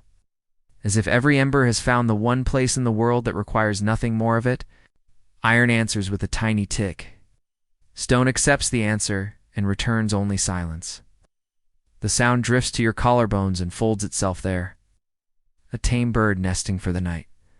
The glassblower is a story completed by warmth. His head is found. The little harbor above his heart, his shoulders slope into hills that no longer remember winter. Hands rest open on his thighs, palms bright, fingers relaxed, as if sleep has poured itself into them and cooled. He does not chase the dream. The dream sits beside him like a friend who knows when to be quiet. The Marver holds, low horizon, a ribbon of ember reflected on stone, as calm as slack tide. By day, bright bodies rolled here, borrowing discipline from cool rock until wobble became grace. Tonight, grace arrives without invitation. Your gaze lies along that ribbon until looking itself turns soft and content. The paddle sleeps face up, it's char-black and glossy, like a canal at midnight that forgot to ripple. Remembers the brief psalms of steam, hiss, hush, vanishing ink. On air, when bellies of molten honey press to its grain, that music has sunk into the wood and become warmth. You feel it through your wrists. It's a humming that matches the slow bell inside your chest. The jacks doze in a generous V, mouths closed. After a long day of persuading circles to open without tearing, close, pause, widen, release a liturgy your eyelids practice, and perfect. Close, pause, keep. In that keeping, the room turns kinder by a degree too fine for numbers, yet obvious to bone. In the rack, can stand like a grove of reeds drinking. Fog. At their clear cores, milk-white threads lie as neatly as rolled maps. Retticello will come when morning knows its name. Under, over, under, light, woven into a net that catches only light. Tonight, the maps remain tied. The roads are content not to exist. Your veins adopt the lesson. Flow like certainty. Regard the sea as near and unurgent. Cullet waits like a bowl of pale moons, edges softened to satin by travel and time. Fragments. Yes, but paused, not ruined. When the furnace wakes, they will return to chorus. Tonight they hum a single vowel called later. You set the day alongside them in spirit. Every piece stops being a piece because you are no longer carrying it. On a high shelf, cristallo goblets keep a lucid hush. A shy spiral sleeps in each stem. A thank you to turning. At their bases, small round scars confess the tender truth, held, then free. Your body replies in the same grammar, jaw slack, shoulders poured down. A coin of warmth bright and patient behind the heart. Outside, the lagoon wears fog the way a mother tucks. A blanket at a child's chin. Posts bow. Ropes press cheeks to wood. Water edits itself into rumor. Somewhere a bell considers its duty and chooses mercy instead. Serenissima is not a title tonight. It is simply the weather behind iron. The annealing oven breathes its kindly arithmetic. Inside, bowls and bottles step down the stair from bright. Too clear, too strong, each degree of permission, each landing wider and kinder than the last. Stress loosens its knots. Endurance sits down without speaking. Your body keeps pace, forehead smooth, eyes nesting, tongue resting like a boat drawn up on sand. Throat open, chest widening to a shoreline, belly soft as dusk, hips untying, legs lengthening, ankles forgiving, souls remembering they belong. A bead of aventurine sleeps on linen, its galaxy of copper sparks, content to never storm. It guides by stillness. You are kin to it now, unmoving at the border, infinite within, lit at a pitch that never startles. The cat tightens into its crescent tail, a small comma over nose, whiskers red a dream breeze. Paws need once, twice, then go quiet as fleas. Its purr is a dome large enough for the room. The dome expands until your breath is part of its architecture. A bottle of Calcedonio lifts its mineral script, rivers braided under glass, clouds slowed to pattern. What would be storm in air is gentleness here. Your weather chooses the same translation. Thunder learns hush. Lightning becomes glow. Wind agrees to become breath and stay. Dust clings to rafters like constellations at rest. Keys nap on a nail, relieved of purpose. Locks forget their names. Hinges lean into wood the way old friends lean at the end of conversation. Nothing requires guarding. Quiet keeps its own gate. A ribbon of lore walks in softly and takes a chair by the door. Once apothecaries kept Albarelli pharmacy jars painted with cobalt vines, but here on the island, glass learned to hold balm and color at once. Clear jars for syrups, little vials for oils, light meeting medicine with kindness. Elsewhere, hourglasses turned sand into time. Here, breath turned sand into clarity, and travelers carried small pilgrim flasks, light enough for a strap, bright enough to remember home by. The ribbon folds upon itself and becomes warmth in the air. Another ember slides a stitch across. The tapestry in the furnace answers with a courteous tick. Stone approves. Wood approves. Silence signs beneath their names. Your muscles copy the signature in a hand made entirely of curves. In a shallow dish, marine flowers keep spring in cross-section, petals trimmed and preserved by flame. They once crossed borders and pockets, buying spice where coin was suspect, buying passage where language failed. Tonight they purchase only one thing and spend it all on you. Peace that deepens instead of merely lasting. On the bench. A wooden bucket keeps a private night. The ember seam floats there as a slow comet and says nothing quickly. If your fingertips listened, they would learn the pace of mercy. You do not need to touch. Mercy arrives by nearness alone. The leather apron droops like a treaty between body. And fire, shears press their bright mouths closed. Wires sleep in commas. Tongs cradle a careful emptiness like parentheses around an idea already understood. The room's grammar is simple. Pause, then pause again. Until pause becomes presence, and presence becomes rest. Beyond the threshold, fog lifts and settles with your breathing. Somewhere a skiff moves the width of a palm and then decides not to travel. A shutter tests its hinge and chooses stillness. If dawn has tied its sandals, It waits politely on the step. No bell is rung. Light will come when called. The night has not finished its work. A faint sweetness rides the warm air, the mineral kindness of sand that met flame. The memory of ash made gentle by brine. The scent writes haven along your skin, not as a word, but as a temperature. Your body reads it and answers with ease. Imagine lifting a goblet filled with hush. Sip slowly. Hush warms your tongue, rests behind your eyes, travels your spine at the pace of a psalm learned by heart. When you lower the cup, you discover it is you the night has lifted, and set down carefully, where keeping happens. A single grain falls inside the hourglass of the world, and you do not hear it.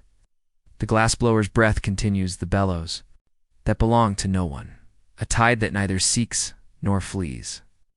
The cat dreams of beams warm as bread. The lagoon dreams of fog so complete it forgets the sky. The city dreams of bells that choose kindness over counting. On a peg, a small pane of test glass leans, clear as a promise that does not oversell.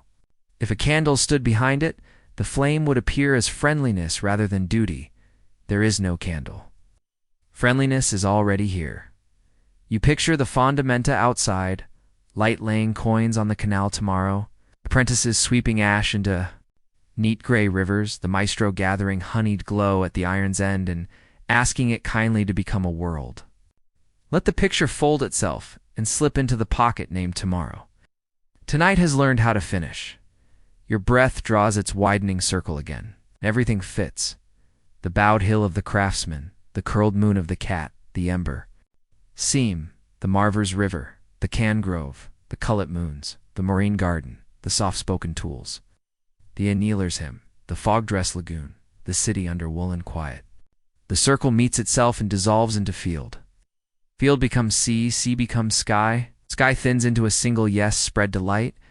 Nothing asks for you now, no hinge, no bell, no sentence, no door. You are the vessel finished by patience, the clarity strengthened by kindness, the warmth that remains when flame closes its eyes. Inhale, everything gathers. Exhale, everything loosens. Again, room, island, night. Again, world. You're kept and kept and kept, and sleep holds you. The way glass holds light, not to trap it, but to let it shine with the softness the dark has always loved.